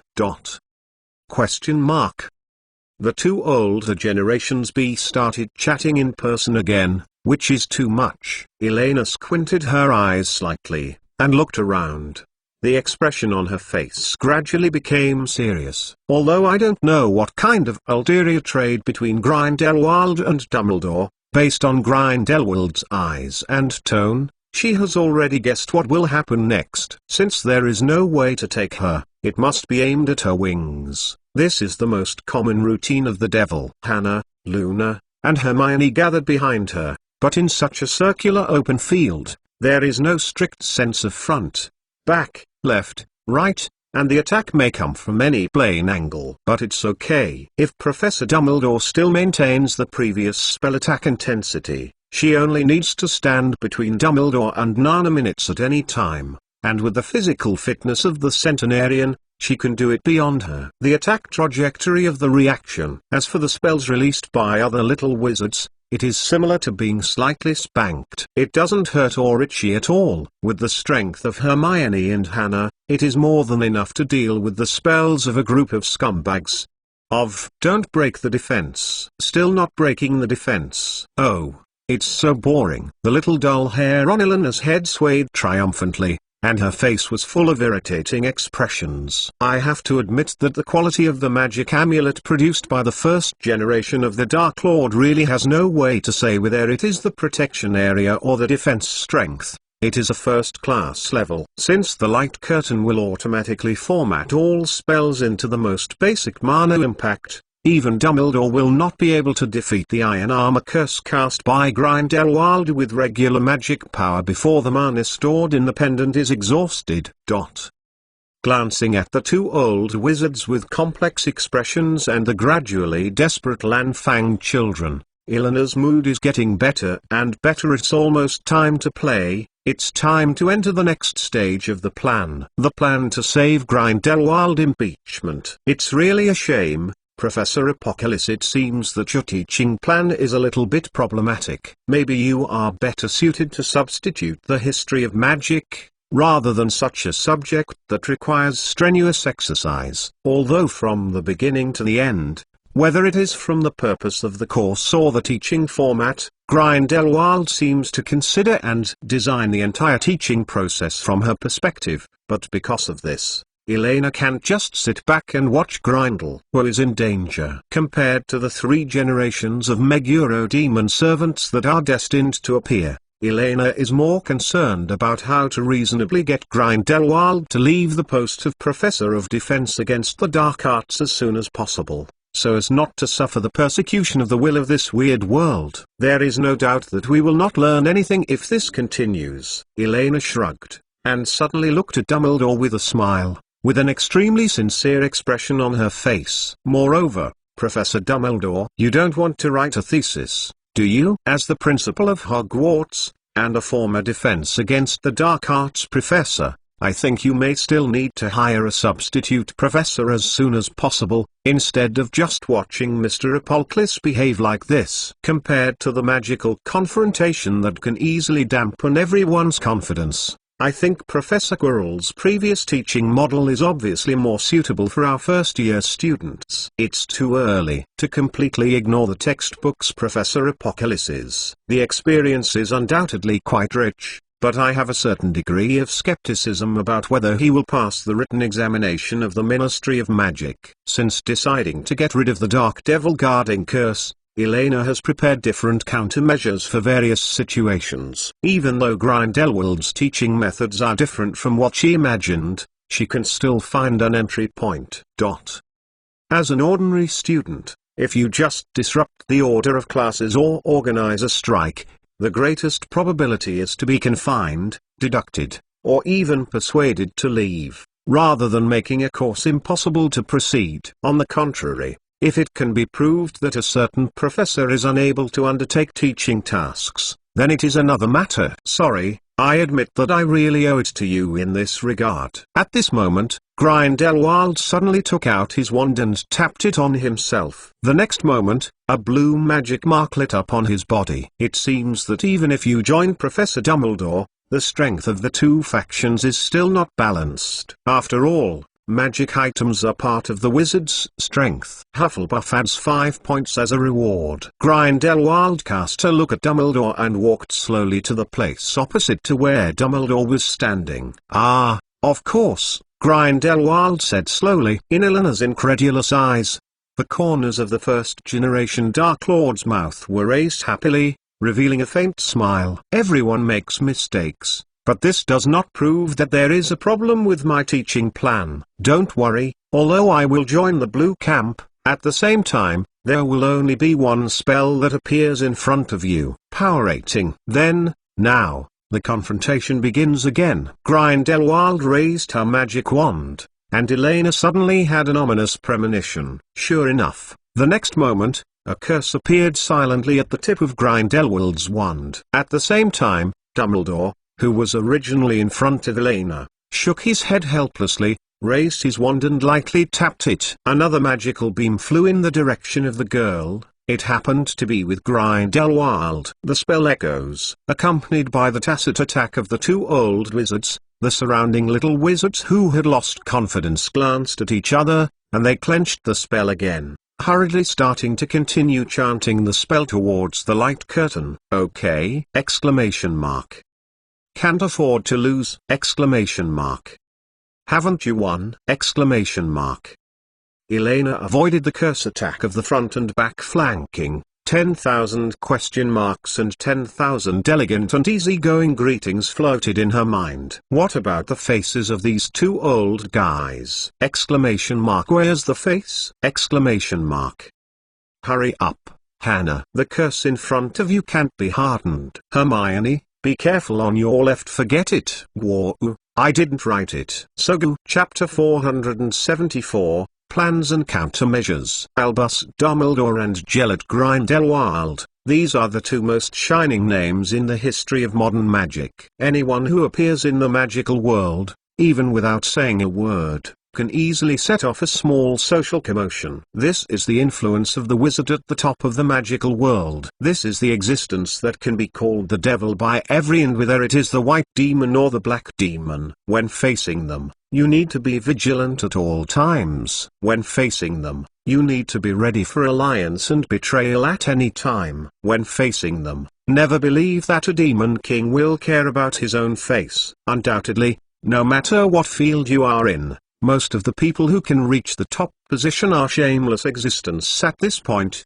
People with a little less background may need to pay more, such as nose, hair. However, those are all issues that Elena needs to consider afterwards. The urgent task now is that she needs to find a way to help the wings last 3 minutes under the hands of these two shameless old guys. Writing a paper is a small matter, but if this method makes them taste the sweetness, they will be listed as a common skill for special attack on Elena. That would be too bad. No one in the magical world can beat the combination of Dumbledore and Grindelwald. But if it only lasts a few minutes under heavy restrictions, it is not an impossible task in Elena's view. After all, although Grindelwald was added, the attack power did not multiply by 2. At the same time, the attacks that appeared in the light curtain still had only one immediate death curse that exceeded the normal intensity, but the direction that needed defense had changed from 1 to 2. And she was still unable to penetrate her armor with pure power. This is why the two old people can safely and boldly participate in the action of beating the white hair dumplings. Attacks that cannot cause any harm will naturally not trigger any vow constraints. So, just be a little bit careful. It's a pity that the entire Red Army was wiped out in 2 minutes and 15 seconds. Grindelwald smiled slightly.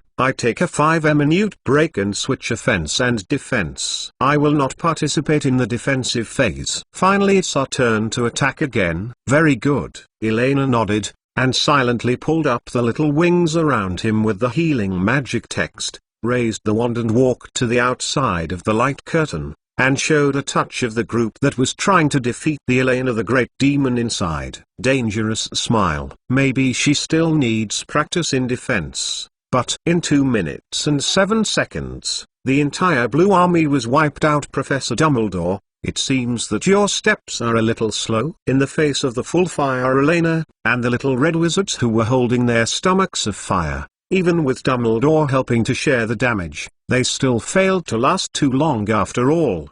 That was also a matter of consideration. Image of Centenarian. And after having the previous experience, in this round of offensive, Elena began to consciously control the power of her own spell, trying to get each spell stuck in the range of mana that was just able to kill in one shot. In the case of reducing damage overflow, increase your attack frequency as much as possible. Next, it's our defensive link again, right? Elena's eyes flashed eagerly, and she suddenly liked this magic confrontation project. The first half is a fast shooting game, just like Hamster or Infinite Fighting. The second half is a timely reaction game, similar to the puzzle games in the previous life that you live for 100 seconds if you are a cute girl. Taking into account the attribute distribution of the 3 little wings, Elena is preparing to adjust her strategy this time, not to rescue them equally, but to formulate a complete strategic system with the best customs clearance method. Taking advantage of the intermission, Elena beckoned, and the girls gathered together to discuss tactics in a low voice. Hannah, when you start again in a while, you will run to Professor Apocalypse and provoke him. Try to attract his hatred as much as possible, and I will stand next to you and help you withstand as many attacks as possible. But it's wrong to scold the professor. You will be locked up. Who told you to scold him? I will teach you a word, old potatoes. No one wants. Professor Dumbledore, I don't like it. Huh? Is this all right? Trust me, it's okay, because Professor Apocalypse hates potatoes. Elena patted Hannah on the shoulder and replied seriously. Hannah Tyhanhan, who is slow in reaction, thick skin, and clear voice, is undoubtedly the best candidate for mocking. You know, Grindelwald's temper is not as good as Professor Dumbledore's. Even if there is no way to stabilize the hatred, it can also greatly affect the old man's mentality and reduce the difficulty of Elena's defense. Of course, Even if Hannah was accidentally dead in advance, the impact would not be too great. After all, judging from the situation just now, even if he didn't take the initiative to ridicule, this Tyhon's injury rate was the highest. After arranging Hannah Abbott's task, Elena turned her head to Hermione Granger, who was standing next to her. As for you, Hermione, all you need to do is help me resist the curse of the little wizards around me. This is a very difficult task, but I believe that with your magical skills, you should be able to hold on for a long time, but there are too many people, I may not be able to cope with it. It's okay. If you feel like you can't resist or can't get into my arms, I understand. I will try my best to offset their curse. Hermione glanced disgustingly at the white-haired dumpling who had fallen into the wanna fart state again, and sighed helplessly. Elena is trustworthy in most cases, but occasionally she has some untimely delusions. Regardless of the 1.2 meter height or the mediocre bosom, it doesn't seem to be an option that can be a reliable safe haven. In contrast, the silly Hannah is obviously much more reliable. When at least two of them were standing together, the spell was obviously easier to hit Hannah, who had a bigger collision. It's up to you, okay? Then we're going to make it. This time we must work hard for 3 minutes. Elena curled her lips, non-committal, not insisting too much. Anyway, after Hannah was dead, even if Hermione didn't take the initiative to lean in, she still had to focus on this arrogant little beaver, and the initiative would not still be in her hands. Elena looked around at the little red wizards around and gave her a strong thumbs up. It's almost there. Let's get ready to go in. Come on. Huh? Sister Elena. What about me? Luna Lovegood, who had been waiting for the task to be assigned, blinked. The expression on her little face was a little confused and aggrieved. Did she miss any details and why everyone assigned it, but did not give it? She arranged the tasks individually. You, just play freely. Elena glanced at Luna Moon, who was a little wronged, and the corners of her mouth twitched. Anyway, your lucky value is high. When everyone except you is killed, of course I will take the initiative to protect you. This does not require any planning. This is the final stage of the plot war that has been written to death a long time ago. Chapter 1.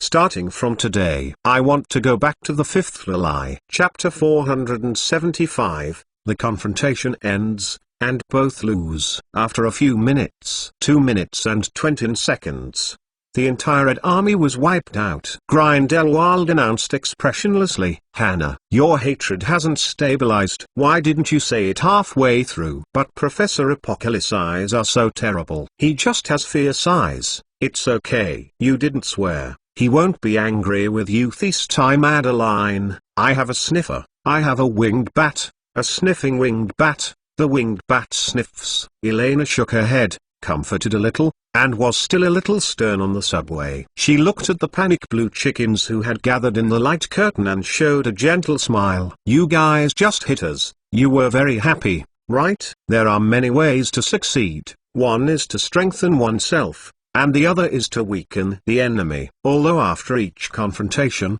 Elena and Grindelwald will dead players resurrected with full blood, but this will only cure physical pain, and the fatigue and fear remaining in the spirit will continue to spread. Guru, shaking Big Sister's head, seems to be angry!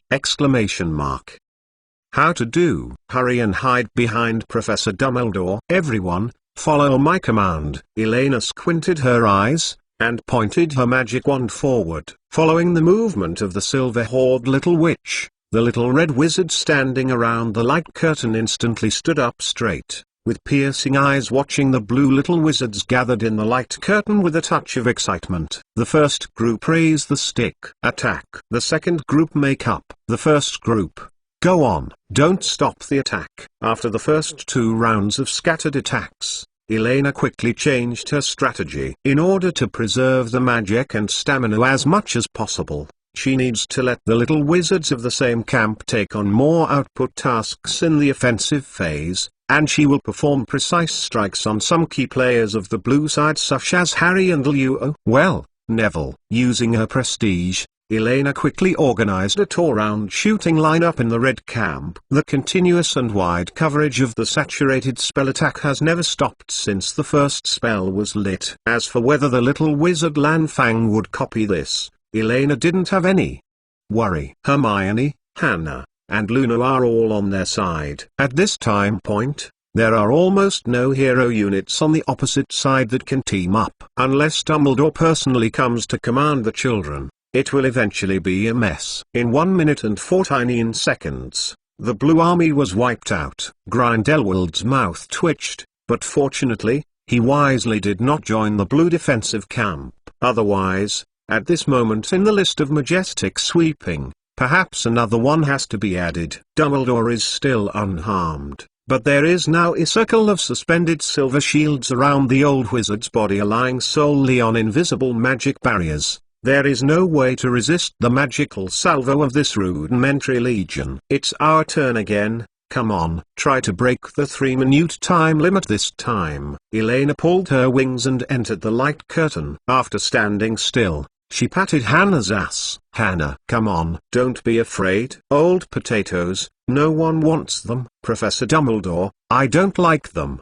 Before Grindelwald announced the start, with Elena's encouragement, Hannah plucked up the courage to rush to the first Dark Lord standing around the light curtain, and began to sing seriously. I have a sniffer, I have a winged bat, a sniffing bat, a sniffing bat. Grindelwald? The smile on Grindelwald's face gradually became ferocious. This little girl really couldn't be too spoiled. It was time for them to understand the brutal beating from the devil. A few minutes passed. 2 minutes and 44 seconds. The entire Red Army was wiped out. Progress. Continue next time, Hannah. I will teach you a few more words. Woo Elena, it hurts Professor Apocalypse to hit someone. Can you change it? Each of us has our own responsibilities. Only you can complete this task. 10 minutes have passed. 1 minute and 20 seconds. Lanfang is off. 2 minutes and 58 seconds.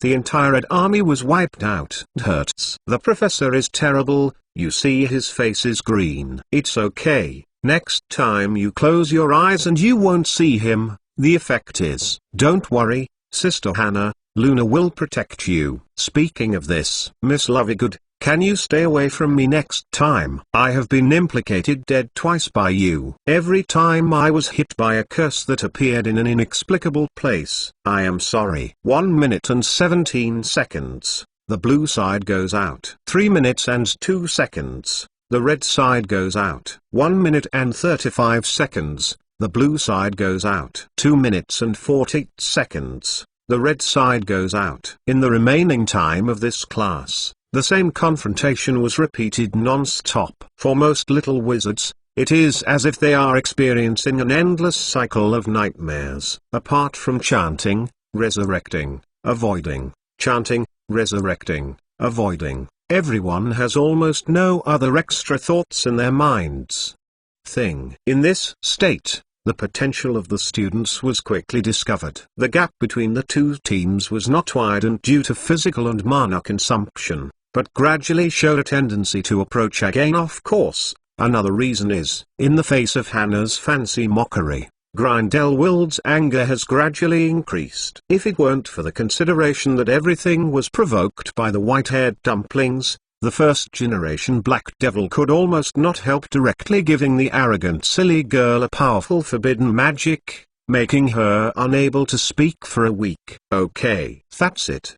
Get out of class is over. With the ringing of the bell for the end of get out of class, Grindelwald breathed a sigh of relief. Glancing at the students who were still entangled together, the first-generation Dark Lord snorted coldly, waved his wand vigorously, and instantly knocked all the wands in the hands of all the little wizards in the entire classroom. In the end, the blue team failed on the offensive end, and the red team failed on the defensive end. Therefore, both of you need to submit your last spellcasting impression before the next class based on the part of your defeat. By the way, Professor Dumbledore, you are no exception. Grindelwald glanced at the unwilling white-haired dumpling, paused a little, and quickly added, in this way, Elena won't have too many complaints, right? After all, the dignified headmaster of Hogwarts. Ahem, Professor Apocalypse.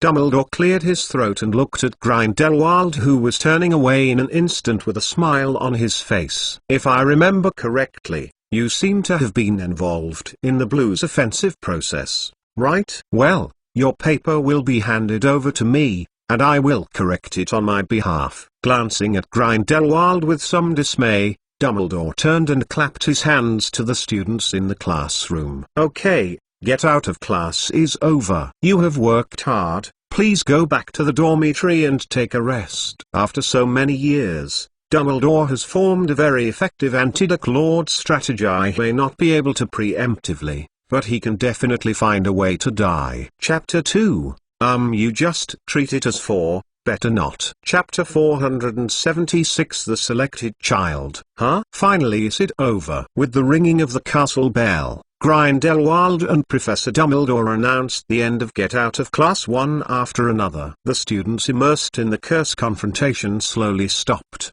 suddenly picked up the magic wand on the ground, and walked out of the classroom with a textbook that hadn't been opened at all, like a body with a soulless body.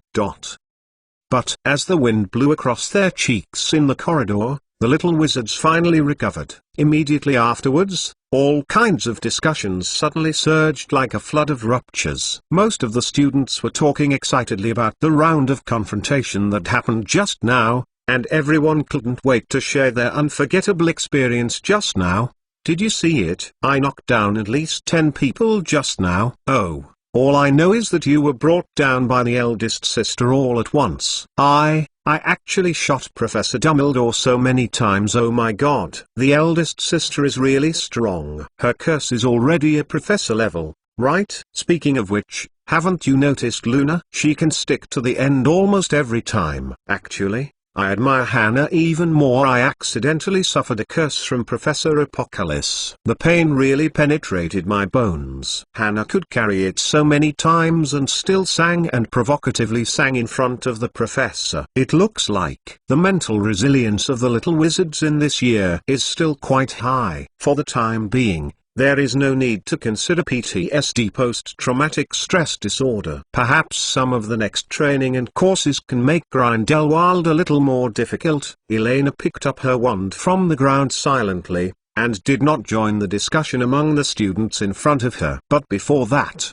she may have to re-evaluate the combat power of Grindelwald and Dumbledore. Although from the results, it seems that she and the two old wizards are equal. But Elena does not feel that she has really reached a position on par with the top of the wizarding world. In fact, through the teaching of this class, she could see clearly the gap between herself and the two demon kings. For example, the group disarming curse that Grindelwald released at the end of class. She didn't even have time to react, and the wand flew out directly. If it was replaced with a killing curse, the effect would probably be the same. Not to mention, whether it is the silver shield body that Dumbledore showed up afterwards, or the light curtain that Grindelwald used to format the effect of the spell when arranging this game link, they are all first-class super magic. There is no doubt that she is still a long way from the top wizard in the magical world. She finally understands the meaning of Grindelwald's reprimand by the campfire. If she is not careful,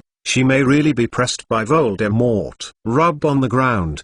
But thinking about it carefully, although the old Tudor looked very angry in this class, he did not really show much strength. Every time they insist on the progress of time, it happens to be only a few seconds away. It's like working harder and you can reach the goal. If nothing else, it was still played by these two old demon kings together, as if feeling the loss in the heart of Baimautuanzi, Hannah, Luna, Hermione and others standing around Elena couldn't help being silent, stopped, and looked at Elena with some worry. Are you all right, Elena? Hermione looked at Elena nervously, and asked in a low voice. It's just writing papers. Well, just go to the library to find materials together later. Next time we will definitely win against Professor Dumbledore's, and we only lost half of it. It's okay.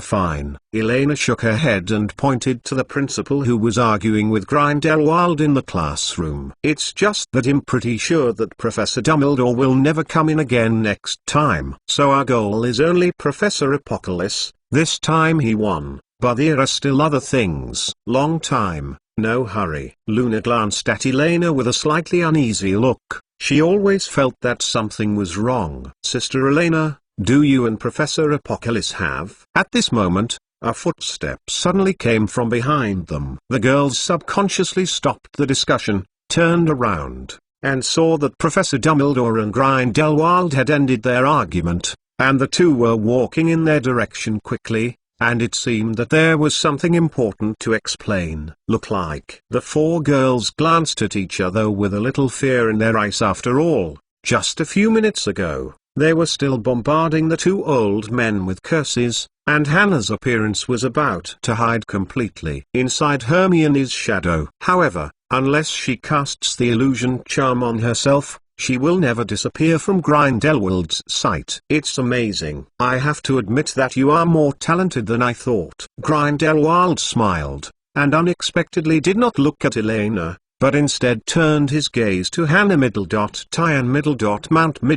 Alba, who was shrinking at the back, and said softly and gently, Miss Abbott, would you come to my office later? Just in the original office of Professor Quirrell. I have something that I want to talk to you alone. Don't worry, it's not a bad thing. A long time ago, Grindelwald knew that Elena was different from most lone black wizards. She had many friends. However, after today's series of confrontations, Grindelwald finally shifted the attention originally placed on Elena to the little guys who gathered around the girl. Before I knew it, many wizards with excellent potential had gathered around Elena. Compared to Hermione, who is a little clever, and Luna, who is still not clear, from the perspective of Grindelwald, she appreciates Hannah Abbott, who has strong resilience and extremely high execution ability. Anyway, the original Dark Lord would never admit that he would be angry at girls' nonsense. Hannah trembled all over, and quietly tugged at Elena's sleeve, making a cry for help like a mosquito. Elena, what to do? Taihanhan didn't mean silly Hugh, she just reacted a little slower. After such a period of time, Hannah finally realized what she had done before. Although she did not understand what was wrong with the sentences taught by Elena, it was clear that they were all words that made Professor Apocalypse very angry. Don't be afraid. The problem is not big. I will accompany. Elena squeezed Hannah's hand subconsciously, and whispered comfortingly. Grindelwald looked at the girls holding hands and raised his eyebrows non-committal. Sorry, Ms. Caslana, can I talk to Hannah alone? The first Dark Lord turned his head to look at Elena and said meaningfully, don't worry, I don't care about a little guy's unintentional offense, but you must admit that there is a high probability that she will be involved in certain things by you. I think that at least she needs to be able to understand prevent accidents. The first chapter, try to keep the double update. Chapter 477 is in progress. Elena glanced at Grindelwald silently, and she vaguely guessed what some old wizards meant. There is no doubt that any brave who saves the world cannot reach the end alone, and the demonized brave is no exception. The help of partners, minions, goddesses, grandfathers, and servants are all essential and important elements. As the waves induced by her in this world gradually surge, people around her will inevitably be involved in some major events. Properly improve the strength of the surrounding partners, which is a good thing for her and the wings. It's just that Elena doesn't understand. Why did the original Dark Lord choose Hannah Tayanibo? Is it possible that the previous provocative effect continues? In theory, doesn't the end of get out of class mean leaving the battle? According to her perception of Grindelwald, Lao Tadu should be the most disgusting stunned young man. Moreover, in terms of talent, both Hermione and Luna are obviously more in line with Grindelwald's definition of potential newcomer. The endless thirst for knowledge and unfettered imagination are the templates for excellent students suitable for training. Compared to the protagonists in the other two original books, Hannah's only advantage may be the thick skin and iron. Let's go, Miss Abbott. It's not about shutting you down. Don't cry and cry. Grindelwald smiled, did not explain too much, reached out and patted Hannah on the shoulder, and was about to leave. Before the old wizard walked out a meter or two, I saw the newly promoted Defense Against the Dark Arts professor suddenly stopped, turned around and waved to Professor Dumbledore, who was standing not far away, showing his face an awkward look. Professor Dumbledore, please help me to show me the way. I am not familiar with Hogwarts. Speaking of which, how should my office get around? Of course. Dumbledore smiled helplessly. Ms. Castellana, you should go to the potions classroom. Professor Snape is waiting for his assistant. After a short pause, Dumbledore looked thoughtfully at the few girls who hadn't moved, and said for a while, if you can, Miss Granger, can you please send her to the basement first, then come to the principal's office, with Miss Lovegood? I remember that there are a few books related to spells in the office. I think it might be of some help to you. The principal's office is behind the stone statue next to the Gryffindor lounge. Of course, I think you probably already know it. The entry code is crunchy snow crab legs. Then, see you later. Dumbledore smiled gently, and led Grindelwald and the helpless Hannah away. Hannah will be fine, will you, Professor Dumbledore and Professor Repolcles? What do you mean? Hermione frowned, looked at Hannah and the two old wizards disappearing in the corner of the corridor, and asked worriedly, I don't know, but it shouldn't be a bad thing. Luna, who was standing by, shook her head and said softly, thoughtfully, if it were to go to Professor Dumbledore's office, I don't think it would be a bad thing. I don't know why, but I think that Professor Repolcles is a little scary, although I don't feel any malicious in him.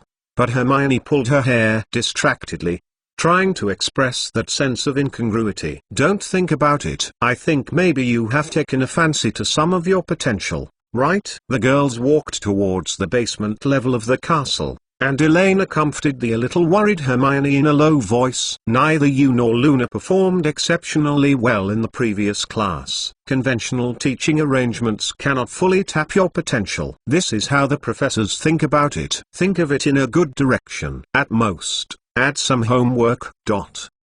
After class homework, it could also be an after-school snack. Although she knew that Grindelwald and Dumbledore would not harm them, before the results came out, Elena didn't know how the two old wizards planned, and she could only comfort the two little ones vaguely. Emotions of wings. But obviously, her comfort did not have a very good effect, or even, and it may have had some counter effects. Until the three separated at the entrance of the potions classroom, the nervous expressions on Hermione and Luna's faces did not ease. After simply arranging a time to meet again, the two little Lili moved towards the principal's office preoccupiedly. It should be, there is no problem, right? Seeing the two who left, Elena showed some worries in her heart. But when she walked into the potions classroom, under the command of Professor Snape, as the assistant teacher in the potions class became busy in the classroom, she immediately put the anxiety in her heart behind her. Anyway, Grindelwald and Dumbledore know her bottom line very well. And she also knows that the two old people don't have any strange hobbies. Therefore, Elena is the most disturbed Nanamin, the one who is assured the potions lesson in the afternoon is over. As expected by Elena, the after-school teaching of the two elderly people did not take too long. Hermione, Hannah, and Luna appeared at the door of the potions classroom as scheduled, waiting for Elena to put the messy cauldron and test tubes back in place. And the four of them went to the school hall to have dinner together. So, what exactly did the professor talk to you? At the dinner table, Elena sliced thick pork and smoked sausage, provoked the conversation and asked about the afternoon. Since she left the potions classroom, she has always felt that there was a strange secret between the wings. The worry on everyone's face disappeared, replaced by a strange mysterious smile. This atmosphere irritated Elena inexplicably, but she couldn't find a suitable place to vent. I always feel it seems to have been calculated by those two old guys again! Oh, you mean afternoon? Professor Repolcles taught me a rune. Hannah replied happily while trying to eliminate the meat in her mouth. According to his statement, It is the one you learned before, Elena.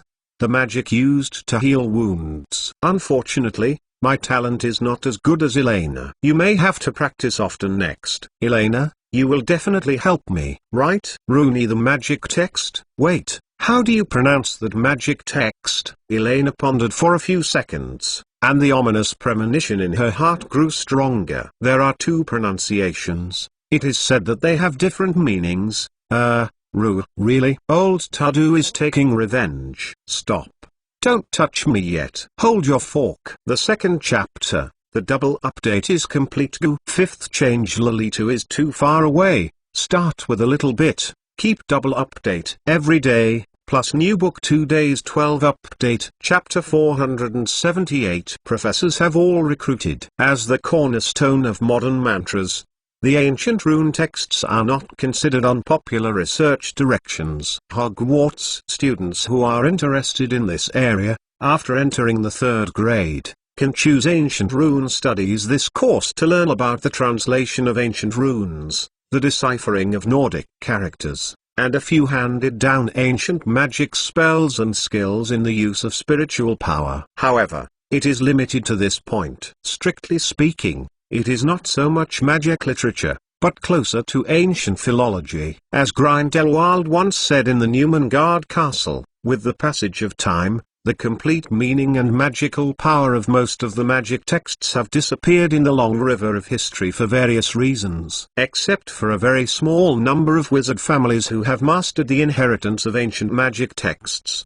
few people in the magical world today know that those ancient texts with weird pronunciation actually hide quite powerful magical power behind each byte. Of course, as a Tyan Hannah at this time will not realize how precious what Grindelwald taught her is. If it is explained in terms of the item falling in the game, this knowledge will only theoretically randomly drop in this epic copy of Unified Magic World. Speaking of which, have you seen that magic limp int? Elena took a close look at the silver fork in Hannah's hand. There was no bending or fingerprints. It seems that this Tyan just said it smoothly just now, and it didn't really stimulate the magical effect. It seems that such a short period of time is not even enough to learn the level of healing. Well, I've seen it. Hannah nodded, but it's so difficult, now it's just barely memorizing it. According to Professor Apocalypse, it takes a long time to adapt before a successful release. But the professor said that you have mastered it very well. Let me practice Elena a few more times before going to bed at night. You will definitely help me. Ha, ha ha, of course. Elena twitched her mouth, staring fiercely at the first-generation Dark Lord who was eating the elderly nutrition meal on the faculty's desk in the distance, nodded heavily, and agreed with a tone of sacrifice. Tau. No one knows better than Elena how unstable and terrible it was during the first period of time when air and Ru were mastered. If you don't pay attention, you will crush the plate or use a kitchen knife. Split into the hard blue stone chopping board. This also means that if Elena doesn't want to be accidentally snapped off a few ribs by Hannah, after the magic training before going to bed every night, it's best not to think about sneaking on the girl's bed. But Hannah, you must promise me first. No matter what Professor Apocalypse says in the future, you must tell me that you can't unite with him to hide from me, otherwise I will ignore you. Well, don't worry, I'm smart. Hannah nodded seriously. Luna said that Professor Apocalypse seems to be hiding something all the time. My uncle said that people who cover up are generally not a good person and must be vigilant at all times. Elena carefully observed Hannah's expression, confirmed that there was no hesitation or evasive expression, and couldn't help but breathe a sigh of relief. Fortunately, Tyan is not so easy to be instigated. Although Grindelwald's purpose is not very clear for the time being, since he is willing to pass on his knowledge, she will naturally not prevent Hannah from mastering new skills. Even if it is a sugar-coated cannonball, her wisdom can make Hannah just swallow the icing and throw back the shells inside. But, having said that, at this moment, Elena thoughtfully turned her gaze to the other two little witches next to her. So, Hermione, Luna, Professor Dumbledore is looking for you today. Is there anything important? Yeah, Professor Dumbledore gave me this handwritten curse. Hermione nodded happily. and took out an exceptionally simple booklet from her arms. It looked like it was tied flat with cut parchment paper to form a stall secret book. Improvement of some common spells and power control skills. I flipped through it. From the most basic bright curse to the more advanced explosive curse, there are different derivative branches. I didn't expect the field of the curse to be so wonderful. It just changed a few syllable gestures, and a little bit of precautions in casting the spell. The effectiveness of the spell can change drastically. Hermione spoke quickly, and the look in her eyes brightened. Elena is not unfamiliar with this state. Usually Hermione talks about the textbook knowledge and the text content she is interested in. It is such a high-speed excitement mode. It is best not to interrupt easily at this time. Professor Dumbledore told me that based on his observations, I think my learning ability is quite good, and I can learn a little bit of relatively complex and in-depth knowledge of magic spells. Well, just like he usually gives Elena a makeup lesson in private.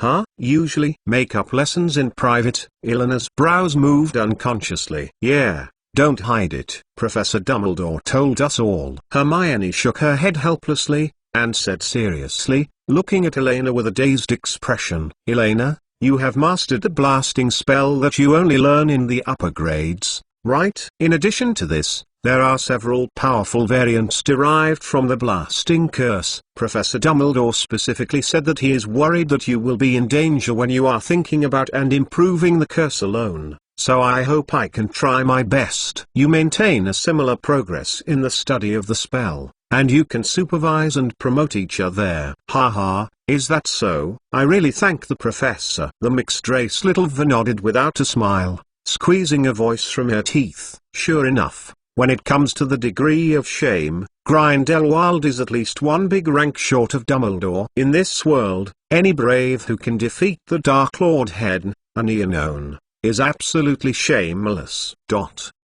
There is no doubt that Dumbledore should have deciphered her previous explosion curse in the magic world, and translated it into a patterned result that can be achieved by fine-tuning spells and gestures. In this way, as one of the cram school classmates, Elena will inevitably be dragged by Hermione, discussing the release of these spells from time to time, as well as mutual confirmation and exchange of the learning progress of some difficult super-level spells. As the man behind the scenes, Dumbledore can naturally monitor her mastery of the spell and even prestigiously check the progress of her studies!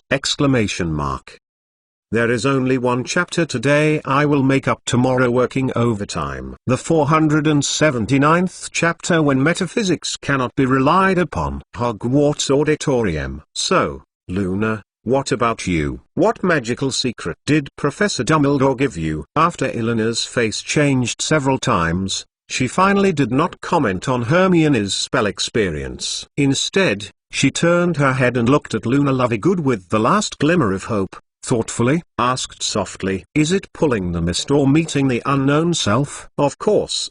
If you tell me that the respected Professor Dumbledore gave you a copy of Book of Changes or a set of D20 dice, I will not. There will be any surprises. There is no doubt that since the two old demon kings have begun to develop power in her harem, there is no reason to miss Luna Cute, even if strictly speaking, she is not yet the age of formal school.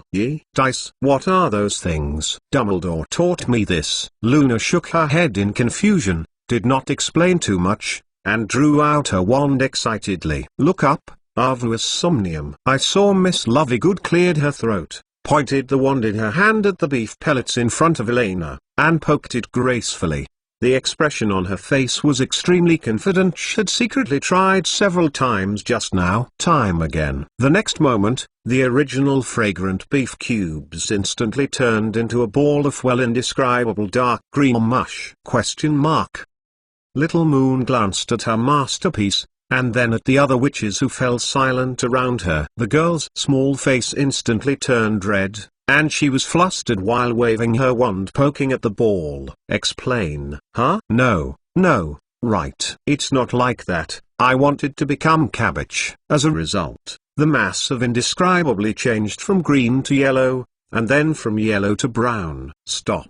I see. No more demonstrations. Elena sighed desperately, stretched out the fork, and tentatively touched the strange unknown object. Judging from the touch feedback from the fork, there was no stickiness or strange feeling. Sure enough, just as she had expected, dualistic reversal of the transformation structure, magic version, or illusion. Stop tossing my beef cubes, okay? Please let it go. Elena glanced at her dinner plate silently, and staggered the indescribable object into her mouth blankly, and fell into a period of contemplation. If he is poisoned now, how likely is it to be able to kill the two old guys? What? Obviously, Dumbledore and Grindelwald finally realized the strongest magic to Elena in the legend. Only magic can defeat magic. Only Lily can defeat Lily, even if the strength of any little wing cannot exceed Elena. But when they are together, Nanamin can form a mirror image of Elena. Deal with her. In this case,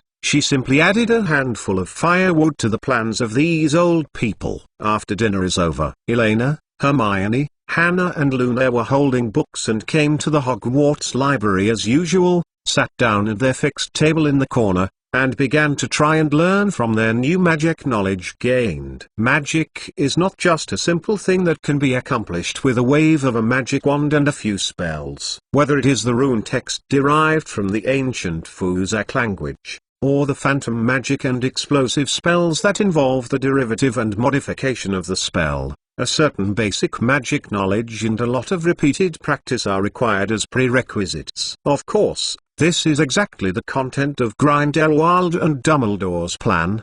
They only need to be responsible for pointing the way forward to the little witches, and the main teaching auxiliary tasks are actually left to Elena. After all, the knowledge that every little witch needs to master is exactly the range that Elena is particularly good at. Even if Elena has some grievances, most of them will choose to succumb to the plea of poor girlfriends. However, although the two old wizards considered most of the situation, the result still appeared a little deviation. Elena Caslana, as a traverser from the world of information Big Bang science in her previous life, the way she masters and learns these magics is fundamentally different from the common mind maps in the magical world. Therefore, the deciphered version of the spell provided by Dumbledore and the content of Grindelwald's explanations have no reference value for Elena. Of course, she is even more unlikely to be based on the ideas of these two old wizards. Provide any constructive learning guidance to Hannah, Luna, and Hermione. More than an hour passed, and with Elena's participation, the confusion in the eyes of Hermione, Luna, and Hannah became more intense. There were more and more references on the desktop, as if haunting. The question marks in the girls' minds are the same. Elena, what you said is completely wrong. Professor Dumbledore's pamphlet did not include any explosive state imagination at all. Hermione grabbed the tousled hair irritably, closed the book with a snap, looked at Elena and said, "Yeah, that's it." Hannah nodded hurriedly, and took advantage of the opportunity to push the dusty textual research on the origin of rune aside, and stretched hard. Professor Apocalypse said, "First, I studied the origin of the rune script, but I couldn't even understand the first page. At least half of the vocabulary was completely unknown. It's too painful." "Well, I don't understand why it is always easy to make strange things." Accompanied by Hermione's active questioning, the other two little witches finally burst into confusion in their hearts for a long time, and they all looked at Elena with subtle eyes. This white-haired ball, shouldn't it? Is it deliberate not to teach well? Actually, I am almost like you. Facing the suspicious eyes of Luna, Hermione, and Hannah, Elena pulled the little dull hair on the top of her head in pain. Although the final presentation may be similar, the methodology given by Professors Dumbledore and Apocalypse is completely different from my previous successful ideas. In short, the magic cheats given by Grindelwald and Dumbledore were compiled and deduced according to their definition of academic genius in the magical world. For some girls who rely on cheating to cut corners, completely superclass. You mean, do you have another way to accomplish these magics? Hermione frowned and looked at Elena thoughtfully. Different from these books. New spellcasting method? Yes, but, Elena, if you put aside the advice provided by the professors, follow the way you know. Is there a way for us to perform those wonderful magics like you? If you can, just follow your ideas. Come on. Hannah shook her head and looked at Elena seriously. Compared with the knowledgeable Professor Dumbledore and others,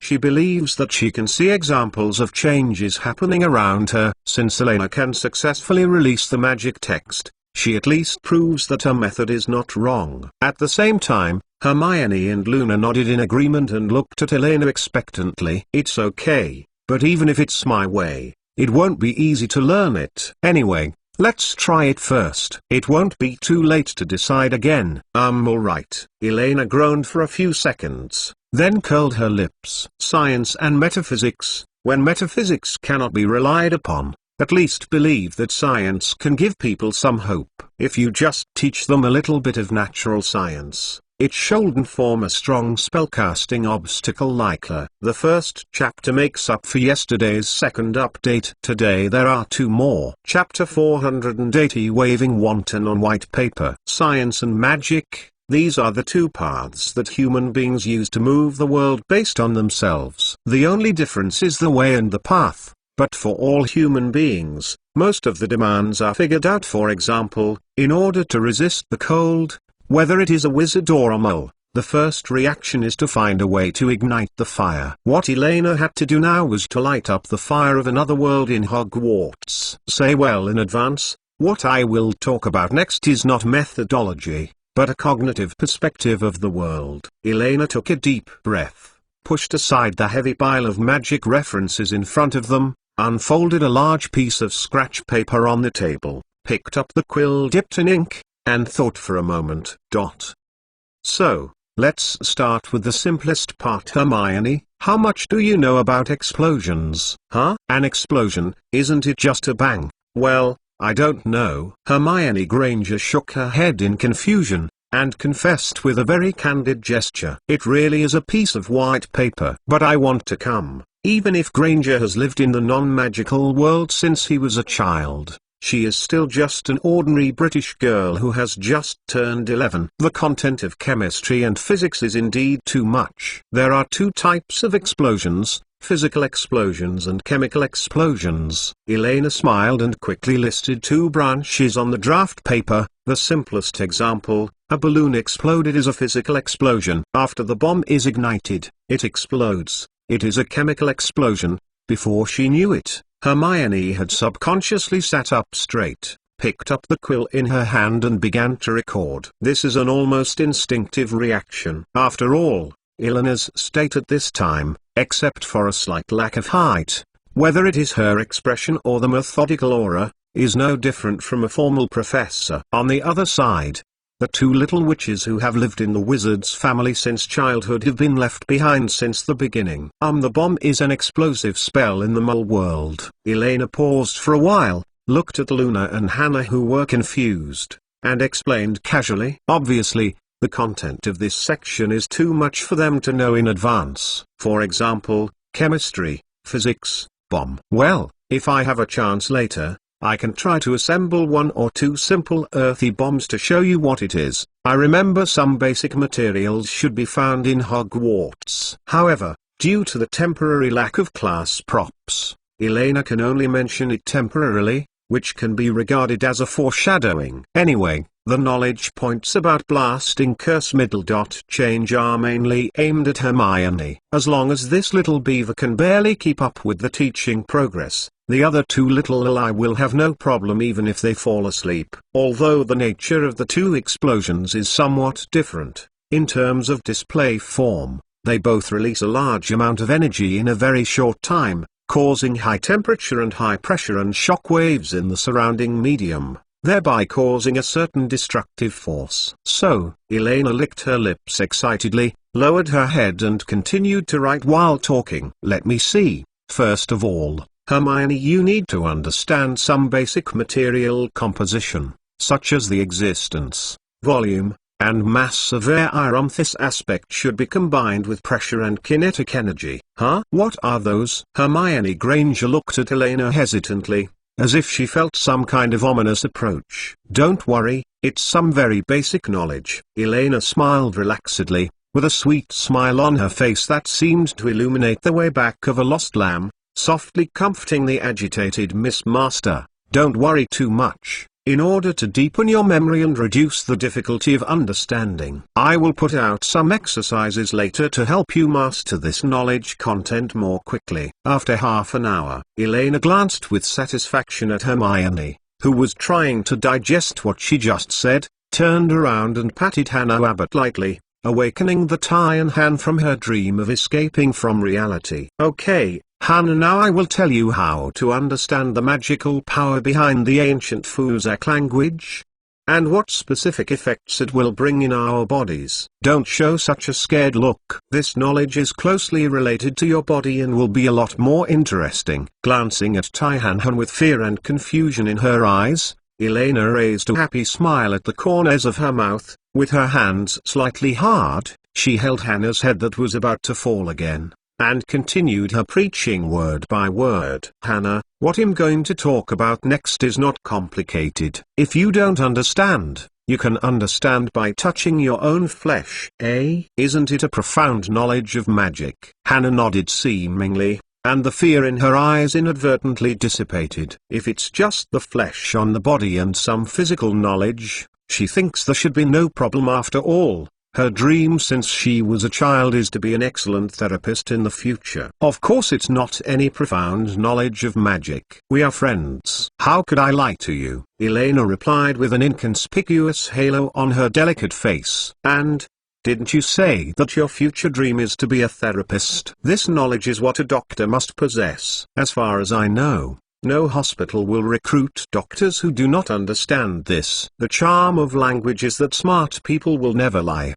The only ones in this world who will lie are those clumsy, silly, and clever fools. There are many kinds of science, and one of them is a particularly complex category called biology. Of course, today I will not expand too much content to explain. You only need to understand ATP, which is adenosine triphosphate, and the name of the organization that composes and supports our physical activities. In the magical world, the essence of healing is divided into two forms. One is to increase the metabolic rate and use force to fill up the energy consumption, and the other is to wake up the body's memory and let the tissue return to the previous state. At least in Elena's understanding, this classification can roughly be done. There is no doubt that the power contained in ancient Fuzak, described in traditional wizarding language, is the so-called power of life. And if you want to understand life, then some of the most basic energy and organizational structure can be missing. At this point, even the ancient wizards will learn cognition through anatomy and other forms. And Elena, who has experienced a long education and struggling from the terrible college entrance examination hell, certainly does not need to rely on those backward and wild experimental summaries, and can directly inject Hannah into the most wonderful knowledge ladder. First of all, let's understand the protein, which is all the cells and tissues of the human body. Chapter 2. There is another chapter in the evening. Why am I so cute? This is a cute fat chicken COOPS. Fat Chicken Group 2, 833,088,074. All subscribed groups can find management verification in the general group. After joining the group, you can watch the outside. The 481st chapter, Offensive and Defensive Settlement, is not completed. Another half an hour passed. Well, let's stop here today, and we will continue tomorrow. Elena glanced at Hannah without a goddamn, and nodded contentedly. Compared with Grindelwald, who lacks reliable methodological guidance, she has a complete set of biological knowledge as a basis for relying on how to teach Taihan to master the rune script. There is another safer select. Human will has a limit. You only need to toss Hannah to exhaustion every day. Even if the magic power she holds is out of control, it is difficult to cause any substantive threat. Not to mention, she is still far away from mastering it. The learning of knowledge points in each unit. Bang! Hannah Abbott's head fell heavily on the library's desk, and the whole person looked like a broken doll. staring blankly at the pile of scratch papers filled with various symbols and words in a daze. This is what she will need to read and recite the full text every night for the next week. According to Elena, even if Hannah tried to attribute herself to a hopeless idiot, it was completely irrelevant useful, because this was the stupid way she specially prepared for the idiot. As for using falling asleep to escape learning under the care of Elena's healing demon every few minutes, every cell in her body is full of vitality. Even with her eyes closed, she can't sleep at all, and can only passively accept Elena's lessons. Don't worry, after you come into contact with the source and destination of glycogen, the gluconeogenesis of fat, and the endocrine system, you will find that the knowledge about protein is actually very simple and basic. Okay. Elena glanced at the expression on Hannah's face. Yes, it should be a happy expression. So, it's next. Elena rubbed her palms and turned her gaze to Luna Lovegood, whose eyes were blurred. The cute little moon was just awakened by the sound of Hannah's head hitting the tabletop, and she was looking at her surroundings in a daze. Huh? Luna, you are awake. Just in time. Let's start class. Before Luna could fully recover from her half-dreamed half-waking, a silver-white figure of the devil floated in front of her. As a little angel with excellent character and academics, Elena has formulated 3 distinct teaching methods and persuasive speeches based on the 3 personalities of Luna, Hannah, and Hermione. For example, classmate Hermione Granger, who is active in learning, has a spirit of hard work, and is competitive. Elena's strategy for Miss Know-It-All is curiosity and thirst for knowledge. All she needs to do is to constantly show her advanced knowledge, and to clearly and unambiguously express the inevitable connection between the result and the process. Hermione will take the initiative to carry out self-spurring and self-hypnosis as long as the content changes fast enough. The theory in the end, she might keep on learning. For Tyhan and Hannah, it is another teaching mode. Elena called it dripping water through the stone, made into steel. In the plan of the Mixed Blood Little V, she was ready to defeat Hannah's self-confidence in one go. Immediately afterwards, a little bit of follow-up daily praise, encouragement, and a series of incentive measures, so that Hannah Tynu gradually developed an illusion of "I worked hard, it's not bad," and she is full of motivation every day. Go and polish yourself. Just like 100 forged steel, through repeated tempering, the indomitable Hannah transformed from a little bit, and finally became more just like she is a little witch who combines kindness, beauty and talent. However, Luna Lovegood is obviously different from the first 2. Compared to Hermione and Hannah, she is obviously closer to the two-dimensional world. So common school education models can't be applied to her rigidly, but this is not a problem for Elena.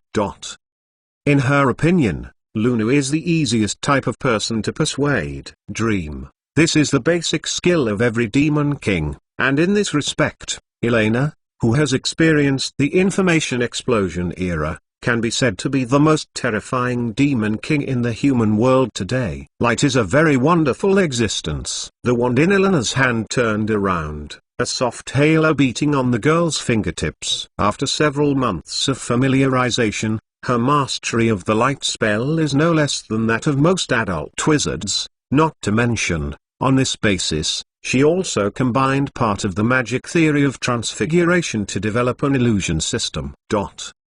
As long as your mind is clear enough, you can even show all the existence in your fantasy, whether it is a horned snorer or a rainbow bubblefish. Through this light and shadow magic, it can be presented to those who doubt it. While talking, I saw the wand in Elena's hand lightly tapped. In the next moment, a vivid Ibrahimovic appeared on the wooden table in the library, and then quickly became Pikachu, Wonder Frog Seed, Little Fire Dragon, Jenny Turtle, Ghosts, Mini Dragon, 9 Llama. Although it is temporarily unable to create illusions for a long time, it is still possible for Elena to support some small VR images. And this is a fatal blow for Luna Lovegood. Think about it, if an otaku wizard masters this magic, he can summon all the paperman wives in his mind, and if you add the living body transformation and activated transformation techniques, it is almost regarded as the realm of creation. Of course, For the latter, Elena is not interested in going to death for the time being. However, before that, you still have a short distance to go. Elena looked at Luna Lovegood, whose eyes were getting hot and firm, and smiled. Miss Lovegood, have you heard of wave-particle duality? In this way, time passed by in Elena's whisper. Unconsciously, the library gradually became deserted, and in the end only Elena was left. Well, boys, it's time to go back and rest. Mrs. Pins came over with a lantern, waved her hand, and moved the empty chairs around her back to her original position. To be honest, these 4 girls are the most diligent children she has ever seen as a librarian for so many years. In her mind, there have never been any first-grade wizards who will be safe at this age. Stay in the library to read books. Occasionally, go for a walk. Girls, you are only in the 1st grade. Don't burden yourself too much. Hey Miss Caslana, they are okay? Oh, no problem.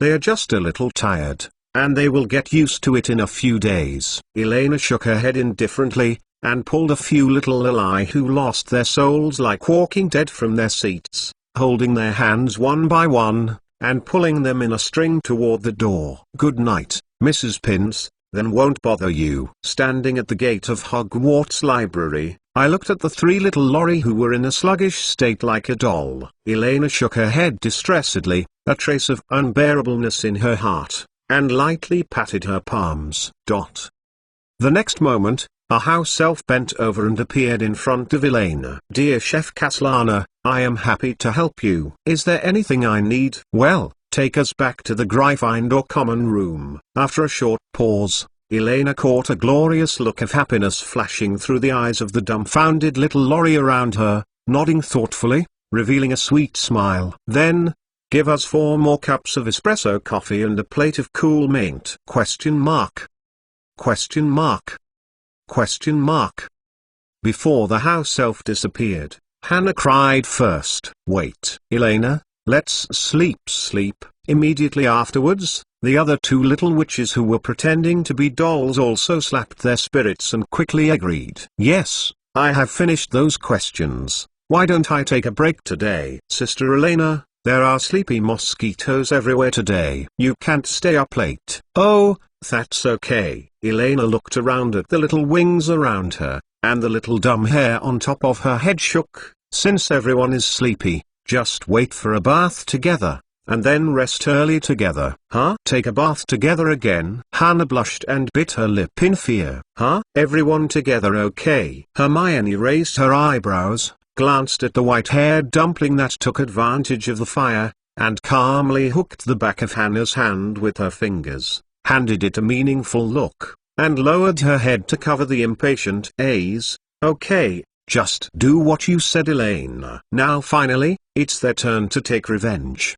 The 3rd update. The end of the update. Gua. Come and praise Fat Goo. Come and praise Fat Goo. P.S. Fat Chicken Group 2, 833,088,074. All subscribed groups can find management verification in the general group. After joining the group, you can watch the extravaganza. Chapter 482. The new season begins. Early the next morning, Elena still woke up early. Looking around the little Lili on her bed, Elena broke free from Hermione and Hannah's arms, rubbed her sore forearms, and sneaked out of the bed barefoot.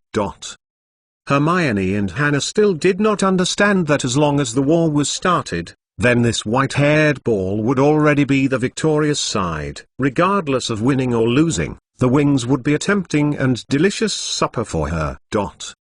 Without awakening the 3 girls who were still sleeping, Elena dressed lightly in the faint light from the magic wand and left the dormitory alone to the empty Gryffindor common room. Since yesterday, she has been thinking about subsequent teaching issues. As a Bachelor of Finance and Mathematics, she has forgotten about the basic knowledge of physics, chemistry, and biology. She only remembers some content that appeared in the scope of university knowledge. Therefore, it is one of the most important things to purchase a batch of teaching aid materials as soon as possible. Elena sat on the chair in the lounge, spread out the parchment, and carefully listed it thoughtfully. First of all, of course, The most important thing is physics, whether it is optics, mechanics, and the cognition of matter. They are all very important basic theories. The local textbooks in the UK are ignored. Well, try the American version. Let me think about it.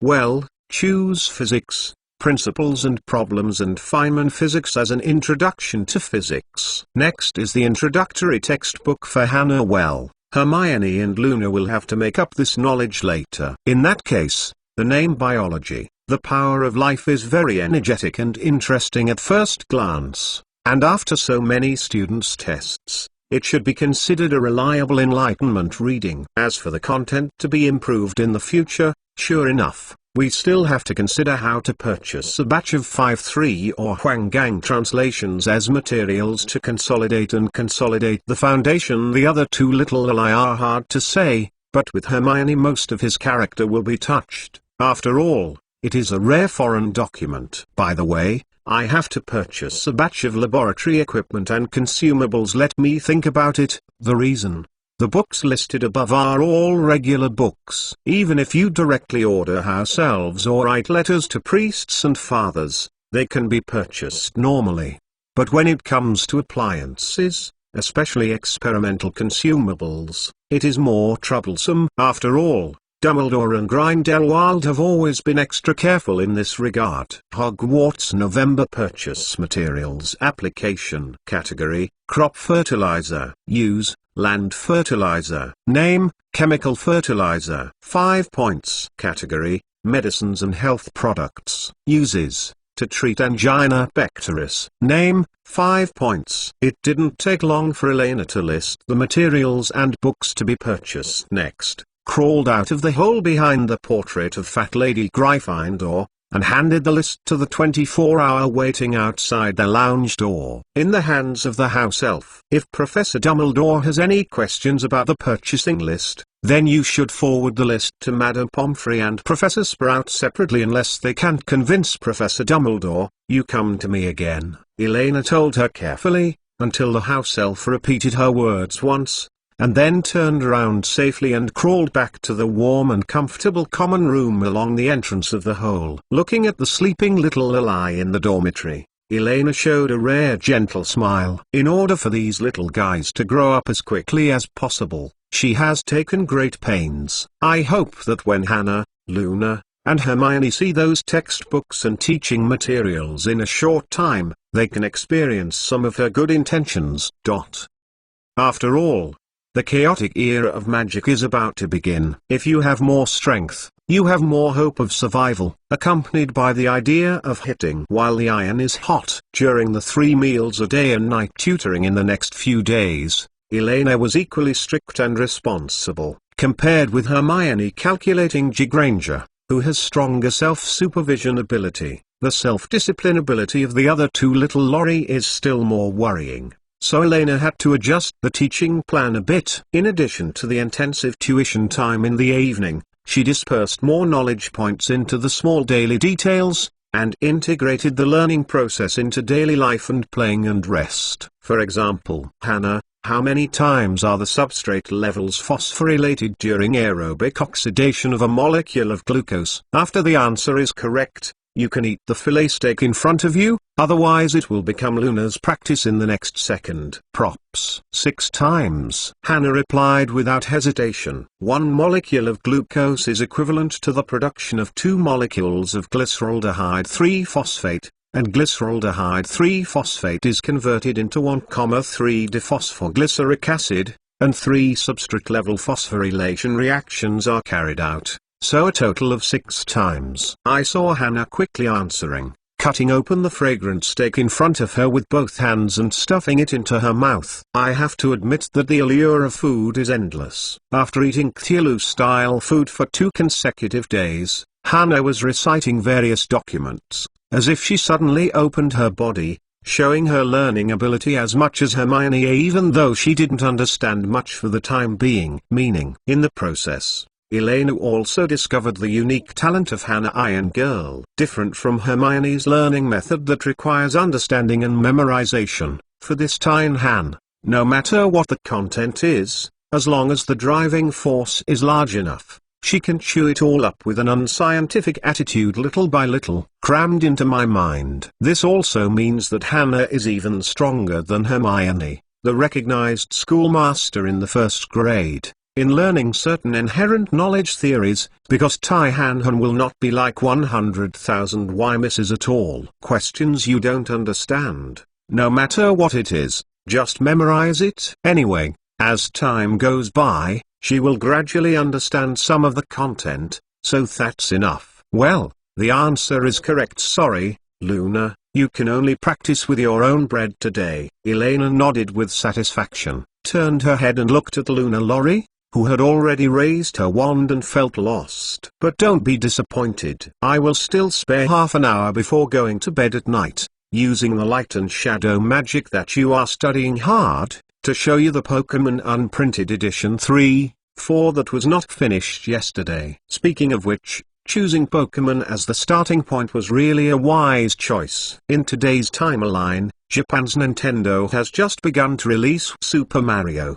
and the Pokémon series, which will sweep the world and occupy the top IP value list for decades, has not even begun. Elena has already thought about it. When this year's Gringotts strategy is over, some of the US dollars will be poured into the Japanese market, and Nintendo and the Pokémon series have been acquired in advance, so as not to show up in front of the wings in the future. If there is not such a cute cartoon to cure, Elena would not know how to make the three little Lorry regain hope for life. After all, the knowledge may still be a little difficult for them. Lost it. But now, even Hermione, the Remind learning assistant, would take the initiative to put down the book every night when it was time to watch the animation, and then the four of them would shrink into the bed and watch a small movie. As for the other girls in the dormitory, of course they were not eligible for this benefit. In this way, a little bit of time came to the weekend. In the discussion among the students around, Elena, who was addicted to learning, suddenly realized, the Quidditch season at Hogwarts has begun. There is only one chapter today. Try to make up 3 more tomorrow. If it doesn't work, then make it up on the weekend. Woo woo woo. Rest for a day. This volume is about to begin preparations for the end. Today, I have a day off, and finally I will sort out the content and plot points. I hope you will bear with me a little bit. I will try my best to write this paragraph well. I'm sorry. Chapter 483, The Silver Demon Soaring in the Sky Part 1. The Hogwarts Quidditch season officially started on the first weekend after Halloween. As the most popular sport in the magic world, neither the cold November wind in the Scottish Highlands nor the heavy and trivial homework and farm work these days can affect the rise of Hogwarts Wizards' passion. The opening game of the Hogwarts Quidditch game this semester is the freshman team against the Gryffindor Quidditch team. At 10:30, half an hour before the game began, the stands around the Quidditch stadium were already overcrowded. In addition to the players participating in the competition, almost all the teachers and students of the school have already found their positions in advance. The stands that have been raised by magic by the professors are now full of excited little wizards, and many students have brought them. The binoculars have obviously been prepared for this moment for a long time. The Gryffindor team is a traditional strong team, and their seeker system has been a winning weapon for many years. Even after Charlie Weasley graduated, the Gryffindor team, which lacks strong seekers, has been in an awkward position of being fancy slings by various colleges in recent years, but it is in the grip of space, fast maneuvering, and walking ball control. On the one hand, Gryffindor Academy still has a very strong appreciation. What they lack is just a savior who can end the game. However, the focus of this game is not them. The Hogwarts freshman team, a mixed team of first-year freshmen from the 4 colleges, coached by Quidditch teacher Mrs. Hooch, chaser Harry Potter, Draco Malfoy, Hannah Aibo, batsman Gregory Gore, Vincent Crabbe, goalkeeper Ron Weasley, and the most important thing is the sole figure that directly prompted the birth of this new Quidditch team, Elena Caslana. Although almost no one has seen Elena playing Quidditch except for the players of the Gryffindor Quidditch team who is in charge of the sparring, the only impression of Elena Caslana of the other 3 teams is mostly seeing to stay in the freshman trials. However, Judging from the increasingly haggard Gryffindor Quidditch players, this team of freshmen is obviously not simple, especially when the reason why the freshman team could enter the official Quidditch season is leaked. After going out to defeat any official Quidditch team hidden in the training match. Because of this, the gossip about Elena Quidditch's talents spread all over Hogwarts. Some people say that she is a rare genius seeker in a century, chasing the golden snitch, as ruthless and clean as an experienced hunter. Others say that she has a talent that ordinary people can't match. Can tear the opponent's defensive line like a sharp blade, but no matter what kind. People firmly believe that she has the ability to directly end the game. Not only because she is Elena Castellana, but also because it was originally the responsibility of the Seeker. For most of the little wizards, this game is not so much a main match, but it is actually more similar to an exhibition game where Rook is in the NBA former team to fight against a mature team. Varione understands that whether you win or lose, wait until the end of the semester. The little wizards who have shown great success in this freshman team will all join the teams of their respective colleges and become the stars of hope for the new term. At the same time, in the locker room of the freshman team, the atmosphere was slightly tense, and Elena and the other players were changing into their silver Quidditch robes. The robe of the freshman Quidditch team was designed by Luna and several other first-year girls. It was originally supposed to be the team logo of the college logo, but now they are all replaced with a pair of unfolded white wings. Because I have been busy with makeup lessons and the Hogwarts vegetable garden these days, Elena has not put too much energy on the training of the team recently. The training of the little wizards is mostly based on Mrs. Hogwarts' requirements to complete. In terms of tactics, there is no particular difference. Harry and Malfoy are still performing a simple and efficient opposition attack mode, and the start and end of the attack are on Weasley at the goal position. After 2 months of training, the three boys they were almost tied up as half-brothers, and they walked together every weekend, and the mutual cooperation became more and more tacit to the naked eye. On the other hand, Gore and Crabbe were taught separately by the Weasley twins. Although they are not real blood brothers, these two chubby duns,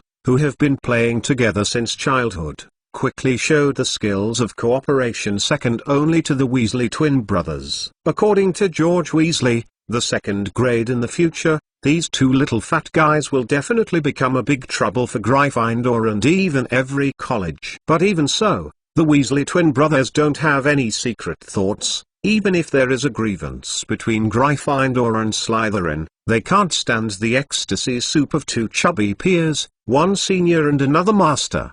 Offensive. Although Gore and Crabbe refused at first, after Elena told them the truth, the two woke up. Well, everyone, this is our first game. Elena cleared her throat, looked around the quiet locker room, and mobilized before the game. Today's opponent is not unfamiliar. It is the Gryffindor Quidditch team that everyone has been familiar with these days. We have been training with them for the past few weeks. This is an advantage, but it is also an advantage. Hidden danger.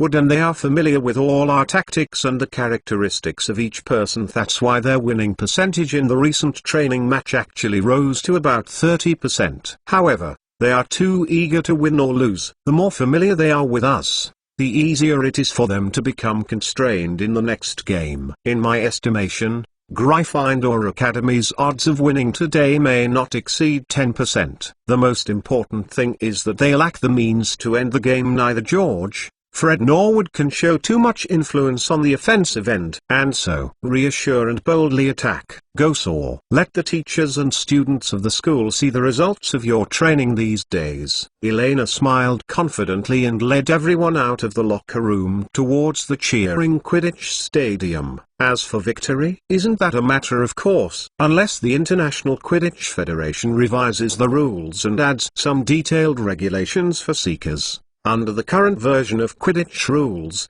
she is simply invincible at Hogwarts. Chapter 1. It's so hard to write. In the process of paying off the debt. 2019.12.52. Chapter 484, The Silver Demon Soaring in the Sky Part 2. At 11 o'clock on Saturday morning, the Quidditch game officially started. Madam Hooch stood in the middle of the court, waiting for the Quidditch players from both sides to enter the field. Listen, I hope everyone can participate in the competition in a friendly and fair manner. Elena noticed that Mrs. Hooch's remark seemed to be specifically directed at her. This is not surprising. After all, after having experienced the walking ball bombing training in the previous few weeks, she even thought that Miss Hooch would. And also, before Elena's thoughts could finish, Miss Hooch turned her head, patted the Gryffindor players on the shoulders in turn, sighed with a complex expression, and looked at Oliver Wood's eyes earnestly. Be careful,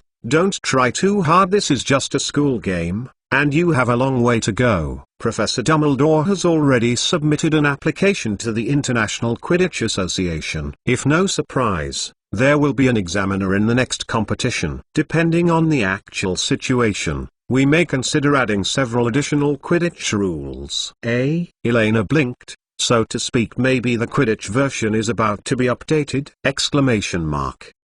The girl raised her head thoughtfully, her gaze slid over the faculty and staff stand in the distance, and glanced at Albus Dumbledore, who was having a good conversation with Grindelwald. In that case, then, in the next few games, I'll go all out. After making up her mind, Elena showed a slightly apologetic smile at Oliver Wood, who was standing not far away. As a kind-hearted little witch, the only thing she could do was to give the Quidditch fanaticism a heroic respect. Everyone, ride on the flying broomstick. Miss Huochi took a deep breath and blew her silver whistle vigorously. The next moment, 15 flying broomsticks soared into the sky. High up into the sky. The game has started. The red ghost fly ball was thrown straight up by Mrs. Hooch, and Gryffindor's seeker Angelina Johnson controlled the broom to rise rapidly, trying to take the lead in the first round. However,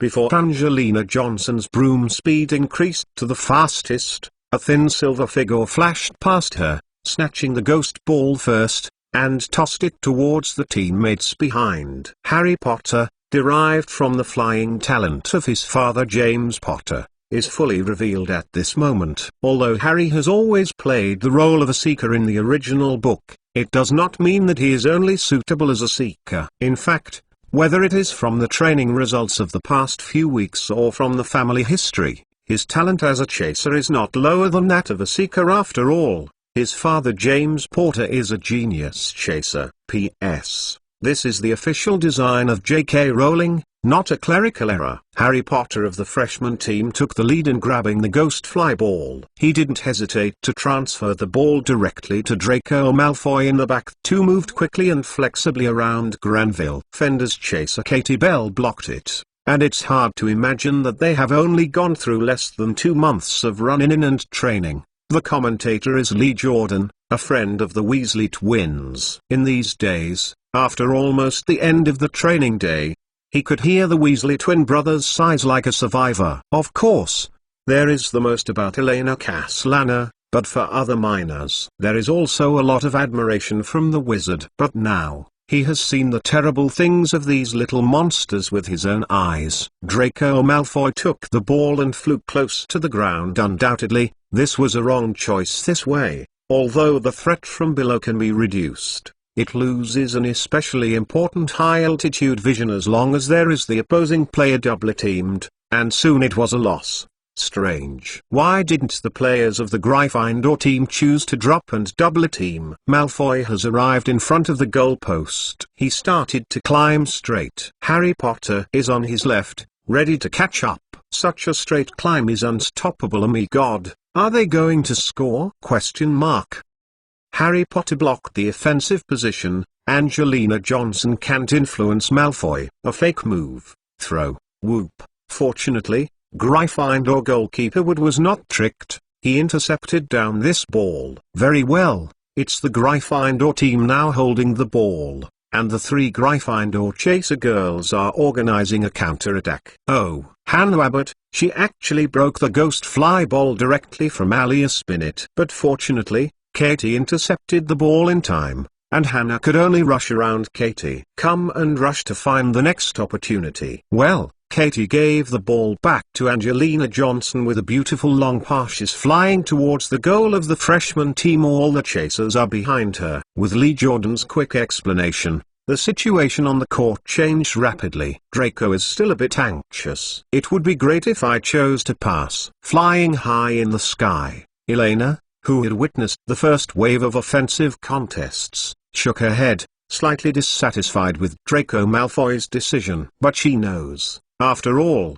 this is the first goal in the race. No matter how good the relationship is, the boys have their own vanity and ambition. Well, the warm-up is over. Now it's officially started. Elena smiled slightly, and after circling in midair, her eyes locked on the wandering ball in the sky. Compared to the golden snitch, the black roaming ball is obviously much easier to find. Huh? Elena Kaslana started to dive. Did she spot the snitch? With Elena's sudden acceleration, Lee Jordan's face changed suddenly and shouted into the microphone. There is no doubt that as the focus of the entire Quidditch game, any movement of the seeker is the focus of attention. However, people looked in the direction that the silver-white figure that cut through the sky swooped down, only to see the black wandering ball in front of her that was constantly moving, and no golden glittering objects other than that were found. Oh! What does this mean? Does she want to attract the attention of the Walker to disrupt Angelina's offense? Lee Jordan frowned in confusion. At this moment, he recalled countless classic moves he had seen on Quidditch posters. Seekers did have examples of actively flying towards the ball, but most of them were it is to induce an offense. However, from the current point of view, Elena is still too far away from Angelina. Miss Kaslana seems to be unclear about how badly the ball is for a meaningless dangerous move. Lee Jordan, who claims to be a senior Quidditch expert, didn't know how to explain it for a while. He could only frown and look up to the sky, whether it was the fake action of Longeros or the second misleading of Colma. They all use themselves as bait to deceive opposing seekers. But judging from the current situation, if the wandering ball really wants to attack, it must be the closest Elena, not the farther Angelina Johnson, unless a miracle happens. Boom. Chapter 2, Working Hard to Pay Back the Debt 2019.12.061. Chapter 485, The Silver Demon Soaring in the Sky Part 2. Before Elena got close to the roaming ball, a golden-eared figure suddenly appeared, swinging the bat and slamming the black roaming ball to the side, abruptly blocking the original roaming ball. Running track. Weasley? The response was quick. Elena raised her eyebrows and looked at the two red-haired boys hovering beside her with a dangerous smile. Of course, the countermeasures of the Gryffindor Quidditch team are the strongest attack points of the entire team today. George Weasley and Fred Weasley, their only task is to stop Irene. Now touch the wandering ball. But what about Angelina? As Elena's voice fell, there was another muffled sound of a bat hitting the ball not far away. Vincent Crabbe, who was hovering on the periphery, grinned, hitting Angelina Johnson with a hard home run and hitting her in the back. The ghost fly ball in her hand fell. Oh my God, Weasley! What are you doing? Now is not the time to show off a gentlemanly demeanor. Lee Jordan angrily smashed the metal microphone in his hand and roared toward the sky. Unbelievable. Fred or George Weasley of the Gryffindor team actually took the initiative to block the roaming ball flying to Elena Kaslana, so that Johnson, who should have been protected, was wandering ball hits. With Lee Jordan's roar, the entire Hogwarts Quidditch Stadium seemed to be silent for a while. Immediately afterwards, there was a burst of angry questioning and booing from the stands of Gryffindor College. In contrast, the direction of the stands of the other three academies was filled with gossip. There was a series of cheerful laughter from Slytherin College. The game continued, and was not temporarily interrupted due to the gentleman behavior of the Weasley brothers. Oliver Wood, the captain of the Gryffindor team, did not intend to apply for a timeout. Instead, he gave a thumbs up to the twin brothers who hovered around Elena in midair to show encouragement. Alias Bennett caught the ball, and she was flying up desperately. His stat must be painful. Another unattended wandering ball hit the back of her head. Queef. The ball was intercepted by Ron Weasley from the freshman team, Where is our batsman? Oh, see. Two of Gryffindor's batsmen are still around Miss Caslana. There is no intention to protect their teammates at all. This kind of spurn and angry inaction is simply Jordan. Sorry, Professor McGonagall, I just didn't control it. Lee Jordan took a deep breath, suppressing the incomprehension and anger in his heart, and continued to explain the changes in the scene. If it wasn't for the lack of flying broomsticks, he would have liked to rush up and drag the two friends down to beat him up. The ghost fly ball passed to Hannah. The long pass to Harry. Draco was flying close to the ground. No wandering ball disturbed him, and only would alone bad. I missed it. Freshman team scored. The Hogwarts Quidditch Stadium was instantly lit, and the cheers of the other three academies reverberated in the cold air, like a knife being thrust into the chest of the Gryffindor students. Gradually, the atmosphere in the stands of Gryffindor College began to get out of control, mixed with various roars and scolding. Double teaming, facing a low offensive opponent. Why not lower the height to steal the ball? What happened to everyone on the Gryffindor team today? Fake match. The two boys from the Weasley family, after the game, had the ability not to get off the broom. The course of the next game has become a weird sport that no one has ever seen before. Compared to the Gryffindor chasers who fly close to the ground and the little wizards of Gryffindor Academy who are not willing to lower their altitude anyway, all their main dissatisfaction and firepower are poured on George Weasley. With Fred Weasley, the regular Quidditch game is a fair game of 7-7. But in today's confrontation, it has become a 9-5 one-sided showdown. The common smile on the faces of the twin brothers has disappeared completely after hearing the swearing sound in his ears. Both people's ears and eye sockets are a little red, but even so, there is still no tendency to change their actions. The Weasley twin brothers are like a pair of satellites, flying firmly around Elena. No matter how Elena charges towards the walking ball, they're like two walls, silently moving everything away. The ball resists on the periphery. But in this way, the untargeted Gore and Crab wandered around the periphery as they pleased. The responsibilities of the two batsmen are constantly switching. One is responsible for protecting the attack of Harry, Draco, and Hannah from being damaged by the stray ball, and the other keeps hitting the stray ball to attack Gryffindor. Of the three chasers, Gryffindor Academy fell into a rather tormented situation in the first game at the beginning of the season. But even so, Angelina Johnson, Alicia Spinnet, Katie Bell, three chasers, coordinated with goalkeeper Oliver Wood, still relying on their skilled skills and hard work to pull the score a little bit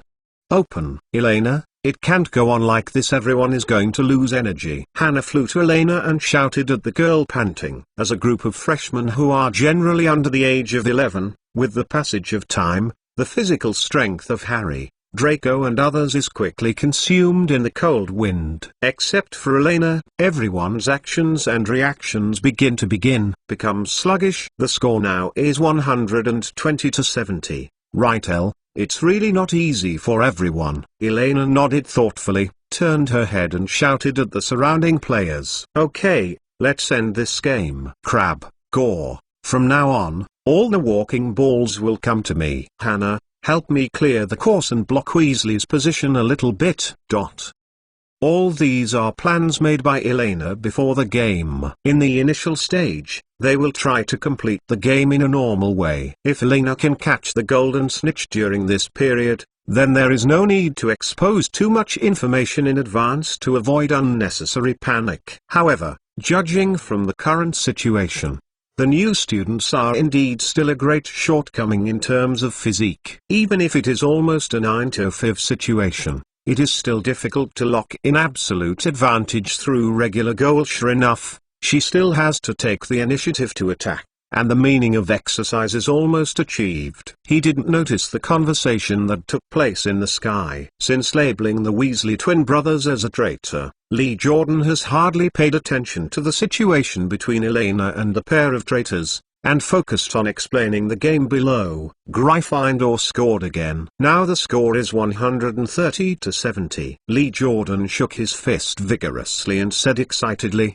the chaser Andrew Yinglin finally started to move. He finally started to descend and dive downward to minutize. He found Snitch. Without Harry's participation, this Gryffindor seeker is still served by a 7th grade substitute player. Although the talent is a little mediocre, at least he flies pretty well in terms of catching the snitch. Andrew Yinglin gritted his teeth, looked at the golden shadow in front of him, put aside the prohibition on flying to the ground in his mind, and flew resolutely towards the Quidditch lawn below. At this time, he could only hope the Weasley brothers can hold on for a while, and in a while, he can help the team. Boom! A black beam of light descended from the sky and hit Andrew's body directly. The poor player didn't even have time to react, so he fainted unconsciously in a big hole. It's so risky. I almost succeeded in being stolen. Elena rubbed her wrist, and under everyone's gaze, she slowly floated to the position above Andrew Yinglin, and unhurriedly stretched out her left hand towards the ground. As if being summoned, a black shadow rose up into the sky and slammed straight into the girl's fast, terrible, unconventional wandering ball that directly knocked Andrew down. Puff! The expected impact did not happen. The black wandering ball was firmly grasped by Elena in the palm of her hand, like a round-faced fat chicken with its wings pinched, struggling and twisting, revealing an indescribable weirdness. Now, you have one last chance at if you can expand the difference to 150 points, right? Elena raised her head and gave a gentle smile to Fred Weasley and George Weasley, who had been late. Everyone, lift off quickly. Don't stay. Quick! The faces of the Weasley twin brothers changed and they let out a stern roar. However, it was too late. I saw that Elena drove the flying broomstick to rise rapidly, like a queen in charge of life and death, indifferently looking down at the Gryffindor Quidditch players who were struggling to attack and evade below, and casually waved downwards. Click on the left hand. I'll stop her. You guys will continue to attack. George Weasley gritted his teeth, faced Elena's direction, and rushed up with his batting bat. Boom! A black beam of light swallowed his body. Immediately afterwards, there was another red figure, like a bird with broken wings, falling down from midair, spinning, and in his hand was a batting bat that had been broken into 2 pieces. George Weasley was shot down. This is what George and Fred have been experiencing and facing. Face hell. Lee Jordan's metal microphone slipped from his hand and hit the table, making a noisy sound. However, no one would care about this trivial shock at this time, because everyone's brains have become blank. In the end, what happened? The Hogwarts stadium fell into silence, and everyone seemed to be caught in their throats. Everyone only knows that they raised their heads blankly, looking at the little witch floating in the sky, and the little wizards in silver and white Quidditch uniforms gathered beside her, trying to understand what happened before their eyes. Of all this, foul. This is definitely a serious foul, Lee Jordan murmured. According to the latest edition of the book The Magical Quidditch, there are currently 700 types of fouls, but none of them are not restricted. Seekers cannot be touched by a walker, and cannot be touched. Move the ball away. At this moment, the microphone of Lee Jordan that fell on the ground was picked up, and Hermione was holding a book and reading quietly. There are only 3 ways to end the game. The golden snitch is caught, or the other team is sent off, all of them, or they voluntarily surrender. In the ear, accompanied by the desperate shouts of the Gryffindor players, and the endless loud roar. This day, the little wizards of Hogwarts have seen for the first time what is meant by the power of despair. And the silver demon flying in the sky of Hogwarts. Chapter 3, a 3,000-word chapter continuing debt repayment. 2019.12.622019.12.70.5. Chapter 486. A new beginning. The game is over. Wood. Elena hovered in front of the Gryffindor goal post, watching Oliver Wood and whispering. With the walking ball falling into Elena's control, Gryffindor's score was finally fixed at 140 points. The little wizards of the freshman team pulled the score back to 150 to 140 without any effort, although the methods are a bit cruel. Except for Oliver Wood, There was no second golden-eared figure in the sky over the huge Quidditch field. In less than 5 minutes, the black beam of light falling from the sky completely defeated the Gryffindor team's proud defensive system and their most commendable toughness. The Gryffindor Quidditch team is a great team, and you held it to the last minute. Elena took a deep breath, raised her right hand and pointed it at Oliver Wood. In her hand, a shiny black wandering ball was constantly struggling and twisting, as if ready to save at any time. Human evil spirits are the same. Don't worry, it'll be a little lighter this time. While talking, Elena let go of her right hand. The next moment, the wandering ball broke free towards the front, and slammed straight into Oliver Wood with a wry smile on his face. Boom! The Gryffindor Quidditch team was completely destroyed. According to Quidditch rules, when there are no more players available for one team, the game ends automatically. The only flaw is, I don't know when, Dumbledore and Grindelwald, who had been watching from the faculty seat, have disappeared, which made Elena a little bit regretful and dissatisfied. You know, another purpose of Elena's participation in this game is to show the two old wizards of her destructive power and a small warning. Even if she is restricted to the Quidditch pitch, she will not be seen. What is the right choice? After the lack of these two important audiences, it is not so interesting to continue to bully the children. What a savage game, Quidditch. Elena shook her head in a sigh, and drove the broom to fly towards the Gryffindor players below. As a kind witch, although she can't stop this brutal movement, she can at least help her. The wizards ended the pain. After a few minutes, you really have no mercy at all. George Weasley grinned, moved his arms, and seemed to feel a little painful. Due to the protective effect of magic in the body, wizards generally have better physical fitness than muggles. This advantage is in strength or speed, but more in resistance and vitality. Whether it's falling from a high altitude or being impacted, wizards will still be injured, but they rarely die on the spot. At this time, they only need a simple healing magic to bring them back from the edge of death. If you are merciful, then we may lose. Elena curled her mouth non-committal, stretched out her hand, and pulled George Weasley, who had just woke up, from the ground. The defense between you and Fred is really annoying. We need at least 4 people to break through the blockade established by your two brothers. We also want the Quidditch Champions League too. Then you may have to think about new tactics. Oliver Wood came over with a broomstick, looking at Elena with a complicated expression. Miss Hooch just said that she has informed the Quidditch United Association about the situation of this game. According to the current Quidditch rule revision process, there will be at most 1 game. The loophole you found will be fixed by the rules. It is the dream of many Quidditch players to force the rules of the Quidditch game to be revised with one's own strength. And Elena Caslana, after her first official game, has achieved this achievement. In traditional Quidditch competitions, since the Seekers are usually the smallest and fastest players, the most serious Quidditch accidents almost all happen to them. Therefore, at least half of the Quidditch rules are protecting Seekers from all angles. However, no matter any game, when the rules give too much preference and protection to a certain position, it will eventually become an unstoppable monster. According to Elena's understanding, with the current Quidditch version of the level of enhancement of the Seeker has completely exceeded the normal balance range.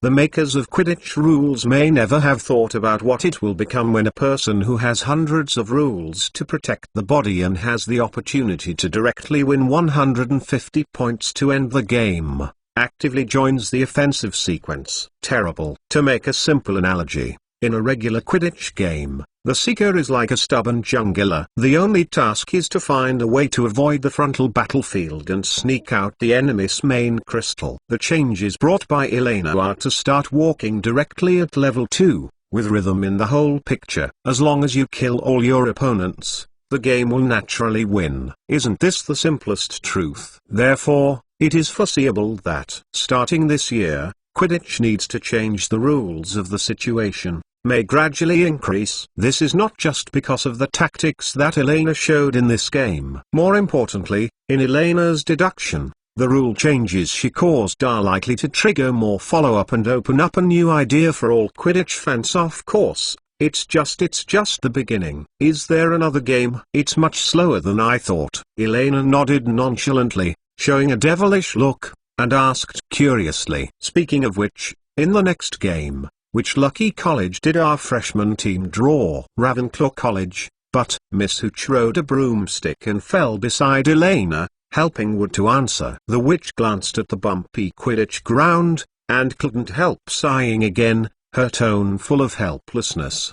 But just now, the children of Ravenclaw College collectively chose to abandon the game at least until the new rules come out. They shouldn't meet you on this court. By the way, there is one very important thing, Miss Castellana. Miss Hughes' face turned straight, and she looked at Elena, who was about to leave the court, and said in a deep voice, celebrating the victory with her teammates, Professor Dumbledore left a message before leaving. I hope you will go to his office immediately after the game. The house elves are already waiting on the side of Quidditch. You alone. Time goes back to 10 minutes ago. Just when Elena had just grabbed the walking ball and was preparing for the first wave of justice from heaven, several Gringotts goblins suddenly appeared on the faculty stand at Hogwarts. The leader is the fairy elder who had been to Hogwarts Castle before Leo's. However, the old fairy at this time is not as calm and shrewd as before, with confusion, anger, anxiety, hesitation, cunning, helplessness, cruelty on his face. It seems that the end of the world is coming early. Principal Albus Dumbledore, we need to talk. Chapter 1 Gwa. Chapter 487 Want to live? Hogwarts, the principal's office. When Elena arrived, the room seemed to have just ended a round of discussions. She unwrapped the Quidditch cloak and hung it on the wooden pole next to the Phoenix Foxbird stand. She quickly looked around the personnel components sitting in the room. 2 Gringotts fairies, Dumbledore and Grindelwald. The frame of the previous principal's hanging on the wall was covered with a dark purple curtain at this time, leaving no gaps. It looks like something extraordinary has happened. Elena walked familiarly to the small square table on the right side of the principal's office, poured herself a cup of hot tea, then sat down in a soft armchair, took a sip comfortably, and put down the teacup. There is no doubt that from the moment I saw the Gringotts goblin, Elena knew that the harvest season had arrived. Although in a strict sense, according to historical progress, the time for the sudden death of Malksung should be Christmas a month later, but the collapse of a huge alliance can never happen overnight. Judging from the wrinkled green faces of the 2 Gringotts fairies, the well-informed Gringotts had clearly smelled a little ominous. However, compared to the keenness of the industry's financial changes, the sly and arrogant fairies have always looked at people very badly. Looking at the silver-haired little witch who entered the room, the old fair Leo's face a touch of shame emerged. This is what Professor Dumbledore you are talking about, an extraordinarily important negotiator? Yes, Miss Castellana is the most important part of the entire corporation, and is also the main person responsible for discussions with Gringotts. Her opinions will have a vital influence on Hogwarts' position. Dumbledore smiled and nodded. So, please repeat to her the things I just said. The old goblin turned his head and glanced at the white hair dumpling that was about the same height as it, and the wrinkles on his face twitched. Professor Dumbledore, you may not realize the seriousness of the matter. In less than a week, the Russian male leaders will issue a series of extremely stupid presidential decree. There is not much time left for us to deal with. If you want to refuse or talk about it in the future, you can say clearly, no, it is necessary to take a little wizard cub who doesn't understand as a shield to fool us. Don't understand anything. Wizard cub? Elena twitched and was ignored. But this is also normal. In the eyes of most Gringotts goblins, he is just Dumbledore's agent. Whether it's signing a contract or spreading a message, the messenger behind the scenes will only be Albus Dumbledore, the top wizard in the magic world, not a weak, poor, and helpless little guy like her. Prior to this, she and Dumbledore discussed a good shading strategy. Unfortunately, the situation is different now. It's a pity, Mr. Leos. Elena shook her head indifferently. She looked at the old fairy not far away in time, and whispered softly, "It's been so long. It seems that Gringotts hasn't even figured out the real negotiation partner. This makes me a little bit of admiration. It's incredible that the financial system of the magical world has not collapsed in your hands." According to her agreement with Dumbledore, once Teddy Bear enters the countdown, all important decisions need to go through her judgment, and she will never leave her alone and make decisions according to Dumbledore's own logic. In the face of such major events that involve billions of currencies and even human life, any wave from the outside may completely disintegrate the unknown vortex of the world. The bear before it is itself the most terrifying existence. It has the ability to drag the entire world to destruction. Elena didn't want to cause the originally euthanized bear with her butterfly wings to suddenly go to another uncontrollable fork in the last time, leading to an all-out war that no one can spare. Fortunately, it is not difficult to explain this worry. In this era, it may be difficult for people to imagine the unbreakable alliance that disappeared overnight, but it is easy to imagine what a terrible situation would be if the Third World War broke out with the United States and the Soviet Union as the protagonist. "Huh? Did you pretend before?" The fairy elder Leos turned his head and looked at Elena, who was completely different from the previous in terms of temperament and tone, and looked at Dumbledore with a calm face. Her eyes shrank suddenly. "So that's the case. Then why do you choose to keep hiding behind the scenes for the showdown now? Isn't it good? Because it is no longer necessary." Elena smiled slightly, took a sip from her teacup gracefully, and said unhurriedly, "Time is money, my friend. These unimportant things, put them aside for the time being. Let's talk about business first. In exchange for Hogwarts assistance, what kind of sincerity you Gringotts are prepared to pay?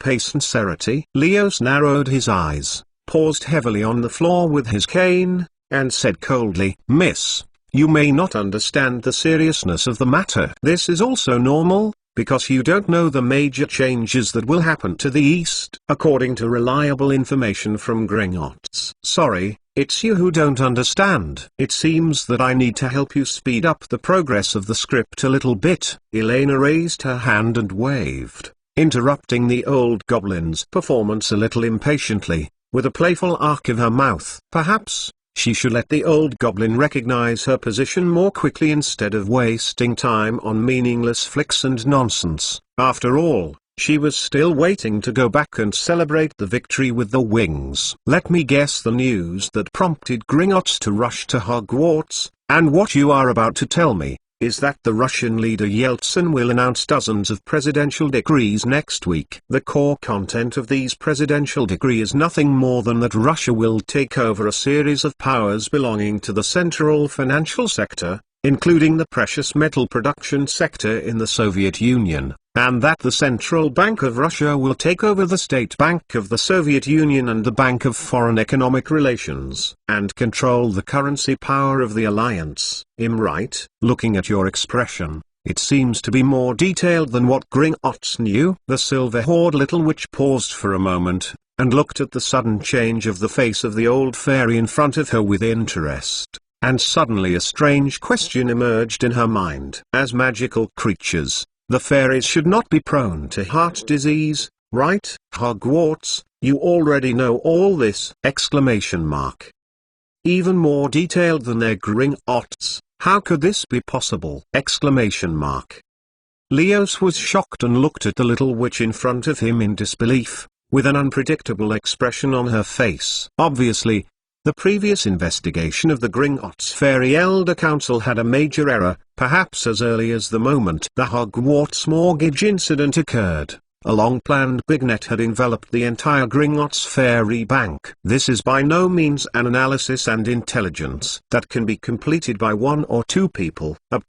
In this era when it is extremely difficult to obtain information, even Gringotts elves have paid a considerable price to barely maintain their news leadership on a global scale, and the news leadership is only the first step. According to Leo's experience, to find the most important item from the inexhaustible news, and to accurately analyze the subsequent impact, this requires hundreds of financial experts day and night constantly working hard. And in Gringotts' previous assessment of the magic world, the current magic world should not have this strength. Huh? Surprised then? Let me go on. Elena glanced at an old goblin with a funny mouth wide open, like a big green toad, and whispered, "If this decree is really implemented, the most direct result will be that the credit guarantor of the ruble will change from the Soviet Union to Russia. The worst result will of course be a large-scale devaluation. The premise is that no war will break out. Otherwise it's not even as good as waste paper." Speaking of which,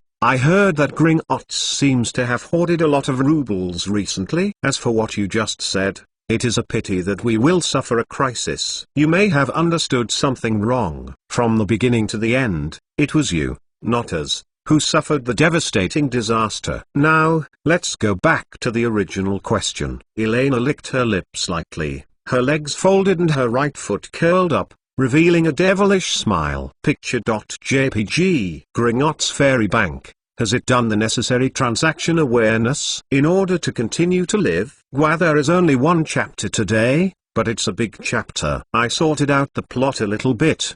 The problem is not big, because the ending plot of this volume has actually written the outline and plot points very early. Now I just pull it out of the draft box for a review, and modify it. By the way, Fat Chicken is a little worried and maybe a little hard and incomprehensible, but I can only bite the bullet and write it. I hope I can live up to everyone's expectations. Bow and show my little feet to apologize. Chapter 488, Threat from Fairy Currency. This is the most direct form of expression of modern warfare. It is both a fuse and a catalyst. It is both a cause and a result. The outbreak of the First World War directly destroyed the final order of the precious metal standard system, and at the same time opened the era of the credit standard currency, a new form of currency issued by the central bank authorized by the state with national credit as a guarantee, which is the so-called the standard of paper money. Mainly relies on people's confidence in the government to maintain a relatively stable currency value. Whether it is the US dollar, the ruble, or the pound sterling, it is now a credit currency that is separated from any equivalent. You must know that before this, standing behind the currency of the ruble was a behemoth consisting of a total of 15 republics, including Russia, and occupying more than 1/6 of the world's total area. The currency credibility of the ruble is arguably the most stable existence in the world, without one. However, once the current Russian President Yeltsin issued those presidential decrees, the Central Bank of Russia took over the State Bank of the Soviet Union and mastered the currency power of the ruble. All forms were completely different. Perhaps in a short period of time, the internal currency market of the Soviet Union will not be greatly impacted, but it will be an extremely fatal blow to the value of the ruble in the foreign exchange market. If a less appropriate analogy is used, it is like among the online writers of later generations. If the eagle owes 100 chapters, everyone will still have a little confidence before the end of the book. But if the object of the guarantee suddenly changes from the eagle to the round-faced fat chicken overnight, then, all in all, for the fairies who hoarded a lot of rubles, this is simply a nightmare disaster. Upon receiving this news, the entire Gringotts venture capital department was silent like a tomb. All Gringotts elves clearly know that once this news becomes a reality, the huge ruble reserves held by the Gringotts Wizarding Bank will evaporate more than half overnight, and this is theoretically a more optimistic situation. There is no economic game, and there is no leverage bubble. Even where the enemy is and where the beneficiaries of the funds are, there is no complete existence. Their money is gone. No more, gone. For the Gringotts fairies who value money more than life, almost half their lives have been lost. The inertia of history is indeed strong and difficult to reverse. What should happen will finally appear on time. Elena's eyes flickered, and she glanced thoughtfully at the old fairy who was in deep thought. If everything is still in the dusty state before, then once Yeltsin's statement is issued, Teddy Bear's coffin board is almost closed. The rest is just nailing nails around the coffin board. That's it. However, considering the current size of Gringotts, It was bleeding at best. According to Elena's calculation model, at this time node, the success rate of wanting to take this opportunity to intervene in Gringotts is not too high in the face of the biggest black swan in history. It is too dependent on the fairies' courage and imagination. Then, Elder Leos, have you considered it? Elena didn't give the goblin too much time to think. She just waited for a minute or two before taking the initiative to break the silence. For her, she only needs to know that history is still rolling on the original track, and it is completely enough. Unless she gives enough attractive benefits, she will never try any action that might cause waves. After a short pause, Elena shrugged and smiled understandingly. Looking at the friendship you have worked with, I suggest that you can actually go back to Gringotts to discuss clearly before coming here to ask for help. After all, this is a major turning point in the survival of Gringotts. A little caution does not hurt. No, I already fully understand. The old fairy elder was silent for a moment, then suddenly grinned and shook his head. There is no doubt that from the current situation, wizards have only a lot more information than their Gringotts, and continuing the bluff and confusion of logic before will only make themselves look like a ridiculous clown. Same. Thinking of this, Leos subconsciously glanced at Albus Dumbledore, who was still curious not far away. Although he smiled unabated, he still couldn't help but spit fiercely in his heart. Albus Dumbledore, this old wizard, is really bad. What a wicked and hypocritical wizard. He knows everything, but he still pretends to know nothing. Ms. Caslana, since everyone is smart, don't waste the other person's time. Anima, you should be very clear that, judging from the current situation, it is far from the so-called critical moment of Gringotts' survival. This is just a business. Leos rode his cane and took a deep breath, the expression on his face calming down. Gringotts is willing to return Hogwarts land deeds and release all pledged contracts in exchange for Mr. Albus Dumbledore, and the pressure of the human magical world on the Soviet non-magical world to prevent the next week the issuance of the Taoist decree. What? Elena glanced at the old goblin in front of her with a weird expression, and several big question marks appeared on her face. This old Gringotts goblin, I'm afraid that I'm thinking about fart, right? Exclamation mark. Unexpectedly, can such a guy become a real power figure in the Fairy Elder Council? Don't rush to refuse. I know, it sounds a bit unreasonable, but I have to remind you that in this matter, Hogwarts and our Gringotts have exactly the same interests. Leos grinned, exposing his mouthful of yellow teeth, and unhurriedly took out a sheepskin scroll from his arms. In the original contract between Hogwarts and Gringotts, it was stipulated that the payment must be made in rubles when repayment. Surely this is what you rely on? Think that after the ruble depreciates, you will make a lot of money. Pen? So, what do you want to say? Elena raised her eyebrows impatiently, and flicked her finger against the edge of the teacup. Currency depreciation will lead to a reduction in the actual value of loans with expected interest. This is a truth that anyone who counts can understand. Obviously, it seems that Hogwarts' interests and your Gringotts' interests at present seem to be it's not exactly the same. The premise is you can successfully complete the deal. The old fairy elder slowly raised his head, and his cloudy eyes gradually became sly and fierce. The ruble issued by the Central Bank of the Soviet Union and the ruble issued by the Central Bank of Russia, although the name is the same, are not the same currency. How to determine whether a currency is a continuation of a bond? The power of interpretation in the magic world belongs to Gringotts. Unfortunately, this is obviously not the same currency. It's like a small mole fishing village calling the shells picked up by the sea as Jinjialong, but it cannot be used as the Jinjialong produced by Gringotts to buy magic wands. It is a reason. Starting from signing this contract, it can be terminated early. Yes, only our fairies. According to the original contract, once it expires, Hogwarts will not be able to pay the agreed amount of cash in rubles. The title deed of Salazar Slytherin, which is used as collateral, will belong to the Wizard of Gringotts. It's the bank. For this result, I think, everyone here. There is only one chapter today. This paragraph is more difficult to write, and I am always dissatisfied. Alas, sigh. P.S.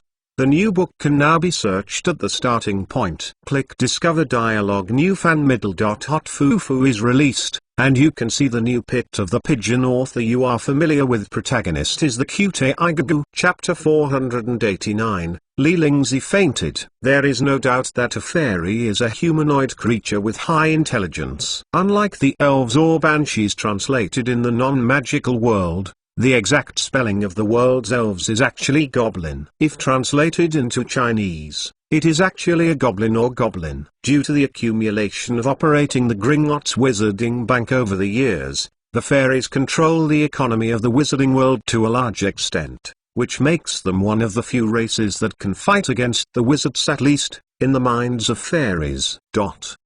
In addition, the magical power of the elves should not be underestimated. As a race that is born to cast spells without a rod and monopolizes the magic weapon manufacturing industry, they are indeed an extremely difficult force of non-human intelligence. But obviously, compared to the talents in finance and magic forging, the fairies don't understand politics. In Elena's view, the elves of Gringotts are like bankers who swelled hundreds of years ago. They have been so deeply immersed in the business field that they have forgotten that the rules of the game in this world are not static.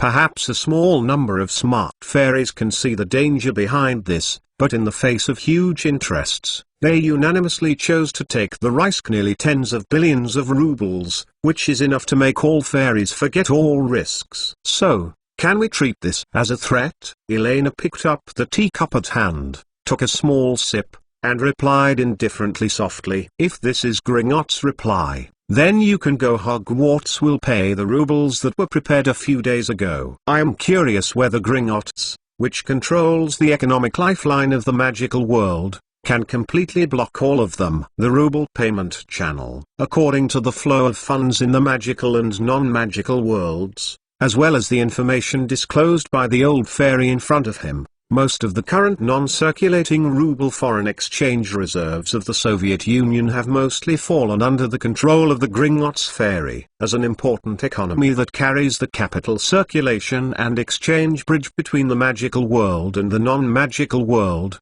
as well as the inflow and outflow channels of the entire magical world, Gringotts is almost always invincible in the eyes of the fairies. After all, for Hogwarts, there are only two ways to raise nearly tens of billions of rubles in cash. 1. Break the secrecy regulations of the magic world and openly connect funds with non-magical governments. 2.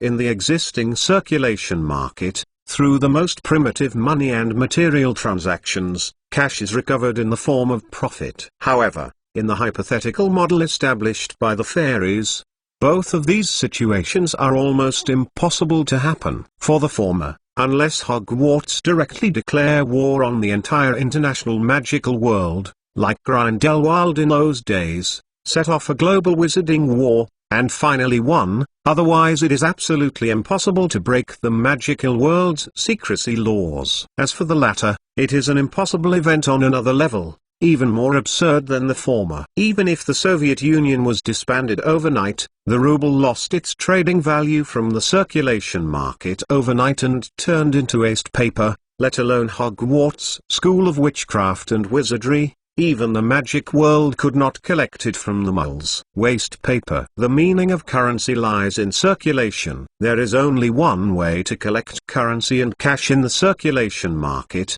and that is to give them the attribute as a transaction symbol. Even if it is to collect waste paper, it also requires a certain amount of basic consideration. Currency scattered in the circulation market is not so easy to obtain. This is like the same desire to make a profit. There is an insurmountable difference between earning 1 yuan per person from 10,000 people and 1 time 10,000 yuan from a certain rich man. In other words, unless Hogwarts can cover most of the Soviet physical trading market, complete the semi-monopoly dumping of a certain important material, and achieve tens of billions of rubles in profit through commercial means in a short period of time. Otherwise, even if the ruble depreciates to be worthless, it will not make any sense in terms of supplying a closed-loop magical world. However, for Leos, The most troublesome problem now is how to make these stupid wizards realize the cruelty of reality. Obviously, maybe wizards have similar information channels as them. But in the analysis of financial issues, Shang is only a little stronger than the silly giant. Ms. Kaslana, you don't understand the problem you are encountering. Wealth is not as simple as you think. Leos resisted the anger in his heart and took a deep breath.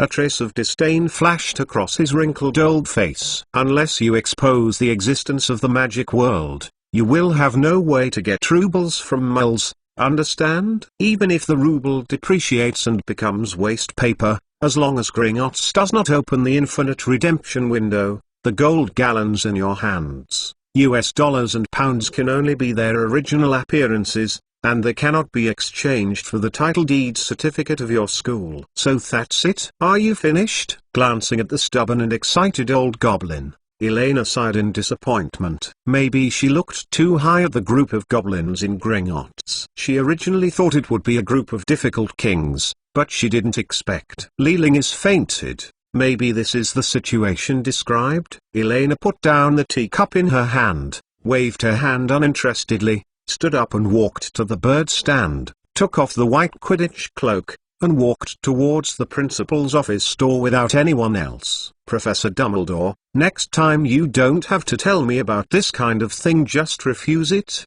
There's nothing to say. Stop. You arrogant little girl, do you know what you are ejecting? Leos suddenly opened his arms and blocked Elena with an agility that was not suitable for his age and figure. His breathing gradually became rapid and heavy, and he waved the volume of the mortgage contract signed a few months ago in his hand. This is a win-win business. As long as you put pressure on it, the debt between Hogwarts and Gringotts can be written off. Understand? Hogwarts will get billions of gold gallons out of thin air. Isn't this enough? And will also receive Gringotts' eternal friendship. Looking at the old fairy standing in front of him, Elena's face became a little hard to look. The girl couldn't help but move her fingers slightly, and she raised her head and glanced at Dumbledore with a questioning look. The old wizard was still sitting in the seat, without any movement, just watching quietly with an intriguing look. Elena. Obviously, no matter what Elena plans to do next, the old man will not stop it. But Chapter 1 will be late. There should be another chapter. Well, the new book will be updated with 1000 refills. P.S.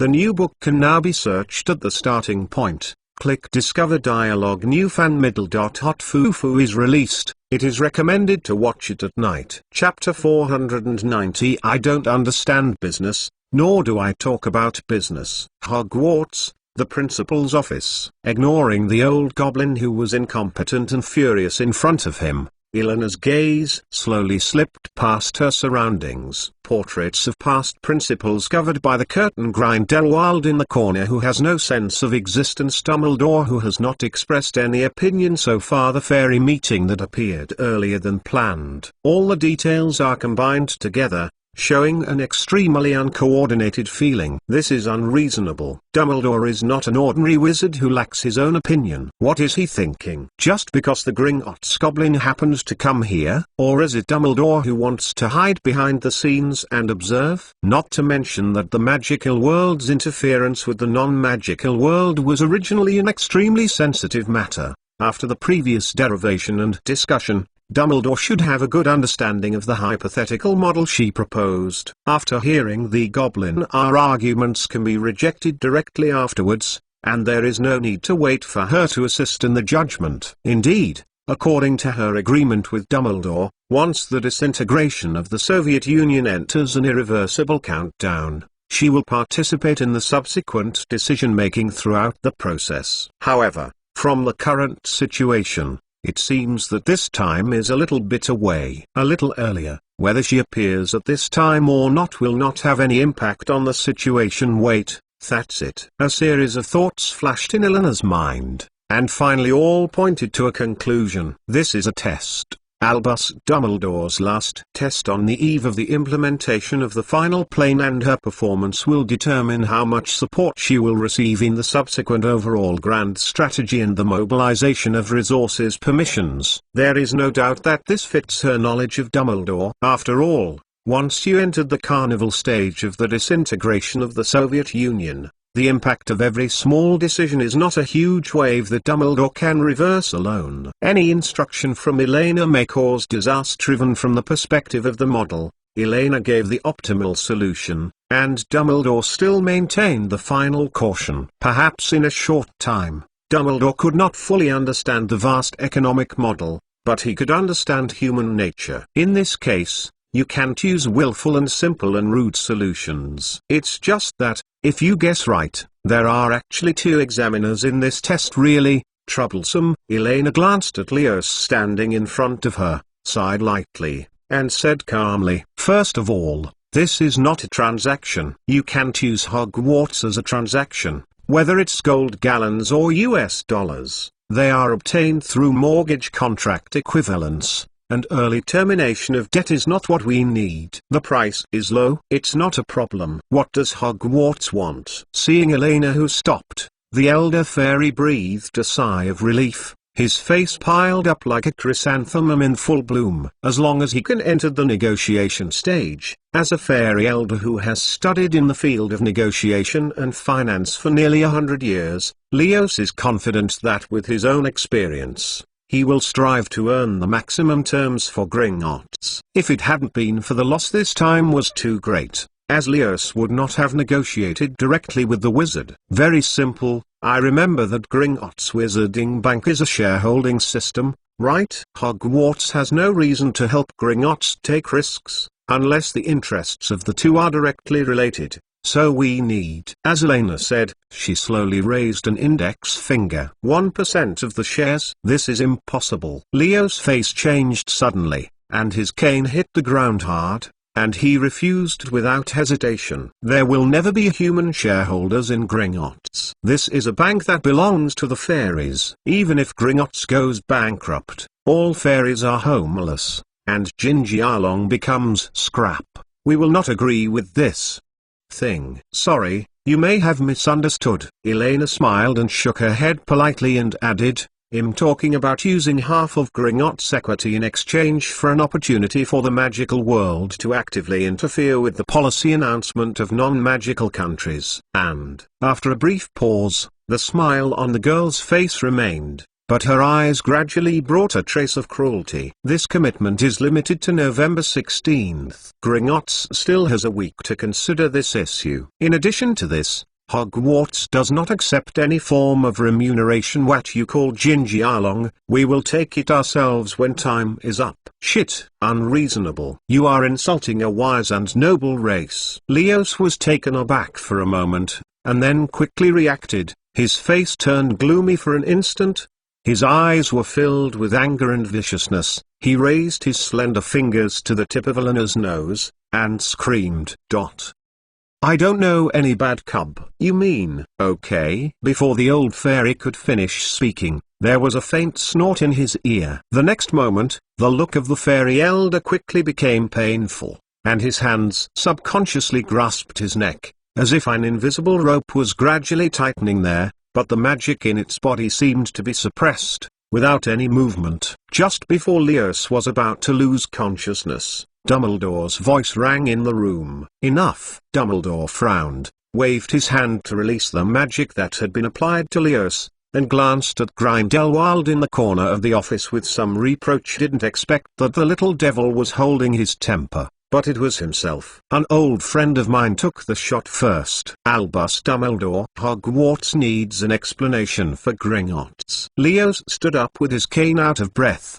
and looked at the old wizard in the corner who had been ignored by it with lingering fear. He looked over Elena and shot straight at Dumbledore, who had come out from behind his desk. "Don't be kidding. Let a little witch decide the major decision of tens of billions of wealth, and even the fate of countless people." Gringotts' patience is limited. We come with sincerity, but being humiliated and attacked like this by you. Are you planning to provoke a war between wizards and fairies? Sorry, but I think he is actually saving you. Facing Leo's questioning, Dumbledore smiled gently. "But one thing, I remember saying it a long time ago, Elena Caslana, in this incident, She represents its Hogwarts and my own will. What about Hogwarts School of Witchcraft and Wizardry? Don't forget your title deed certificate. If you care about this thing so much, it doesn't really matter if you stay in Gringotts. Dumbledore stepped forward unhurriedly, and stood beside Elena without leaving a trace, a little bit ahead, which happened to separate a short straight path for the girl to rush forward. Mr. Dumbledore, what do you want to say? Is Hogwarts going to break the contract? Feeling the pressure on Dumbledore's body, Leo's heart gradually began to become cold. The direction of the whole incident seems to have completely deviated from the expectations of the Gringotts Wizarding Bank, and rushed in another direction that no one had predicted. The wizards really are the most cunning and unreputable existence in the world. Broken the contract? Of course not. Hogwarts will always keep his promise. But to be honest, I have not been able to calculate the exchange value between Copernat, Silversico, and Gingialong. The financial thing is too trivial and troublesome. Therefore, these are only Miss Caslana who can compete with each other. The question you are going to discuss. Dumbledore shook his head and said with a distressed smile, to be honest, if I hadn't discovered it by accident some time ago, I wouldn't even know that this document still exists after all. According to the history of Hogwarts, many years ago, Salazar Slytherin the castle has been leased to Hogwarts School of Witchcraft and Wizardry for the price of a coppernat. I don't understand what you mean, Mr. Albus Dumbledore. Leos felt a bit dry in his throat, and replied in a dry voice. You have been discussing business, but what I want to say is about rules, order, and laws. Dumbledore spread his hand and said softly with a smile, without the slightest smile in his blue eyes. There is a generally accepted law in the non-magical world, and as far as I know, it is also applicable in the magical world called buying and leasing. In addition, in 1651, the Ministry of Magic also promulgated a law. The test on Elena is over, and the remaining villain roles are left to him. Since a long time ago, Gringotts has ceased to be the focus of Dumbledore's attention. The only thing he cares about is how much risk it is to pin the destiny of billions of people on a child's plan. The second thing is, well, there is no out of chapter, and the 1,000 refills of the new book have also been fulfilled. The fat chicken is really great. Go and write the story of Cuckoo and relax. I don't know if I have explained this story clearly. Fat chickens who have doubts can leave message here to discuss. Fat chicken will take the time to reply these days.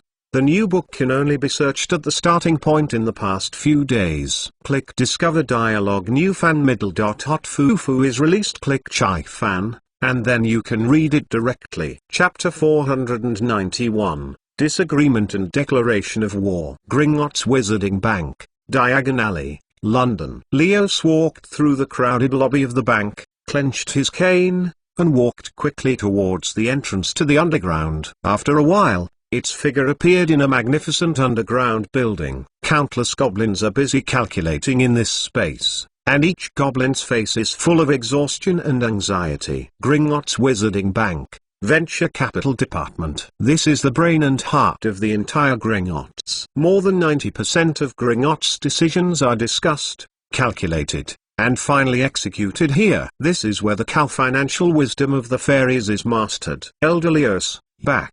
What's the result? Seeing the figure of the old fairy elder appearing at the entrance, the trainee fairy assistant who stood by the door bowed his head respectfully, and asked softly in an expectant tone, the fairy knows what Leos' mission is today. Oops, terrible. Leos raised his head, glanced at the trainee by the door, and threw up your gold fairy emblem. Let everyone stop their work, immediately. Then, hold a meeting of all executives. A few minutes later, in the huge conference room, Douglas, one of the directors of the Venture Capital Department, tapped his finger on the desktop and squinted at Leos next to him. So, what is going on, Elder Leos? So that you need to use the authority of the elders to temporarily freeze all business progress on the Soviet side. You know, because of your decision, we are losing every minute. We were fooled by human wizards. This mortgage contract is meaningless. The goblin Leos took a deep breath,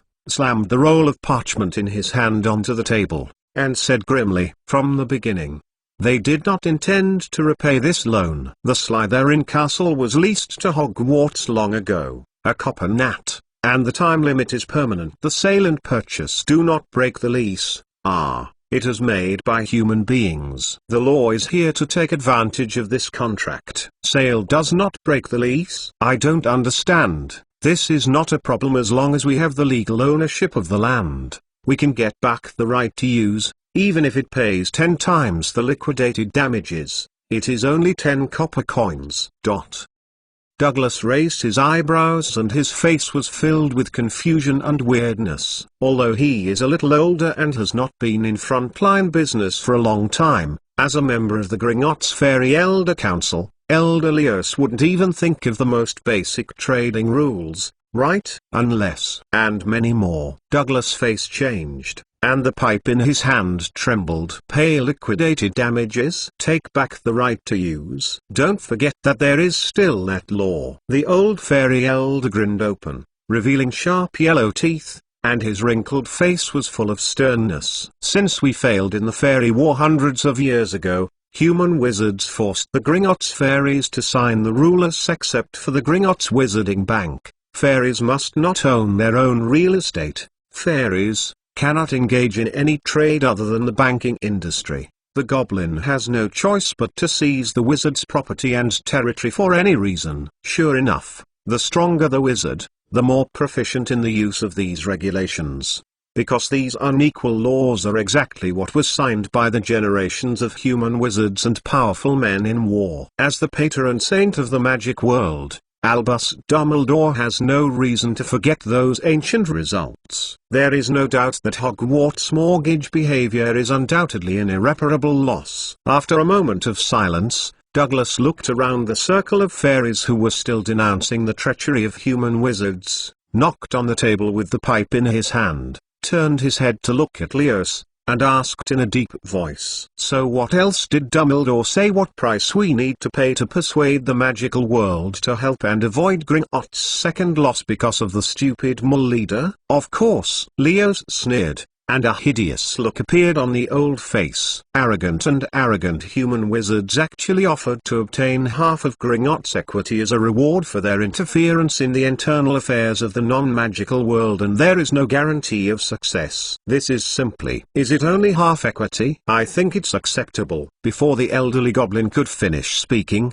Douglas nodded thoughtfully. Perhaps we can talk about it by exchanging some other resources. The equity exchange ratio can be slightly reduced to about 30%. Douglas, what do you mean by this? Hearing the words of the middle-aged director of the venture capital department, Leos narrowed his eyes and asked sadly, do you want to betray the interests of Gringotts in exchange for the qualification to be a dog under the hands of a human wizard? Don't forget your own identity. Or you want to learn from the traitors in America and become Magic World's string puppet. At the same time, the entire conference room fell silent for an instant. The fairies who were still arguing and insulting stopped talking, turned their heads and looked at the head of the investment department who was sitting in the chief seat of the conference room, their eyes gleaming with incredible annoyance. Sorry, in my opinion, this is precisely for the future of Gringotts and the fairies. Facing the hostility that filled the entire conference room, Douglas shrugged and said unhurriedly, in the past few months, I have reanalyzed the information that occurred in the non-magical world and the magical world. Obviously, in my new model system, the possibility of the collapse of the Soviet Union has risen from near zero to a probability that cannot be ignored. There is no doubt that the fairies in the Americas are probably betting right. Once they have digested more than half of the capital from the non-magical world and continue, they will expand at an unimaginable speed, and finally until the annexation of Gringotts. In order to prevent the fairies from becoming the second house elves, we must find a solution before that, not only to contain the group of traitors who succumbed to the Magic Congress of the United States, but also to find a way to resist the wizards.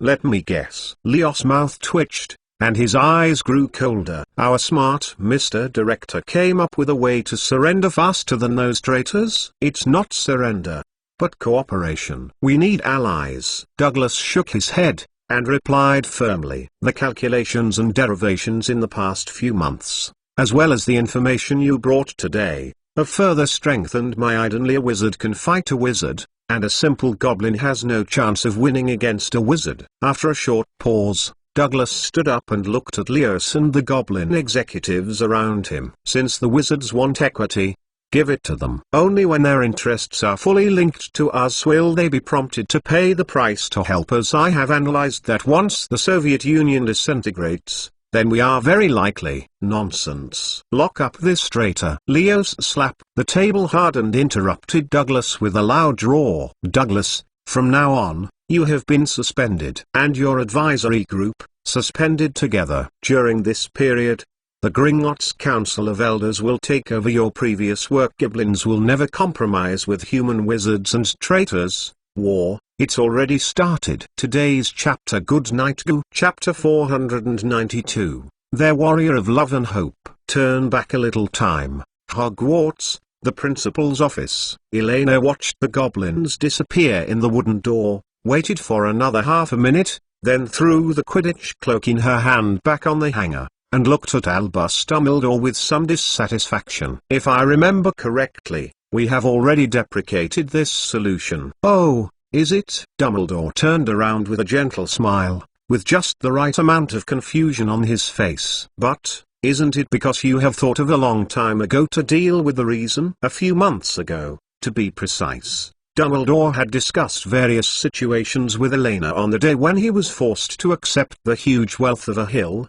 one of which was aimed at extreme breach of contract. It was precisely because of such a guarantee plan that Dumbledore had reluctantly accepted the reality. After all, no matter what, the wizard is also going to have a good meal, as long as it is determined that this is a nearly white prostitution. In Dumbledore's view, his personal face and reputation in the eyes of fairies are not so important. "Yes, but at the time, our purpose was just to find a way to make a fortune from Gringotts, and this law itself has loopholes. It is not used as a deterrent, but used to make a scene. The reversal will kill." Facing Dumbledore, who was pretending to be stupid, Elena rolled her eyes irritably. "Fleece and financial annexation are two completely different strategies. As the Gringotts Wizarding Bank, which controls the only coinage and distribution rights in the magical world, it will never be on the verge of bankruptcy because of investment failures. No matter how many times it fails,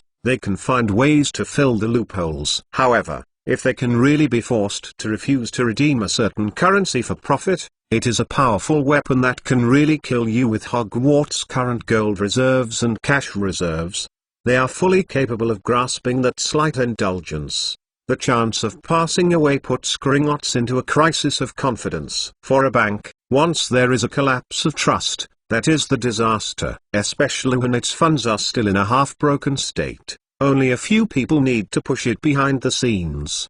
The overwhelming run from the magical world can instantly make Gringotts' reputation and depositors for thousands of years inertia for nothing. This is also the reason why Elena disdains Gringotts' monetary rewards or the elusive friendships. Hogwarts School of Witchcraft and Wizardry, or Elena Castellana, does not need Gringotts' friendship. What she wanted was Gringotts itself, since she came into contact with Grindelwald and made up for her last weakness in military force. Elena's appetite has long since ceased to be what it used to be. "Why save them, Professor Dumbledore? I need an explanation." Elena hugged her arms and looked at Dumbledore blankly, not intending to let the old man fool the question. "If you have already decided on your own, then you don't need to drag me to the show. Instead of popping up at the end like this, just talking to yourself and arranging everything. The magical world still needs stability. If there is a better form,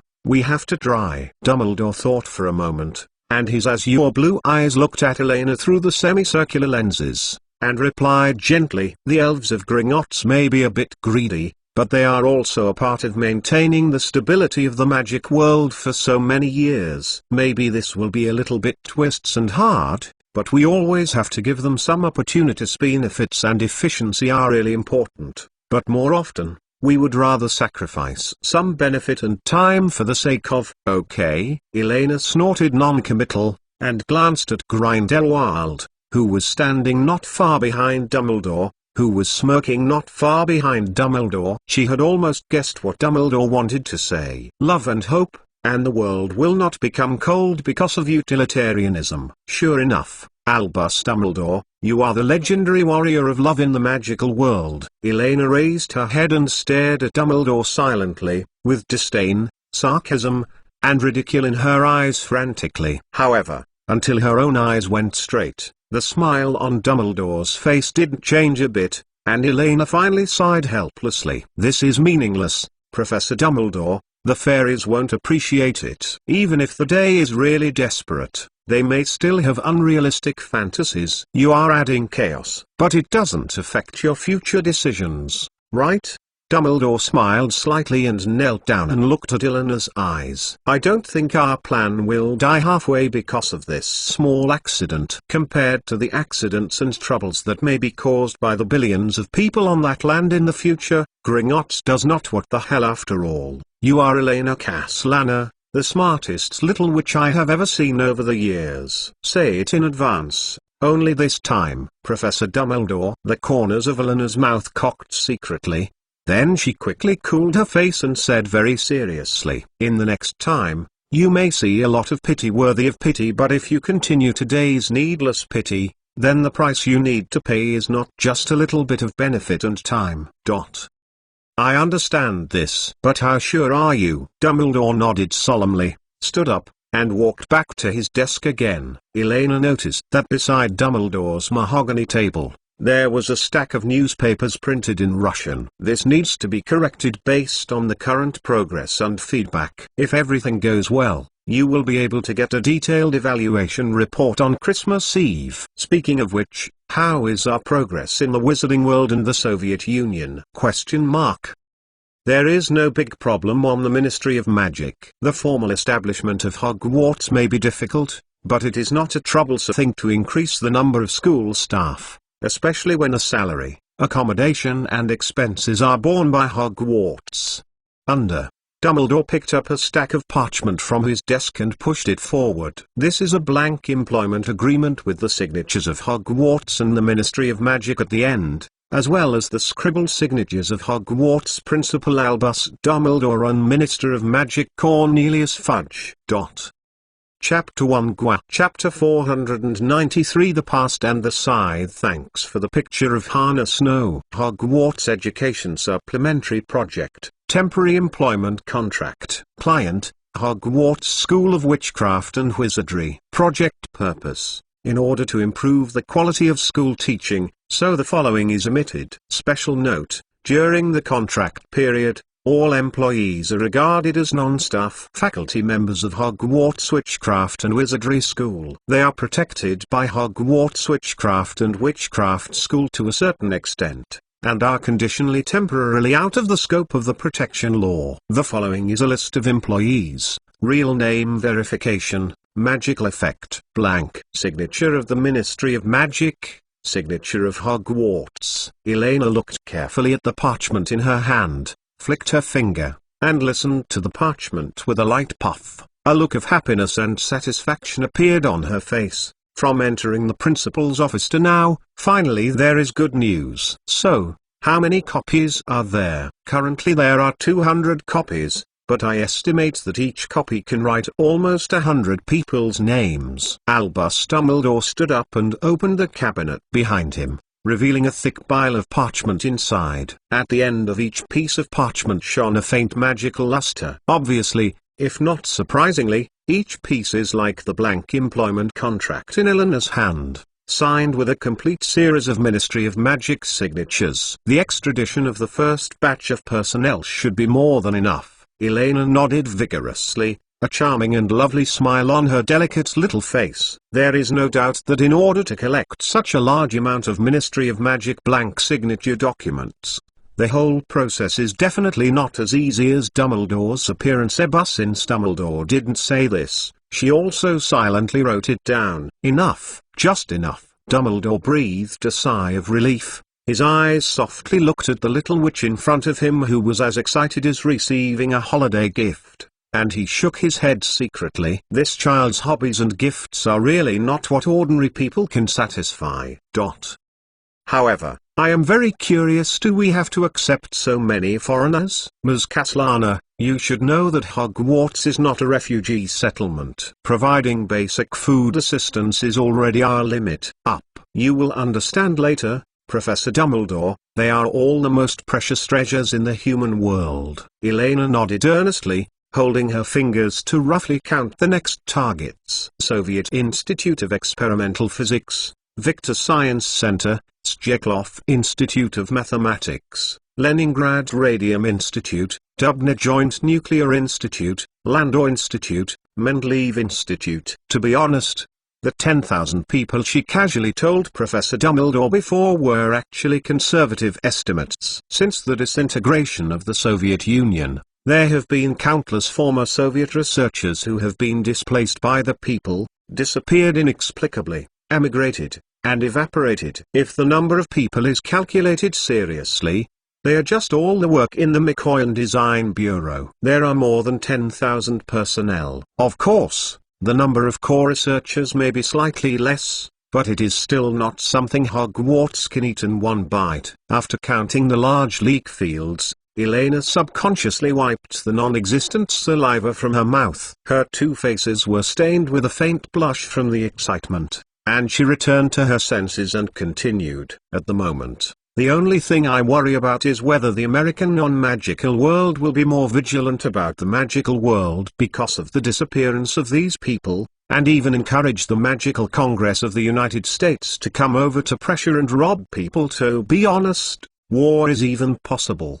Occurred. Elena put down the parchment in her hand and said in a deep voice. But unlike before, this time she directly turned her gaze to Grindelwald, which was self-evident. As a peace-loving high school principal, although Dumbledore's personal strength is worthy of respect, he is too poor in the management of comprehensive armed forces, and is not even comparable to a standard unit of Death Eater forces. Therefore, when it comes to military assistance, it is certainly only possible to rely on the Devil Army of the first-generation Dark Lord. In fact, this is also where Elena's confidence lies in expanding her goals. The Saints' Sunset Red Army is still quite trustworthy, whether it is the construction of the magic conveyor belt for the long-distance transportation of personnel and materials, or the advance laying of the supply chain of Soviet shops, or even the fight against the American wizards who rob people. It will be completed by the gang of grandfathers.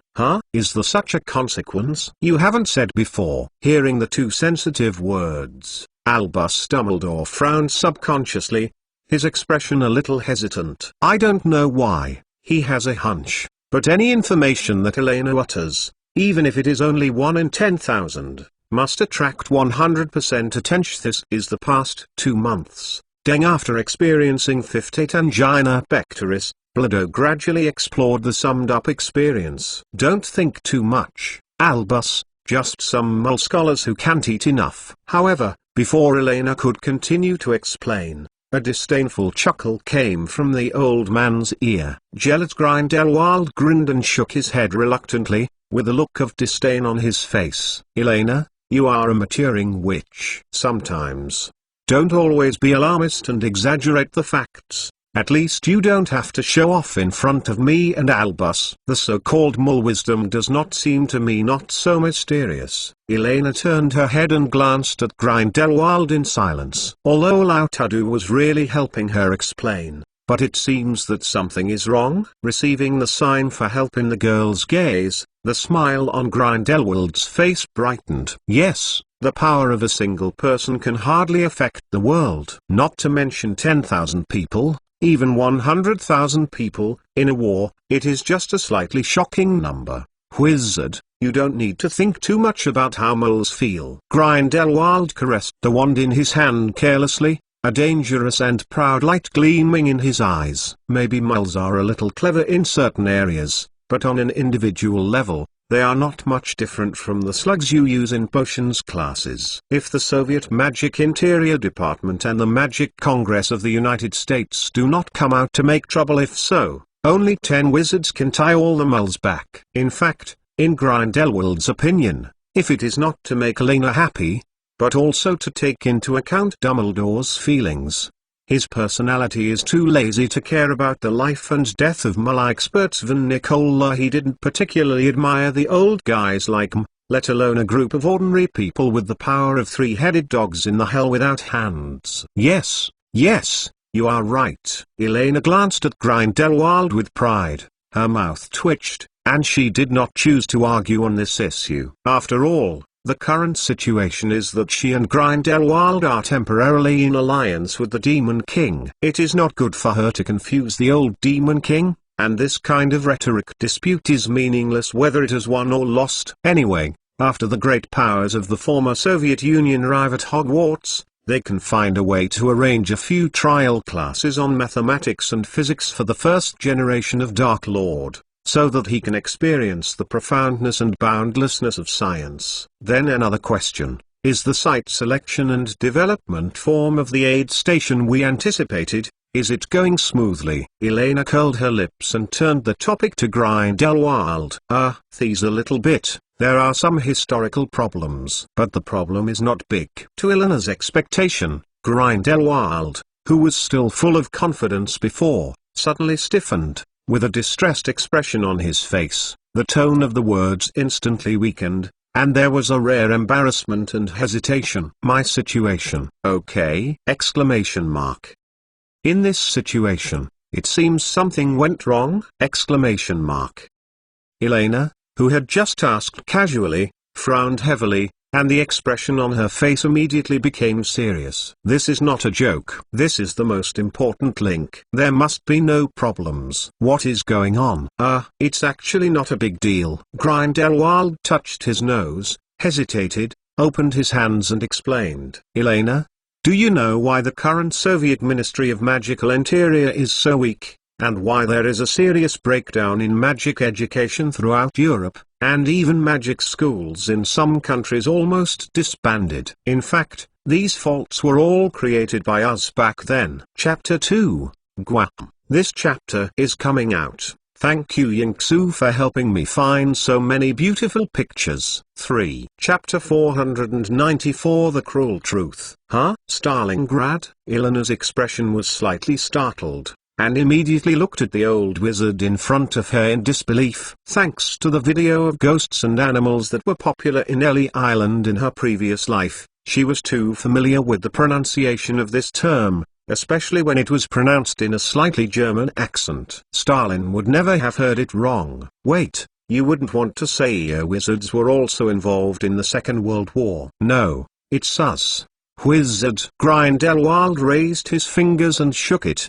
The expression on his face was rather complicated. To be precise, that war was not only the cause of the war in the magical world, but it can also be said that the war was a conflict that broke out with the war in the magical world. When the flames of war envelop the whole world, no one can be spared. Whether you are hemp, melons, or wizards, will inevitably be involved. The Second World War was the largest world war in human history. The war ranged from Europe to Asia, and from the Atlantic to the Pacific. More than 61 countries and regions with a population of more than 2 billion were involved in the war. The combat area covers an area of 22 million square kilometers. And this data is just a vague statistics of the non-magical world.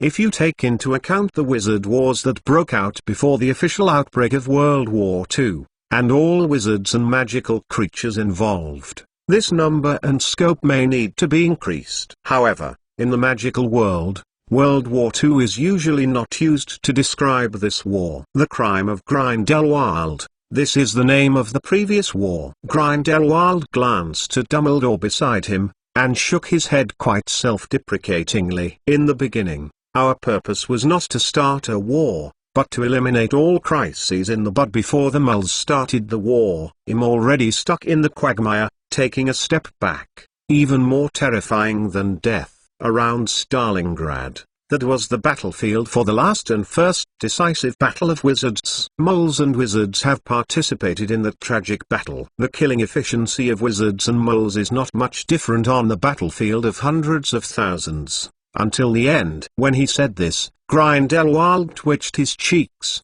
and fell into a moment of silence extremely rarely. Elena, who hugged her knees obediently, curled up on the soft sofa to listen to the story, tilted her head curiously, looked at the first-generation Dark Lord who suddenly broke the chapter. A trace of clarity flashed in her eyes, and then subconsciously asked, until finally defeated by the righteous Soviet wizards and the Red Army, then retreated all the way to Germany, and finally fought Professor Dumbledore on the top of the Forbidden City, but was defeated by a single stroke, and finally closed himself and was banned in New Montgard. How many decades has the castle been? Of course not. In fact, although the war in the non-magical world, the Soviet Union won. Grindelwald glanced at the white-haired dumpling with a strange face, shook his head again, and sighed. That group of fools paid too much attention to supporting the Mole battlefield. Therefore, on the battlefield of the magical world, it was we who won the magic school built next to Stalingrad and turned it into ruins.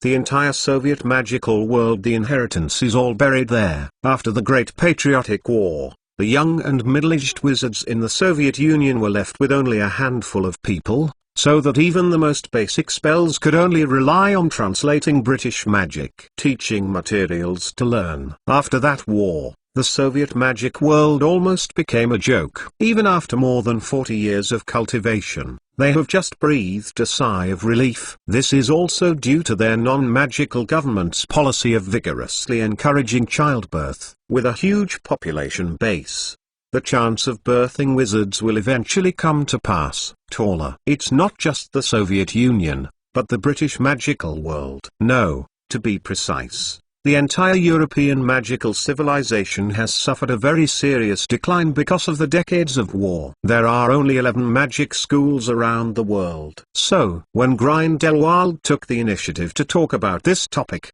Dumbledore continued with a heavy tone. As the principal of a magic school, a man who ended the war with his own hands, his only regret is that he didn't make an early move. In that case, the situation might not end up so uncontrollably. With the constantly updated weapons of muggles and the various war magics developed by wizards for nearly 1,000 years, in that war where everyone lost their minds, people reached the pinnacle of how to kill each other. Compared with the curses that were later included in the list of banned black magic because of the emergence of Voldemort. After the war, almost all of the war magic that was born, improved, or was used on a large scale during the Second World War was uniformly destroyed after the war. Both the curse and the record were completely eliminated, and the only remaining for the memory of war magic, apart from the survivors of the year, there are only old guys like them. Facts have proved that this is indeed a wise choice. At least later, when Tom Riddle became Voldemort in an attempt to implement a reign of terror in the United Kingdom, his biggest worry was that he could not find the powerful war magic that they could use unless they created a spell from scratch. Magic is just an enhanced version of the spell on the human level. Is that so? No wonder. Silently listening to Grindelwald and Dumbledore,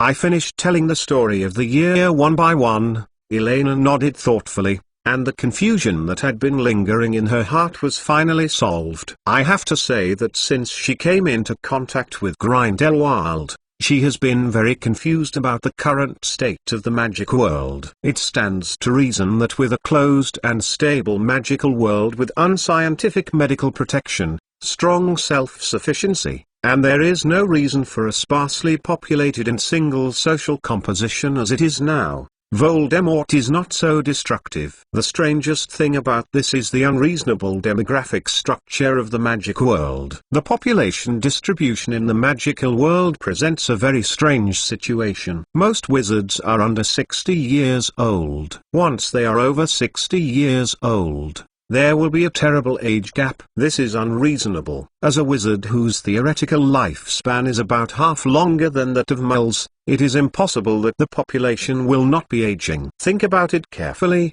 The oldest of the Malfoy family is Lucius Malfoy. There is only one Sirius Black left in the Black family. Even the Leafy Weasley family, the older generation of wizards, are pitiful, and most of them are still witches. As for the Gunter family, well, this is because of their own death and annihilation. On the other hand, Professors McGonagall and Professor Sprout lived exceptionally long lives. They lived to 70 or 80 years of age without any illness. However, it is difficult to find the same age group outside of Hogwarts Castle. People out. It's not just a huge gap in the age group. As a Hogwarts student and a veteran Harry Potter fan, Elena has always had a lot of doubts before crossing, and now they are all solved up.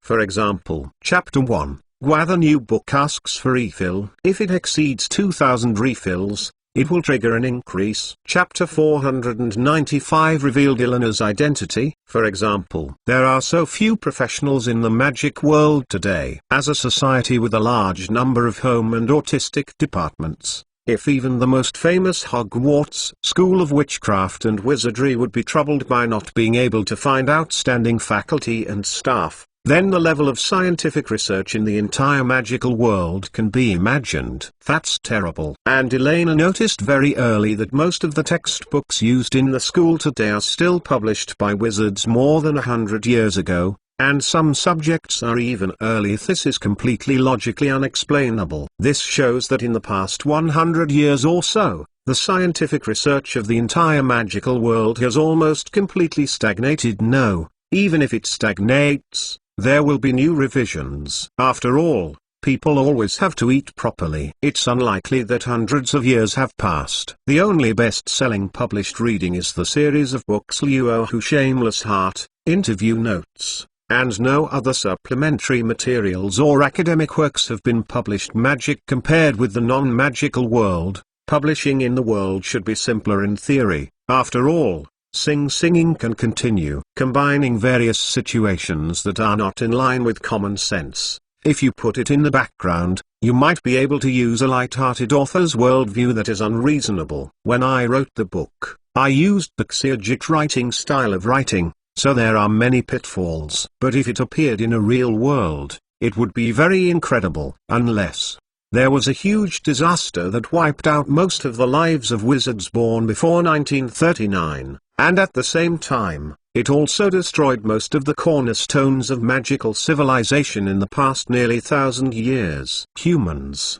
no more wars, Elena. Dumbledore pushed the half-moon eyes on the twisted bridge of his nose, his tone extremely solemn. If there is another war on a global scale, whether it is the magical or non-magical world that is the first to be provoked this time, once the war spreads, magic and human civilization may return to the barbaric era. Decades ago, we wanted to prevent the outbreak of war, but we failed. Even in the end, the wizards became the catalyst that led the war to the quagmire. The large-scale obfuscation curse made moles mistakenly believe that the other party has terrible weapons of mass destruction, and then they really made them. Now, another historical turning point has appeared in front of us. Dumbledore turned his head and glanced at Grindelwald. The two exchanged glances. Immediately afterwards, the two raised their wands at the same time and rotated them in the air. The two invisible light curtains slowly fell like the sky, staggering together, enveloping the three of Elena, Dumbledore, and Grindelwald. Although she does not understand the specific principles of these two magics, Elena can still clearly feel the powerful magic lingering around in a flash. Even the smoke rising from the silverware a few meters away is briefly there was a distorted illusion of incongruity, as if a cassette-like space was sliced in an instant. Without waiting for Elena to continue thinking and studying the changes around her, Dumbledore's old voice continued to be heard in her ears. Elena Caslana, can you tell us what the future will be like, huh? It's the model I deduced before. If, hearing Dumbledore's words, Elena's heart tightened slightly, and she replied very smoothly immediately. She and Dumbledore had discussed the deduction of the disintegration of the Soviet Union and some subsequent planning schemes several times. However, this time, it seems to be different from the past. It's not the model you derived. I mean the future you see.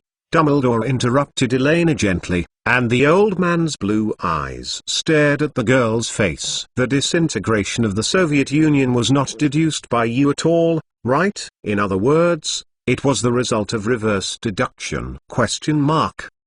Elena's pupils shrank suddenly, and her mind immediately emptied C8 model. The defense is on. Although she had expected it before, she had never expected that after so long, Dumbledore would suddenly start such a dangerous topic at this time, and Elena's heart instantly chilled. More importantly, she accidentally drank black tea just now, right? Exclamation mark. That's right, she drank black tea. Without hesitation, Elena bounced up and single-handedly inspired the amulet given to her by Grindelwald. Location: Hogwarts, Principal's Office. Target people: Grindelwald LV-108, Dumbledore LV-110. Ability value: unknown. Distance: within 1 meter. The sight of the little mixed blood hovered quickly between Dumbledore and Grindelwald. In addition to the wands in their hands, the two old wizards' ability to cast spells without wands and spells should not be underestimated. The only luck is that within this range, she can confidently knock down at least one wizard in an instant. Moreover, apart from Dumbledore, Grindelwald's camp at this time is also very vague. On the one hand, the lover who has abandoned him; on the other hand, the cheap granddaughter who has just recognized him, does not seem to be a particularly reliable relationship. The most important thing is that the Dark Lord species has always been difficult to figure out with common sense. Don't be nervous,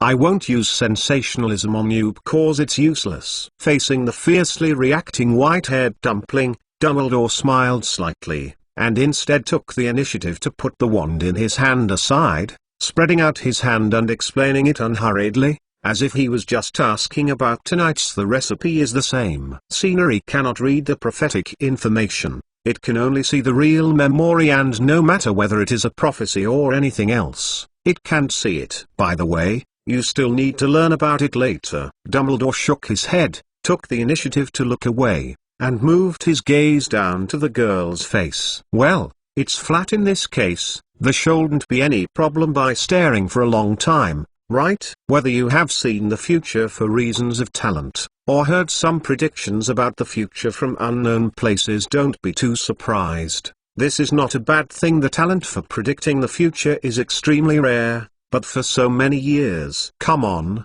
it's not that Gellert and I haven't been in contact. Yes. Don't be too nervous, girl. Grindelwald nodded, slowly stretched out his hand, and touched Elena's little doll hair. He didn't seem to worry about being hit by a cute little fist suddenly into the wall next to him. Anyway, it's not the first time, and I am prepared. We only hope to know in advance, what will the worst result be. After all, only in this way can we make a clearer decision. In the next actions, the price we can bear, where is the highest ceiling, and whether we can truly entrust all command to yours. On hand. Chapter 2. Was it a pleasant surprise? So refill acridine, give me refill acridine. Chapter 496. True prophecy. The future? The future. Elena repeated it in a low voice, her eyes tranced, and she didn't answer immediately. Immediately afterwards, there was a brief silence in the office of Principal Hogwarts. Both Grindelwald and Dumbledore remained silent, very tacitly, quietly looking at the thoughtful little witch in front of him, and did not continue to choose to interrogate or continue to urge, until a low sob broke the silence in the office. Dead. Everyone is dead. Professor Dumbledore, Professor Snape, Grandpa, you were all killed. The final battle took place at Hogwarts. The castle was reduced to ruins. Magic. The Ministry has already fallen one step ahead. Elena whispered quietly, her hands tightly embraced herself, and she shrank into a small one on the office sofa, as if it would give her a sense of security, with a slight tremor in her voice. Hogwarts killed 2 principals in the battle, and an acting principal went crazy. Gringotts was also destroyed. I was also killed. In the future? Grindelwald raised his eyebrows and couldn't help but ask. New Montgard was breached. I saw you being tortured. You are laughing at the torturer, but there is no resistance other than that you were killed by like an insect. Elena trembled all over, raised her unfocused gaze, and said hollowly, huh? Even New Montgardian was implicated in it. Grindelwald groaned for a few seconds, then turned his head and exchanged a look with Dumbledore. Facing Grindelwald's probing eyes, Dumbledore nodded slightly invisibly, and the expression on his face gradually became serious. According to the wave of magic, there was nothing unusual. This kid, what I just said is true. As the top two wizards in the magical world today, for these two old people to tell whether a person is lying or not, there is no need for dementia or veritaserum to accomplish this. Although Elena's actions were deliberate, what she said was true. This is the conclusion reached by Dumbledore and Grindelwald at the same time, and once combined with what the girl said, the future world that was mirrored afterwards makes people feel a little chilling. Soviet Union. This is the only solution to all this. While the two old men exchanged their eyes, Elena quickly glanced at the two old wizards from the corner of her eyes, and continued to speak softly with a hoarse voice in that ethereal, as if she was singing something. The same as the ancient spell. There is only one chance in the future. Whoever can eat it will be able to live better in the future. Okay, you don't need to continue to install the rest of the content. Before Elena could finish speaking, Grindelwald grinned. A touch of helplessness appeared on his face. Don't you think it would be tiring to speak in this voice? If you hurt your throat, it will be terrible. Dumbledore and I are not fools. It is enough to know the previous content. It seems that there are not many options left for us. After a short pause, the original Dark Lord turned his head and glanced at Dumbledore, who was smiling wryly. Although I don't know why you will die at Hogwarts in the future anyway, I don't want to be killed by an inexplicable little warrior, like an insect. The prediction may be difficult to change, but it still has its own characteristics.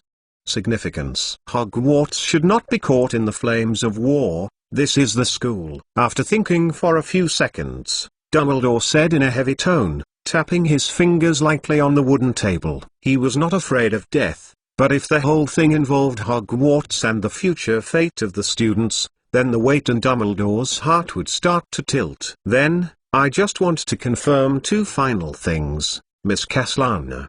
Dumbledore sat up straight, folded his hands on the table, and stared at Elena with his blue eyes. First, all of what we have done, you are sure that war can be avoided, right? Second, if Hogwarts really will. After half an hour. Office of the Principal at Hogwarts. I don't know when, Phoenix Fox, who was out foraging and playing, has returned to the room. At this moment, she was standing on her exclusive wooden bird stand, carefully pecking at the small dried fish in the plate. Her bright big eyes glanced at the two old wizards in the room from time to time. As for a certain dangerous white-haired dumpling, it was naturally early left. Be careful, what's really important is yet to come.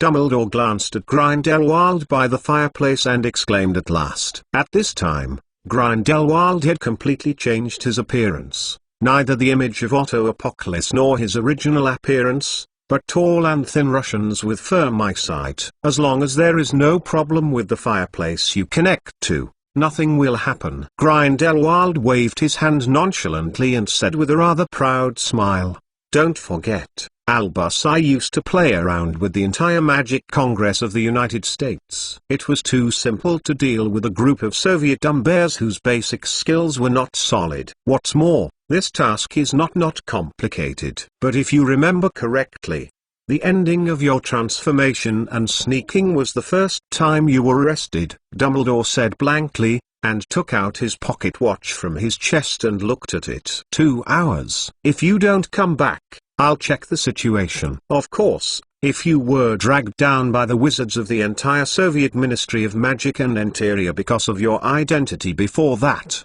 then I'm not going to save you in the past. People are helping to defeat the Dark Lord Grindelwald, who is out of trouble. Don't be too nervous, I just went to buy a few shops, and set up a few door key transfer points in advance by the way. Grindelwald turned around and waved his hand.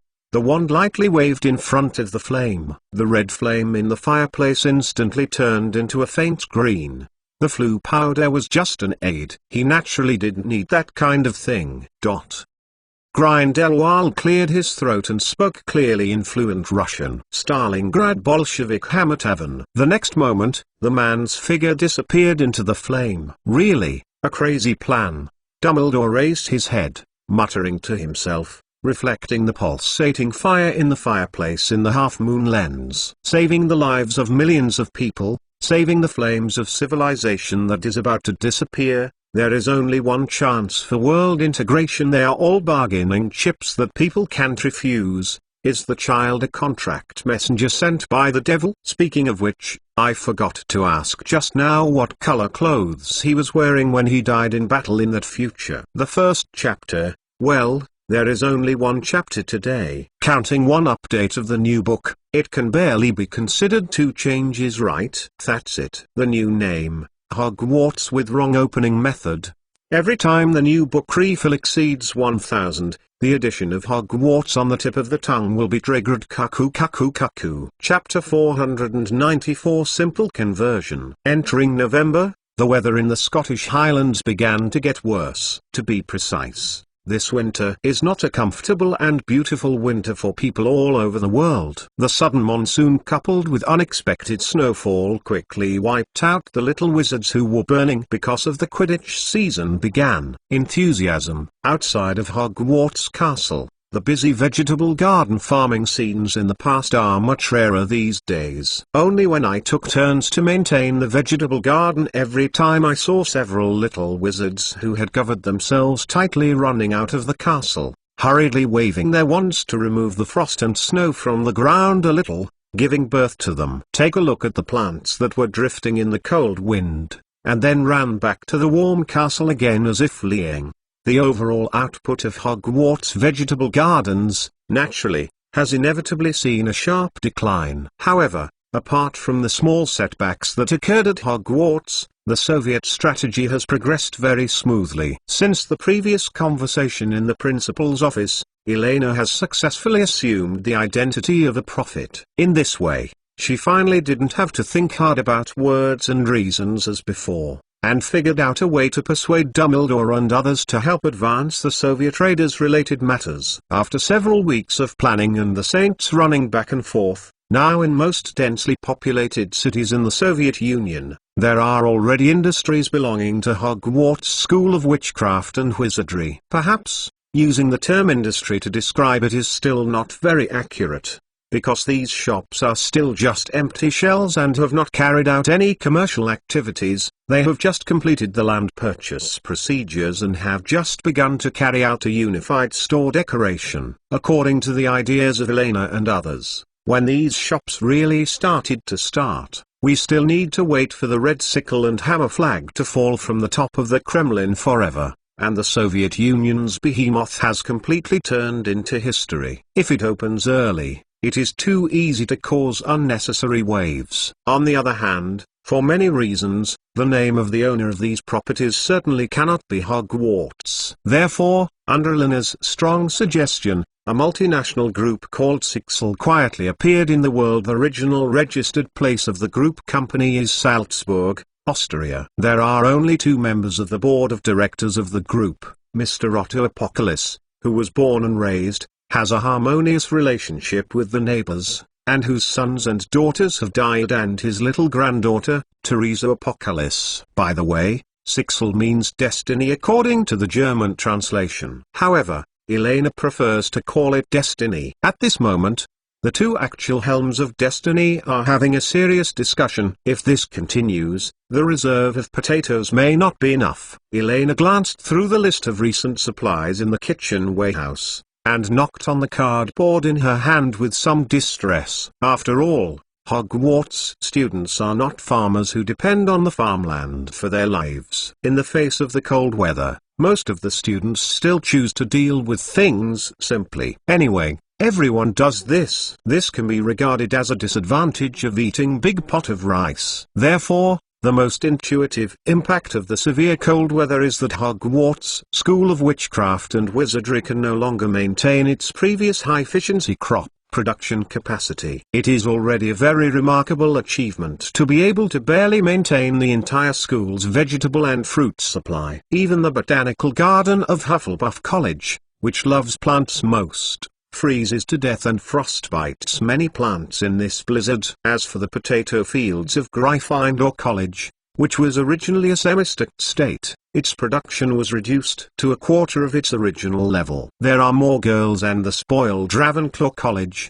as well as a large number of tropical plants, not to mention the tragedy of Slytherin College of subtropical plants. This is normal. Wizards are not farmers. You can't let them use magic to plant potatoes in the wind and snow for a group of irrelevant people. Even Albus, there is no way to put such harsh requirements on the students. Grindelwald shrugged and said calmly, "A little less, a little less." Anyway, with so many muggles, all you really need are so few people. Compared to Elena's distress, Mr. Otto, who is the chairman of Destiny, is obviously indifferent. Although he also knew that the reduction in potato production would affect the implementation of many subsequent plans, for Grindelwald, this kind of use of wizarding power to save moles was not something to be happy about. Whether it's saving 100,000 moles or killing 100,000 moles, there is not much difference in Grindelwald's eyes.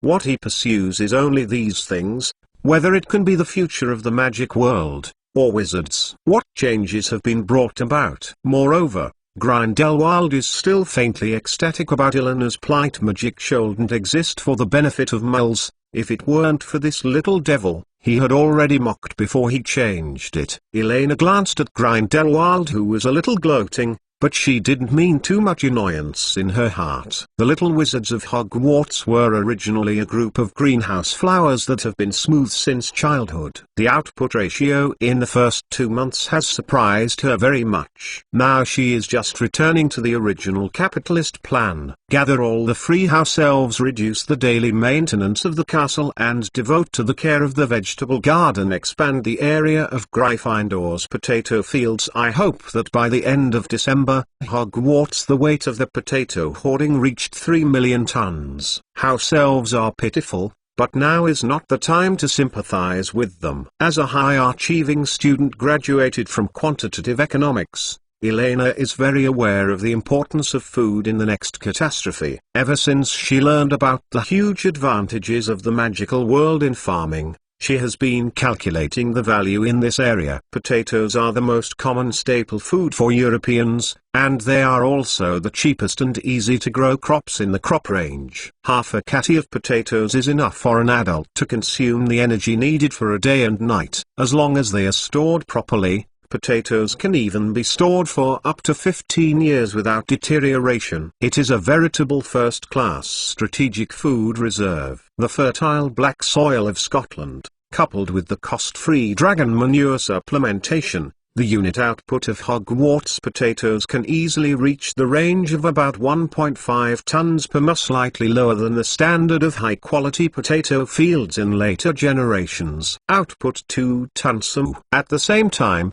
under the blessing of the curse, the entire cycle of potatoes from planting to maturity takes less than a week. It is known that the area of 1 mu of land converted into international standard units is roughly 666.66 square meters, approximately the size of an e-tenth of a Quidditch stadium or a standard football field. The potato field of Gryffindor College is also about 10 acres. In addition, the other 3 colleges have also planted part of it. Potatoes. It only needs to combine all the known conditions above, but any junior high school student who can pass mathematics can estimate in half a minute the potatoes in the ideal state of the Hogwarts vegetable garden during the 4 months from September to December. Total output. And what does the 3 million tons of potato reserves mean? This means that in the case of a minimum living guarantee, Hogwarts can afford the daily consumption of 60 million people. The total population of the former Soviet Union at this time was less than 300 million, which is already quite terrifying. The ratio is up. You must know that this part of the food is not allocated from the total amount of food that the non-magical world has. For ordinary people, it is like a gift from heaven, which can cause impact and reversal. The power can be imagined. But for Elena, before everything is settled, these are just imaginations about the future of beautiful and happy prospects, whether it is a war or a happy ending. It is an unknown number. She and Hogwarts still need to wait patiently for the last moment. How is Gringotts' recent development? After Elena decided the future work content of the house elves in a few words, she turned her head to look at Grindelwald again, and took the initiative to inquire about the latest movement of the greedy goblins. In this unclear twilight, any small changes may cause the size of the entire wave to be determined. Although the Gringotts elves have not paid much attention to them, considering the future reconstruction of the financial system and the identity of an important tool for the redistribution of benefits after this wave of turmoil, Elena still needs to pay attention to them a little. At least, don't let them die too fast, so as not to be picked by third-party peepers in advance. With regard to the grasp of the financial market, as well as the grasp and manipulation of macro-currency wars and exchange rate games, Elena's professional ability in this era can be said to be the existence of a constant star in an era by one person. It has nothing to do with wisdom. This is purely from the vision and lessons learned from countless Black Swan incidents since then. Of course, the more important point is that as long as the future can be predicted in advance, it is equivalent to invincible in the financial market. Simply put, as a traveler, Elena is invincible in this field. There is still only one chapter today. It's just a big chapter. The rules for adding changes are the same as before. Every time the new book refill reaches 1000, an update will be triggered. The current refill progress of Hogwarts with wrong opening method 19,112,000, come on. Chapter 494, Grass, the former chief pipeline of Gringotts Venture Capital Department, has been suspended. The Gringotts Wizarding Bank continues to eat the ruble on a large scale, and the global exchange rate of the ruble has temporarily stabilized. Some wizards claimed to have seen senior officials of the Ministry of Magic enter and exit the Gringotts Wizarding Bank several times recently. The Soviet people live a happy life, a stable society, and sufficient supplies. Due to the global reduction in wheat production, the volume of grain import and export trade on the international market has plummeted. The Ministry of Magic and Interior of the Soviet Union ceased operations a week ago, and most of the wizards have left the Soviet Union. Hogwarts, the warm Hufflepuff common room. The harsh wind and snow was separated from the castle by thick stone walls. The students gathered in twos and threes by the fireplace or at the table, or contemplating dealing with the homework assigned by the professor, or looking at the books borrowed from the library. The atmosphere quiet and plain. Elena sat in the corner near the fireplace, quietly flipping through the reports from various sources. Most of the related news sent back by the Mandate of Heaven employees. Some came from the magic world, some came from the non-magic world, some were purchased and collected through formal channels, and some were accidentally intercepted by the grandfathers using magic. After all, Elena was not even born when the former Soviet Union collapsed. Most of her understanding of this thrilling history is limited to scattered records on the internet and books, and she does not pay attention to too many details. In fact, the level of chaos in the Soviet Union is far more serious than Elena imagined. This winter is not strictly speaking the cruelest winter that bears have ever experienced, but it is definitely the most desperate winter. Many well-informed people chose to flee, and the first to leave was the Soviet wizard. The global food harvest failure and the bad social situation are indeed frustrating. However, what really became the last straw that overwhelmed the camel was the explosion at the Chernobyl nuclear power plant a few years ago. Faced with that accident, the Soviet wizard who used to fight to the death in front of Stalingrad choose to watch. In theory, only 3 or 4 top wizards are needed to quickly control the restrained disaster. In the end, it can only rely on the conventional power of the non-magical world and tens of thousands of lives to make up for it. To make matters worse, the impact of nuclear pollution has directly destroyed the cultivation possibilities of more than 5,000 square kilometers of land. The real Soviet wizards have long ceased to exist. Vaguely, Grindelwald's gloating sigh echoed in Elena's ears. The tragic secret war brought about not necessarily the intimate friendship of comrades in arms. After the war, The relationship between the non-magical world and the magical world in the Soviet Union has always been in a very delicate position. Both sides are wary of each other. The strength that was shown in the war was also saddened by the painful price they paid in that war. The younger generation of Soviet wizards who have grown up in such an atmosphere will naturally not have too much sense of identity and belonging to the non-magical world. Except for a very small number of people, most of the Soviet wizards with keen sense of smell have already left this piece of land. So that when the saints, to be precise, the mandate of heaven entered the territory of the Soviet Union, they hardly encountered any resistance and interrogation from the magical world. According to Grindelwald, the entire Soviet Union now seems to be one. Just like a completely undefended lamb, it possesses coveted fat and does not have any self-protection ability. Gringotts, the Soviet Union. Hey! Elena raised her eyebrows non-committal,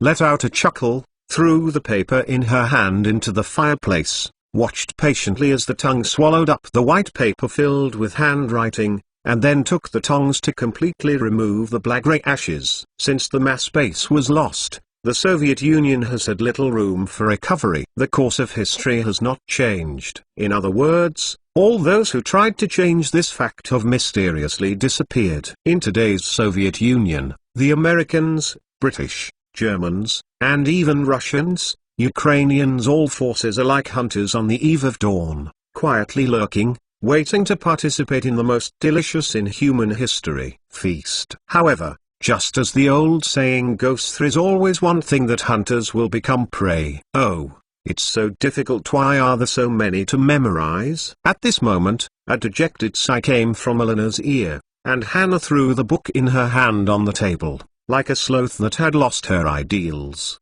and threw herself on Elena. The face is unlovable. It's just the most basic glycogen protein content. If you want to be a therapist, you must master this knowledge. Elena glanced at Hannah with a blank look, thought about it, and continued. And this kind of day will not last too long, and you will be much easier next year. Next year? Can you not memorize these next year? Hannah suddenly became energetic, slammed her body upright, and looked at Elena with scorching eyes. Along with the discussion between the two, Hermione and Luna, who were around the table, also subconsciously stopped writing, secretly pricked their ears, and listened to Elena's follow-up content. Devil's supplementary lessons these days are really terrible. No, next year, there should be a special teacher to teach you. But the language aspect is a problem. In addition to this, textbooks and teaching directions may also be. Elena explained a few words. Before she could finish her words, the smile on Hannah's face had completely disappeared. As if she had been drawn away from her soul, she lay softly on the small table in front of her. Mum, uncle, I want to go home. I don't want to endorse you, patter. This is the sound of the quill falling from Hermione's hand. Click. This is the sound of Luna, who is drawing a light path, rubbing the table with a ruler in her hand. It seems that everyone is very excited to hear this news! Exclamation mark. Elena smiled slightly, touched the heads of the little wings next to her, and comforted softly. It doesn't matter, if nothing happens, the whole school will have to make up lessons from a good point of view. At least until then, you will be a lot easier. Whether it is homework or class, you will be a bit better than others. Oh. Facing Elena's explanation, the three little wings invariably cast a blank glance at the white-haired dumplings, and responded with facial expressions. After so many days of getting along, they have long seen through the essence of this seemingly cute little silver horde, which, except for the silver hair and body, Elena is even black in her bones. Kind. What do you mean? Have you finished your homework for the evening? Looking at the three little lorry who were in the slack study period, Elena raised her eyebrows and was about to speak. No more. Before she could finish her words, Hannah Yuguen glanced at the thick introduction to biology, spread her body on the table and began to roll back and forth, like an Akita dog in self-defeating. Elena, you have the ability to kill me. I just can't remember it anyway. It's so difficult. Oh, I want to go home. Code words, I don't want to learn. Why is it only me who wants to learn high math? It's not fair. I have lost a lot of hair these days. Fight against Elena's tyranny. Overthrow the white hair dumplings. Can't let her dominate anymore. I'll suppress her. Go and catch Dew Meow Meow. Scratch her waist and she will have no strength. Well,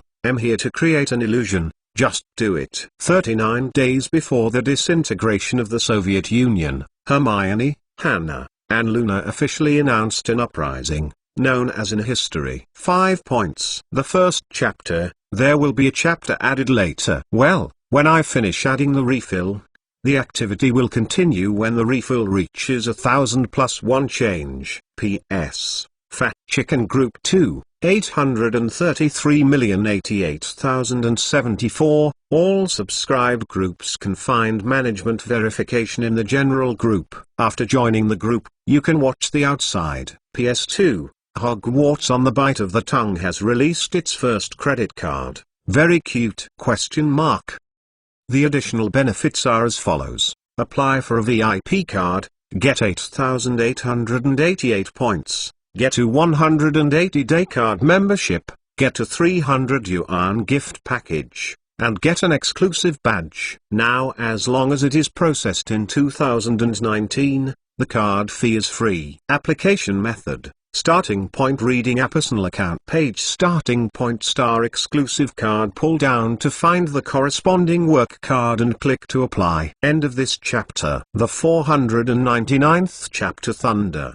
Interesting. But, noting the sudden increase in Hannah's strength, Elena shook her head quite amusingly. Although the rude ability that little iron girl temporarily displayed made her a little surprised, compared to the semi-magical creature Elena, Hannah, who was just an ordinary human witch, was still too weak. Whether it is the basic physical fitness or the increase brought by magic, it is far from Elena. You are so naive, Rue. Before the smug smile on Hannah's face surged, I saw Elena easily grasped Hannah's 2 hands with her backhand, and just a simple turnover pressed the little iron girl tightly under her. There was a playful look on his face. Want to use the magic I taught you to fight me, Miss Abbott? You are still far away. Immediately afterwards, Elena looked around at the other 2 little lorry who were about to launch an attack. With her empty left hand, she took out her magic wand and shook flexibly in midair. The scarf hanging on the sofa chair was like an active rope, entangled the bodies of Hermione and Luna, and bound them firmly. Hermione, Luna, and Hannah are not the only people who make up lessons these days. Since hunting the 8-eyed giant spider in the Forbidden Forest some time ago, Grindelwald will personally engage in a neon magical duel with Elena on weekends or in the afternoon's free time, in order to quickly improve her combat literacy. Although in a short period of time, she hasn't mastered too many powerful spells, but she has gradually become familiar with the quick use of some transformation arts, as well as the casting of superficial silent spells and omission of syllable spells. Want to pull my little dumb hair, Humphrey? Elena raised her eyebrows and glanced at the stubborn Hanaxion. She slapped the girl's cocked butt without any pity, and made a crisp sound. Snapped. It seems to feel good. Then just make a few more shots. Pop, pop, pop, bang, bang, bang. After giving a little lesson to the culprit who initiated the riot, Elena temporarily let go of the tearful little iron girl, and took a moment to cast her eyes on Hermione Granger, who was bound by the long scarf. I'm very disappointed, Granger. Originally I thought you would understand the joy of learning, but I didn't expect you to be fooling around with Hannah. Unexpectedly you want to scratch my waist. Humphrey, facing the little beaver with a look of fear in her eyes, Elena's mouth raised happily. There won't be too many chances for counterattack like this. Of course, she has to take it. Well, after all, it is difficult for her to find a suitable excuse to perform her magic on these little wings. A few minutes later, Bayamautu Anzi dropped the calculation Miss J, who had lost the will to resist. Then it's your turn, Luna Angel. Sister Elena, it's wrong for you to do this. Violence cannot be subdued. Looking at Elena, who was constantly approaching, Luna swallowed, and said cautiously, even if you temporarily defeated Sister Hermione and Sister Hannah, you still can't let them continue reading at ease. So, well, what you said makes sense. Elena nodded thoughtfully, and reached out to touch Luna's cheek. Feeling the hesitation of the silver-white demon in front of him, Luna breathed a sigh of relief, struggling to move left and right. Then, you can let me go first. This feeling of restraint makes me very strange. No way. Elena smiled slightly. Since they participated in the riot together, they must be punished together. This is the price you should consider before joining their actions. As for the meaning of what you said, let me tell you a truth. Violence can't make people surrender, but it can make people feel happy. Snapped. Family status, or the absolute right to speak in the back garden, is something that must not be shaken. As an envoy of justice who aspires to become the patron saint of the magical world,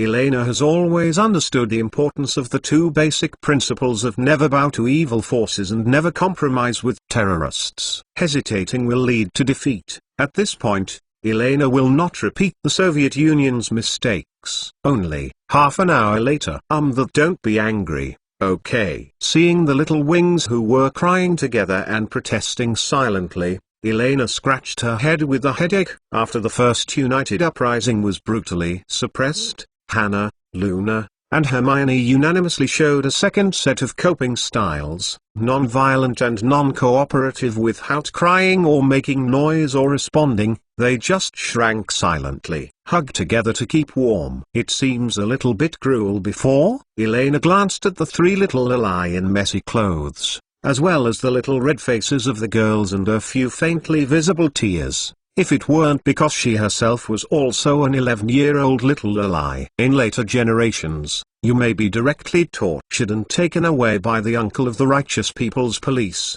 right? But thinking about it carefully, for a group of little Lili whose average age is only 11, her previous plan may indeed be a little out of the ordinary. After all, they are not the children of flower planters who have been exposed to inequalities and equations since elementary school. On the other hand, if there is only pure book study and theoretical practice, it is still a bit boring. Occasionally relaxing a little, combining work and rest, and entertaining and learning is a reasonable way. Well, why don't we stop learning this knowledge these days? Elena thought carefully, clapped her hands, and said softly in a cheerful tone, I'm sorry, I admit that it was really too harsh before. The next time, I will take you to do more interesting experiments. How about it? I promise it will be interesting, but you must listen to my instructions. Lie dumpling, I won't believe you. Hannah gave Elena a blank look and murmured, that's what you said when you lied to me to study biology. Huh? But haven't you also successfully mastered the usage of Ru'a magic text? Elena paused awkwardly, then quickly rounded back. The feeling that magical power strengthens oneself is very good, right? Just need more practice. You can also punch and are proud like me. I mean as strong as me. Wait, what kind of experiment are you talking about? First, Hermione glanced at Elena alertly, cocked her hands solemnly. If you still record the siphon phenomenon, calculate the air pressure, and draw the force diagram, I will never bathe and sleep with you. The black-hearted and white-haired dumpling who is full of lies. Right. It can't be the content of small hole imaging, refraction diffraction reflection angle, double slit experiment. Luna also nodded vigorously with lingering fears, and then said, in the supplements of your words, girls, I have already talked about the common experiments in junior high schools in China in a very short time. Me, unknowingly, have you already taught so much? Elena touched Xiaodu Mao with some guilty conscience, and waved her hand with a smirk. Don't worry, none of these. It is definitely an interesting experiment that you have never experienced. This time, I intend to take you to try to use physics and chemistry knowledge to imitate the effects of some upper grade spells. Senior grade, a spell that can only be learned? Hermione frowned in confusion, and asked curiously, so, what exactly is it? For example, flame curse, blasting curse. Facing Hermione's question, Elena spread her hands and answered without hesitation. However, before that, we need to go to the school infirmary to secretly borrow some medicines that I imported from Mole World. and also go to the greenhouse to collect some well-produced fertilizers and sawdust. Of course, the most important thing is to find a small corner in the castle with no one. After all, the movement during the experiment may not be small. In order to redeem the little lolly's interest in science, Elena naturally ignored Dumbledore's mood. Anyway, in a castle as big as Hogwarts, the magic accidents that happen every day are not too few. It is not uncommon for students to make magic mistakes or secretly fight in the corridors. It is not a big deal to have a few extra small explosions, right? Moreover, with the unscientific architectural logic of the magic world, even if it accidentally blows on the load-bearing wall, it will not fall. At this point, you only need to refer to the burrow of Ron's house, which looks similar to the dilapidated house, to understand. That's it. Some evening a few days later, boom, a shock of thunder sounded somewhere in Hogwarts Castle. The entire castle trembled violently as if there was an earthquake. Immediately afterwards, the whole school again heard the long-lost roar of the principal radio. At least in people's impressions, Professor Dumbledore rarely heard such a low and angry voice. Elena Castellana, Hermione Granger, Hannah Ibo, Luna Lovegood, 4 people who just said their names. Please stop what is in your hands immediately. Come to the principal's office immediately. At the same time, it was far east on the other side of the strait. A louder thunder also exploded in the entire non-magical world at the same time. On December 1, 1991, the Republic of Ukraine held a referendum on the issue of leaving the Soviet Union and electing the president. The result of this referendum is 99.85% of voters in Ukraine are in favor of independence. Chapter 2. Big Chapter. It's a refill 2000 plus more. The rules for adding changes are the same as before. Every time the refill of the new book reaches 1000. An update will be triggered. The current refill progress of Hogwarts with wrong opening method 20,623,000. Come on. Chapter 500 Drugs and Experimental Accidents. It was getting dark, and the windows of Hogwarts Castle showed a soft warm light. After the daytime classes are over, the classrooms and corridors in the castle have become empty. Except for a few energetic children, most of the students have returned to the warm common room at this time, ready to rest. It's just that the deafening thunder and the strong shock that spread throughout the castle just now, like the same injection of stimulant, instantly made the students wake up a little from their sleepiness. Every college dormitory among them, at this moment, they were all whispering, guessing what happened. Hogwarts is a school, a place for everyone to study and live. I understand your desire for knowledge, but when you try some more dangerous magic experiments, can you apply for the assistance of professors in advance, or change time? Location. Not when everyone is about to take a break. In the principal's office at Hogwarts, Dumbledore was dealing with this sudden explosion. The old man had already put on a purple nightgown full of stars and moon patterns, and his azure eyes seemed to have a flame burning, and his originally kind face was now completely gloomy. And not far in front of him, 4 grey-headed little Lily were sitting side by side with their heads down, looking very cute. Half of the magic history classroom, the entire wall is gone, just looking at the tragic ruins. Even if an angry fire dragon forcibly rushed out of the classroom, it might look better than it is now. Dumbledore subconsciously looked at the empty corner on the right-hand side helplessly. Due to the incident in Ukraine earlier this afternoon, Gellert Grindelwald, who went out to stabilize the situation, has not yet returned, so now he is the only one to deal with the disorder caused by Elena. This is an accident, Professor. I didn't expect that a powerful blasting curse, coupled with mixed explosives of ammonium nitrate and nitric acid, would have such a chain reaction. There must be certain principles of magic chemistry that we have never discovered before. Elena glanced at Dumbledore, who was terribly dark, and explained cautiously. In fact, she did not try to make high explosive power such as Tetrol or HMX. According to her original plan, she simply combined the most basic homemade ammonium nitrate and nitric acid explosives with the materials at hand. Theoretically speaking, this kind of earth bomb with low combustion efficiency, slow energy release speed, and low explosive energy level is not too dangerous at all. Compared with the cyclotramthil and the tetranitrate cruise missile, the configuration, at best, is as powerful as the firecrackers that everyone gathered together to listen to the sound of firecrackers during the New Year in the previous life. And in the course of the experiment a few days ago, this point was indeed verified. According to Elena's estimation, if it was a conventional grenade filled with earth explosives, she could even block it directly with her bare hands after the first step of strengthening under the shock wave. It's just that, on a whim, she wanted to combine magic and art tonight.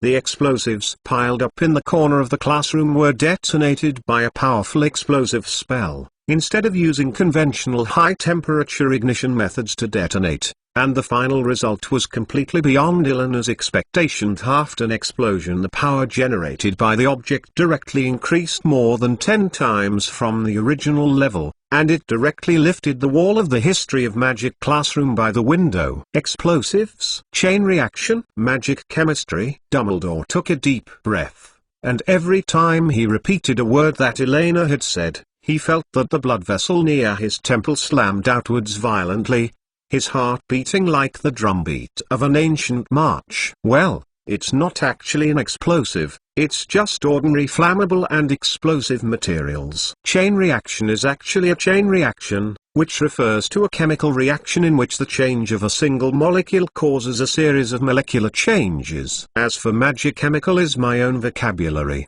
meaning magic chemistry. Elena explained quickly while observing the expression on old Turnip's face. Regarding the establishment of magic chemistry, she has been thinking about it for several weeks, but it was not until today's experimental accident that she completely determined the necessity of establishing this discipline. Obviously, the power of magic lies in using thoughts and emotions to influence objective matter, or to be more precise, it is to add certain magical attributes under the objective laws of physics and chemistry, and when there is a fit or synchronization between the two, it is very likely that a strange phenomenon will occur, similar to a kind of universal catalyst. For example, if a pile of explosives is given the magic attribute of explosion, and this attribute is clearly guided to change with the correct chemical logic, then the effect will be what Elena and the others caused not long ago. Of course, this is not necessarily due to this reason. It is also possible that the explosive spell makes the explosives granular, which leads to a more thorough combustion reaction, which leads to a more powerful chemical reaction. The specific reason for this, I think it may take several repeated trials before. Standing in the principal's office, Elena explained, subconsciously starting her own deduction. The magic wand in Elena's hand shook slightly, and a series of English characters and chemical structural formulas appeared out of thin air. Accompanied by the girl's voice, the chemical formulas were constantly evolving and deriving. Enough. That's it. Dumbledore waved his hand, and the tyrannical magic directly dispelled the blackboard that Elena had drawn in the air. He stared at the unrepentant white-haired ball with an angry face, and his breathing gradually became heavy and rapid. I'm not asking you about the specific reason, or the magic details. These are not important. Looking at the white-haired dumpling with a face full of righteousness, and even a serious explanation of the motive of the crime and the plan for the next crime, the old wizard felt that his heartbeat could not help but rush a little bit against again, the familiar angina. A look of pain flashed across the old wizard's face. Tremblingly, he took out a small medicine bottle from his arms, poured out a few pills from it and stuffed it into his mouth, closed his eyes and was silent for several seconds before regaining his relief. Come here. Fortunately, Mrs. Pomfrey imported a batch of drugs from the non-magical world some time ago. This kind of drug, called nitroglycerin tablets, does have a wonderful effect, especially after being processed by Madame Pomfrey's magic. It can quickly relieve the angina pectoris that has occurred these days in just a few seconds. After trying a few times, Dumbledore decided to let the school infirmary buy more as appropriate in a few days, and prepare some in the principal's office and Grindelwald's office so that it may be needed from time to time. After all, no one knows these days. Will something unexpected happen suddenly, isn't it? Right now? Dumbledore opened his eyes again and looked at the little witch before him with a solemn expression. Elena Caslana, you should be very thankful that no one was in the classroom at the time. Otherwise, even if your healing magic is 10 times stronger, there will be no way to rescue a child who was broken into pieces.